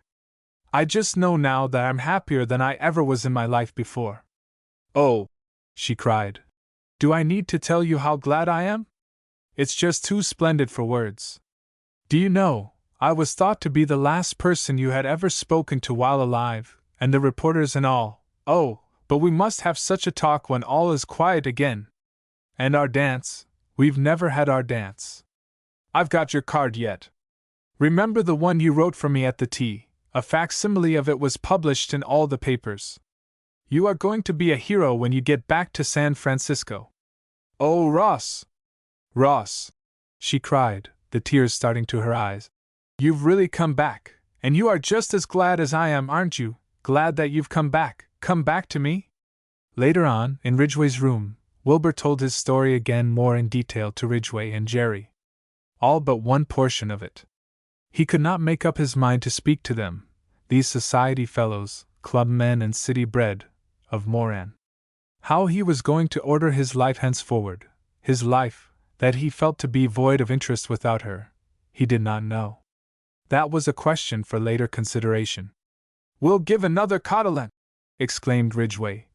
"Up in the city, give it for you, Ross, and you'll lead. It'll be the event of the season." Wilbur uttered an exclamation of contempt. "I've done with that sort of foolery," he answered. "Nonsense, why, think we'll have it in your honor. Every smart girl in town will come, and you'll be the lion of—" "You don't seem to understand," cried Wilbur impatiently. "Do you think there's any fun in that for me now? Why, man, I've fought with a naked dirk, fought with a coolie who snapped at me like an ape, and you talk to me of dancing and functions and German favors. It wouldn't do some of you people a bit of harm if you were shanghaied yourselves. That sort of life, if it don't do anything else, knocks a big bit of seriousness into you. You fellows make me sick," he went on vehemently. "As though there wasn't anything else to do but lead cotillons and get up new figures." "Well, what do you propose to do?" asked Nat Ridgway. "Where are you going now? Back to Magdalena Bay?" "No." "Where then?" Wilbur smote the table with his fist. "Cuba!" he cried. "I've got a crack little schooner out in the bay here, and I've got $100,000 worth of loot aboard of her. I've tried beachcombing for a while, and now I'll try filibustering. It may be a crazy idea, but it's better than dancing. I'd rather lead an expedition than a German, and you can chew on that, Nathaniel Ridgway." Jerry looked at him as he stood there before them in the filthy, reeking blouse and jeans, the ragged boots, and the mane of hair and tangled beard, and remembered the Wilbur he used to know, the Wilbur of the carefully creased trousers, the satin scarfs and fancy waistcoats. "You're a different sort than when you went away, Ross," said Jerry. "Right you are," answered Wilbur. "But I will venture a prophecy," continued Jerry, looking keenly at him. "Ross, you are a born and bred city man. It's in the blood of you and the bones of you. I'll give you 3 years for this new notion of yours to wear itself out. You think just now you're going to spend the rest of your life as an amateur buccaneer. In 3 years, at the outside, you'll be using your loot, as you call it, or the interest of it, to pay your taxes and your tailor, your pew rent and your club dues, and you'll be what the biographers call a respectable member of the community." "Did you ever kill a man, Jerry?" asked Wilbur. "No." "Well, you kill one some day, kill him in a fair give-and-take fight, and see how it makes you feel, and what influence it has on you, and then come back and talk to me." It was long after midnight. Wilbur rose. "We'll ring for a boy," said Ridgway, "and get you a room. I can fix you out with clothes enough in the morning? Wilbur stared in some surprise and then said, Why, I've got the schooner to look after. I can't leave those coolies alone all night. You don't mean to say you're going on board at this time in the morning? Of course. Why, but you'll catch your death of cold. Wilbur stared at Ridgway, then nodded helplessly, and scratching his head said half aloud, No, what's the use? I can't make him understand. Good night, I'll see you in the morning. We'll all come out and visit you on your yacht. Ridgway called after him, but Wilbur did not hear. In answer to Wilbur's whistle, Jim came in with the dory and took him off to the schooner. Moran met him as he came over the side. I took the watch myself tonight and let the boy turn in, she said. How is it ashore, mate? We've come back to the world of little things, Moran, said Wilbur. But we'll pull out of here in the morning and get back to the places where things are real. And that's a good hearing, mate. Let's get up here on the quarterdeck, added Wilbur. I've something to propose to you. Moran laid an arm across his shoulder, and the two walked aft. For half an hour Wilbur talked to her earnestly about his new idea of filibustering, and as he told her of the war he warmed to the subject, his face glowing, his eyes sparkling. Suddenly, however, he broke off. But no! He exclaimed. You don't understand, Moran. How can you? You're foreign-born. It's no affair of yours. Mate! Mate! Cried Moran, her hands upon his shoulders. It's you who don't understand me. Don't you know, can't you see? Your people are mine now. I'm happy only in your happiness. You were right, the best happiness is the happiness one shares. And your sorrows belong to me, just as I belong to you, dear. Your enemies are mine, and your quarrels are my quarrels. She drew his head quickly toward her and kissed him. In the morning the two had made up their minds to a certain vague course of action. To get away, anywhere, was their one aim. Moran was by nature a creature unfit for civilization, and the love of adventure and the desire for action had suddenly leaped to life in Wilbur's blood and was not to be resisted. They would get up to San Francisco, dispose of their loot, outfit the Bertha Milner as a filibuster, and put to sea again. They had discussed the advisability of rounding the Horn in so small a ship as the Bertha Milner, but Moran had settled that at once. I've got to know her pretty well, she told Wilbur. She's sound as a nut. Only let's get away from this place. But toward 10 o'clock on the morning after their arrival off Coronado, and just as they were preparing to get under way, Hong touched Wilbur's elbow. See 'em lil one-piece smoke boat, him come chop chop. In fact, a little steam launch was rapidly approaching the schooner. In another instant she was alongside. Jerry, Nat Ridgway, Josie Herrick, and an elderly woman, whom Wilbur barely knew as Miss Herrick's married sister, were aboard. We've come off to see your yacht, cried Miss Herrick to Wilbur as the launch bumped along the schooner's counter. Can we come aboard? She looked very pretty in her crisp pink shirtwaist, her white duck skirt, and white kid shoes, her sailor hat tilted at a barely perceptible angle. The men were in white flannels and smart yachting suits. Can we come aboard? She repeated. Wilbur gasped and stared. Good Lord! He muttered. Oh, come along, he added desperately. The party came over the side. Oh my! Said Miss Herrick blankly, stopping short. The decks, masts, and rails of the schooner were shiny with a black coating of dirt and grease. The sails were gray with grime. A strangling odor of oil and tar, of cooking and of opium, of Chinese punk and drying fish, pervaded all the air. In the waist, Hong and Jim, bare to the belt, their queues looped around their necks to be out of the way, were stowing the dory and exchanging high-pitched monosyllables. Miss Herrick's sister had not come aboard. The three visitors, Jerry, Ridgway, and Josie, stood nervously huddled together, their elbows close in, as if to avoid contact with the prevailing filth, their immaculate white outing clothes detaching themselves violently against the squalor and sordid grime of the schooner's background. Oh my! Repeated Miss Herrick in dismay, half closing her eyes. To think of what you must have been through! I thought you had some kind of a yacht. I had no idea it would be like this. And as she spoke, Moran came suddenly upon the group from behind the foresail, and paused in abrupt surprise, her thumbs in her belt. She still wore men's clothes and was booted to the knee. The heavy blue woolen shirt was open at the throat, the sleeves rolled halfway up her large white arms. In her belt she carried her haftless Scandinavian dirk. She was hatless as ever, and her heavy, fragrant cables of rye-hued hair fell over her shoulders and breast to far below her belt. Miss Herrick started sharply, and Moran turned an inquiring glance upon Wilbur. Wilbur took his resolution in both hands.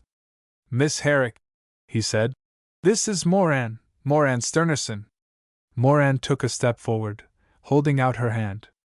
Josie, all bewildered, put her tight-gloved fingers into the calloused palm, looking up nervously into Moran's face. "I'm sure," she said feebly, almost breathlessly. I'm sure I'm very pleased to meet Miss Sternerson." It was long before the picture left Wilbur's imagination. Josie Herrick, petite, gowned in white, crisp from her maid's grooming, and Moran, seer-over and daughter of 100 Vikings, towering above her, booted and belted, gravely clasping Josie's hand in her own huge fist. 13. Moran Sternerson. San Francisco once more. For 2 days the Bertha Milner had been beating up the coast, fighting her way against northerly winds, butting into head seas. The warmth, the stillness, the placid, drowsing quiet of Magdalena Bay, steaming under the golden eye of a tropic heaven, the white, baked beach, the bayheads striated with the mirage in the morning, the coruscating sunset, the enchanted mystery of the purple night, with its sheen of stars and riding moon, were now replaced by the hail and vigorous snorting of the trades, the roll of breakers to landward, and the unremitting gallop of the unnumbered multitudes of gray-green seas careering silently past the schooner, their crests occasionally hissing into brusque eruptions of white froth, or smiting broad on under her counter, showering her decks with a sprout of icy spray. It was cold, at times thick fogs cloaked all the world of water. To the east a procession of bleak hills defiled slowly southward, lighthouses were passed. Streamers of smoke on the western horizon marked the passage of steamships, and once they met and passed close by a huge Cape Horner, a great deep-sea tramp, all sails set and drawing, rolling slowly and leisurely in seas that made the schooner dance. At last the Farallones looked over the ocean's edge to the north. Then came the Whistling Buoy, the Seal Rocks, the Heads, Point Reyes, the Golden Gate flanked with the old red Presidio, Lime Point with its watching cannon, and by noon of a gray and boisterous day, under a lusty wind and a slant of rain, just 5 months after her departure, the Bertha Milner let go her anchor in San Francisco Bay some few hundred yards off the lifeboat station. In this berth the schooner was still 3 or 4 miles from the city and the waterfront. But Moran detested any nearer approach to civilization, and Wilbur himself was willing to avoid, at least for one day, the publicity which he believed the Bertha's reappearance was sure to attract. He remembered, too, that the little boat carried with her a fortune of $100,000, and decided that until it could be safely landed and stored it was not desirable that its existence should be known along the front. For days, weeks even, Wilbur had looked eagerly forward to this return to his home. He had seen himself again in his former haunts, in his club, and in the houses along Pacific Avenue where he was received, but no sooner had the anchor chains ceased rattling in the Bertha's hawse pipe than a strange revulsion came upon him. The new man that seemed to have so suddenly sprung to life within him, the Wilbur who was the mate of the Bertha Milner, the Wilbur who belonged to Moran, believed that he could see nothing to be desired in city life. For him was the unsteady deck of a schooner, and the great winds and the tremendous wheel of the ocean's rim, and the horizon that ever fled before his following prow. So he told himself, so he believed. What attractions could the city offer him? What amusements? What excitements? He had been flung off the smoothly spinning circumference of well-ordered life out into the void. He had known romance, and the spell of the great, simple, and primitive emotions. He had sat down to eat with buccaneers. He had seen the fierce, quick leap of unleashed passions, and had felt death swoop close at his nape and pass like a swift spurt of cold air. City life, his old life, had no charm for him now. Wilbur honestly believed that he was changed to his heart's core. He thought that, like Moran, he was henceforth to be a sailor of the sea, a rover, and he saw the rest of his existence pass with her, aboard their faithful little schooner. They would have the whole round world as their playground. They held the earth and the great seas in fief.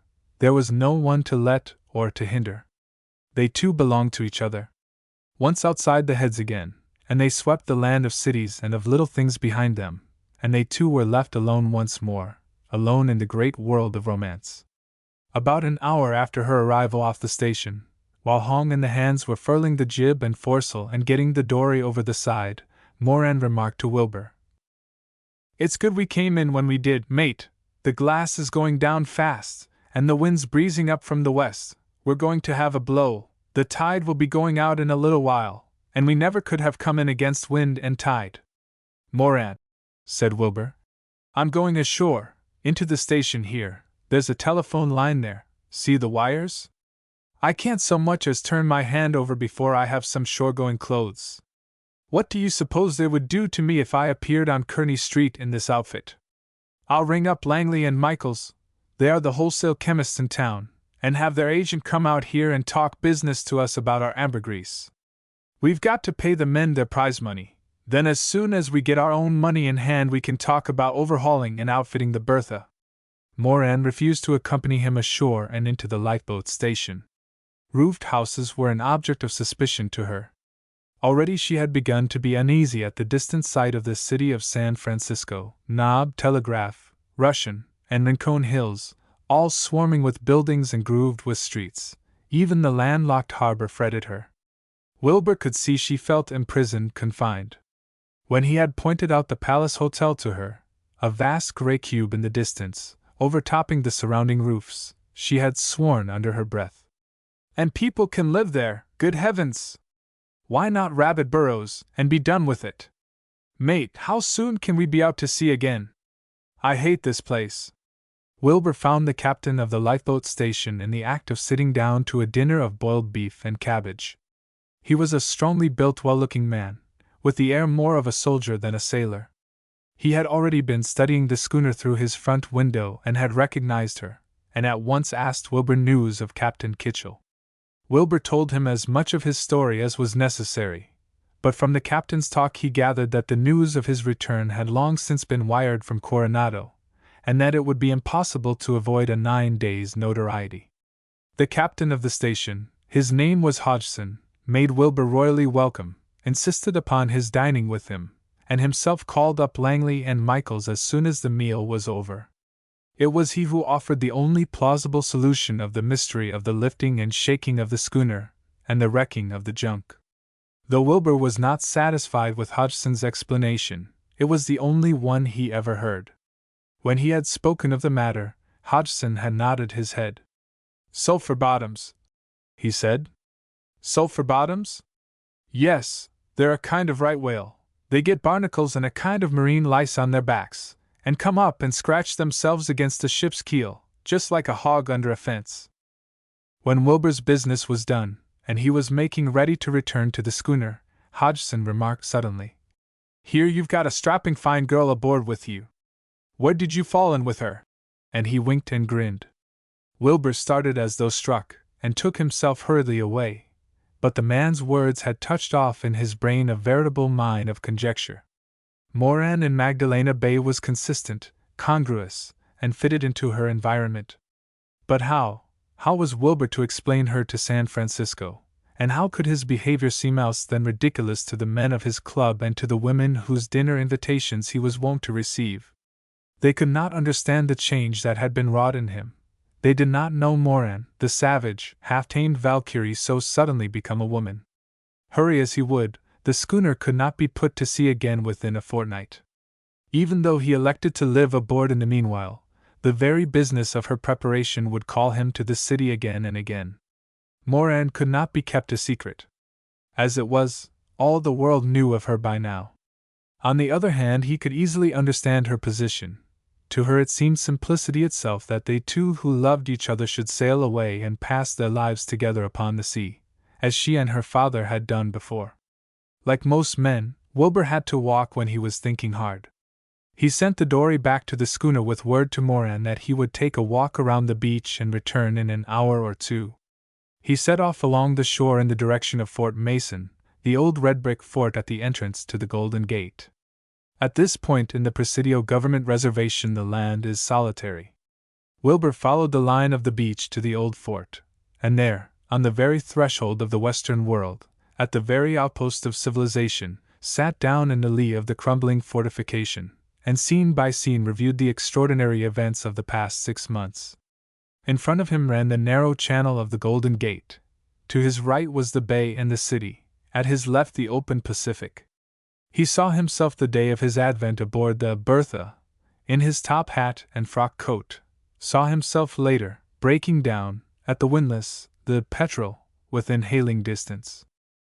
Then the pictures began to thicken fast, the derelict bark, Lady Letty, rolling to her scuppers, abandoned and lonely, the boy, in the wheelbox, Kitchell wrenching open the desk in the captain's stateroom, Captain Sternerson buried at sea, his false teeth upside down, the black fury of the squall, and Moran at the wheel, Moran lying at full length on the deck, getting the altitude of a star, Magdalena Bay, the shark fishing, the mysterious lifting and shuddering of the schooner, the beach, Comer's junk, with its staring red eyes, Hong, naked to the waist, gleaming with sweat and whale oil, the ambergris, the race to beach the sinking schooner, the never-to-be-forgotten night when he and Moran had camped together on the beach, Hong taken prisoner, and the hideous filing of his teeth, the beachcombers, silent and watchful behind their sand breastworks, the Chinaman he had killed twitching and hit coughing at his feet.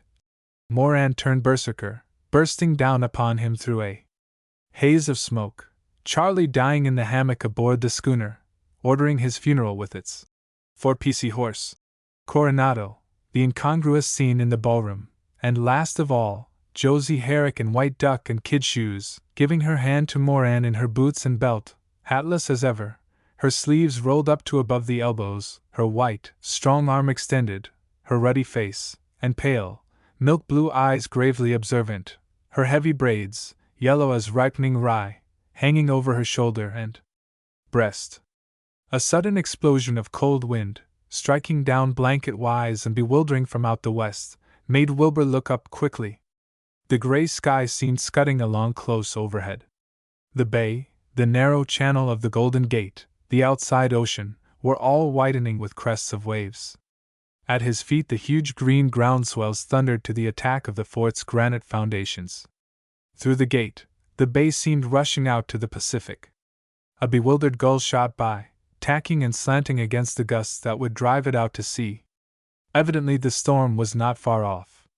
Wilbur rose to his feet, and saw the Bertha Milner, close in, unbridled and free as a runaway horse, headed directly for the open sea, and rushing on with all the impetus of wind and tide. 14. The ocean is calling for you. A little while after Wilbur had set off for the station, while Moran was making the last entries in the logbook, seated at the table in the cabin, Jim appeared at the door. "Well," she said, looking up.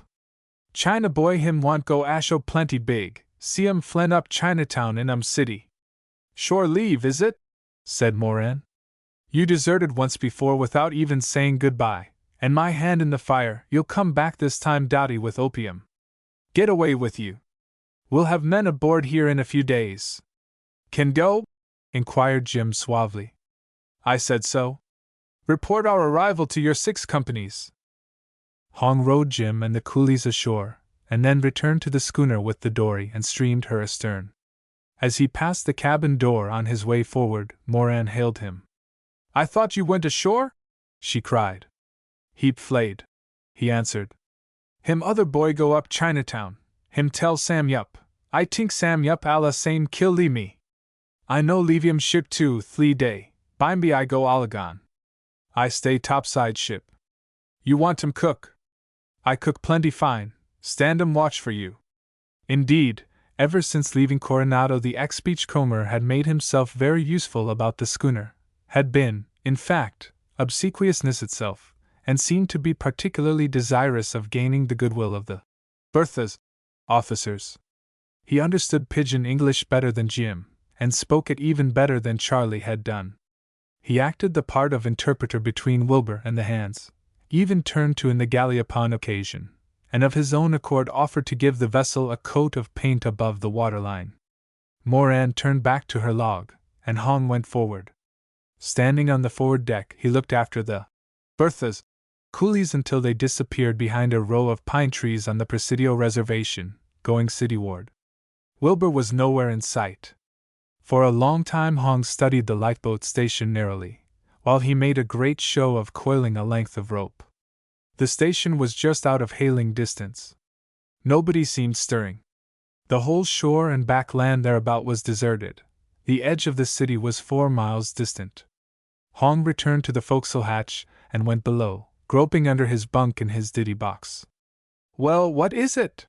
exclaimed Moran a moment later, as the beachcomber entered the cabin and shut the door behind him. Hong did not answer, but she did not need to repeat the question. In an instant Moran knew very well what he had come for. "God!" she exclaimed under her breath, springing to her feet. "Why didn't we think of this?" Hong slipped his knife from the sleeve of his blouse. For an instant the old imperiousness, the old savage pride and anger, leaped again in Moran's breast, then died away forever. She was no longer the same Moran of that first fight on board the schooner, when the beachcombers had plundered her of her loot. Only a few weeks ago, and she would have fought with Hong without hesitation and without mercy, would have wrenched a leg from the table and brained him where he stood. But she had learned since to know what it meant to be dependent, to rely for protection upon someone who was stronger than she, to know her weakness, to know that she was at last a woman, and to be proud of it. She did not fight, she had no thought of fighting. Instinctively she cried aloud, "Mate, mate, oh mate, where are you? Help me!" And Huang's knife nailed the words within her throat. The loot was in a brass-bound chest under one of the cabin's bunks, stowed in 2 gunny bags. Hong drew them out, knotted the 2 together, and slinging them over his shoulder, regained the deck. He looked carefully at the angry sky and swelling seas, noting the direction of the wind and set of the tide, then went forward and cast the anchor chains from the windlass in such a manner that the schooner must inevitably wrench free with the first heavy strain. The dory was still tugging at the line astern. Hong dropped the sacks in the boat, swung himself over the side, and rowed calmly toward the station's wharf. If any notion of putting to sea with the schooner had entered the obscure, perverted cunning of his mind, he had almost instantly rejected it. Chinatown was his aim. Once there and under the protection of his tongue, Hong knew that he was safe. He knew the hiding places that the Sea Yup Association provided for its members, hiding places whose very existence was unknown to the police of the White Devil. No one interrupted, no one even noticed, his passage to the station. At best, it was nothing more than a coolie carrying a couple of gunny sacks across his shoulder. 2 hours later, Hong was lost in San Francisco's Chinatown.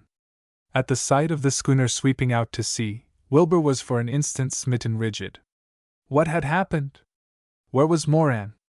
Why was there nobody on board? A swift, sharp sense of some unnamed calamity leaped suddenly at his throat. Then he was aware of a clattering of hoofs along the road that led to the fort.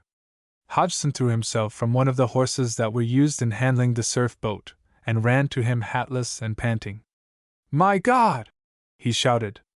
"Look, your schooner, do you see her? She broke away after I'd started to tell you, your girl there on board. It was horrible." "Is she all right?" cried Wilbur, at top voice, for the clamor of the gale was increasing every second. "All right." "No, they've killed her. Somebody, the coolies, I think, knifed her. I went out to ask you people to come into the station to have supper with me." "Killed her, killed her." "Who?" "I don't believe you." "Wait, to have supper with me, and I found her there on the cabin floor. She was still breathing. I carried her up on deck. There was nobody else aboard. I carried her up and laid her on the deck, and she died there. Just now I came after you to tell you, and... Good God Almighty, man! Who killed her? Where is she? Oh, but of course it isn't true. How did you know? Moran killed! Moran killed! and the schooner broke away after I started. Moran killed! But she's not dead yet, we'll have to see. She died on the deck, I brought her up and laid her on. How do you know she's dead? Where is she? Come on, we'll go right back to her, to the station. She's on board, out there. Where is she? My God, man, tell me where she is. Out there aboard the schooner. I brought her up on deck, I left her on the schooner, on the deck, she was stabbed in the throat, and then came after you to tell you. Then the schooner broke away while I was coming, she's drifting out to sea now. Where is she? Where is she? Who, the girl, the schooner, which one? The girl is on the schooner, and the schooner, that's her right there, she's drifting out to sea. Wilbur put both hands to his temples, closing his eyes. I'll go back, exclaimed Hodgson. We'll have the surf boat out and get after her, we'll bring the body back. No, cried Wilbur. It's better this way. Leave her, let her go, she's going out to sea again. But the schooner won't live 2 hours outside in this weather, she'll go down. It's better that way, let her go. I want it so. I can't stay, cried the other again. If the patrol should see storm coming up, and I've got to be at my station. Wilbur did not answer, he was watching the schooner. I can't stay, cried the other again. If the patrol should signal, I can't stop here, I must be on duty. Come back, you can't do anything. No! I have got to go. Hodgson ran back, swung himself on the horse, and rode away at a furious gallop, inclining his head against the gusts. And the schooner, in a world of flying spray, white scud, and driving spoondrift, her cordage humming, her forefoot churning, the flag at her peak straining stiff in the gale, came up into the narrow passage of the Golden Gate, riding high upon the outgoing tide. On she came, swinging from crest to crest of the waves that kept her company and that ran to meet the ocean, shouting and calling out beyond there under the low, scudding clouds. Wilbur had climbed to the top of the old fort. Erect upon its granite ledge he stood, and watched and waited. Not once did the Bertha Milner falter in her race. Like an unbitted horse, all restraint shaken off, she ran free toward the ocean as to her pasture land. She came nearer, nearer, rising and rolling with the seas, her bowsprit held due west, pointing like a finger out to sea, to the west, out to the world of romance. And then at last, as the little vessel drew opposite the old fort and passed not 100 yards away, Wilbur, watching from the rampart, saw Moran lying upon the deck with outstretched arms and calm, upturned face.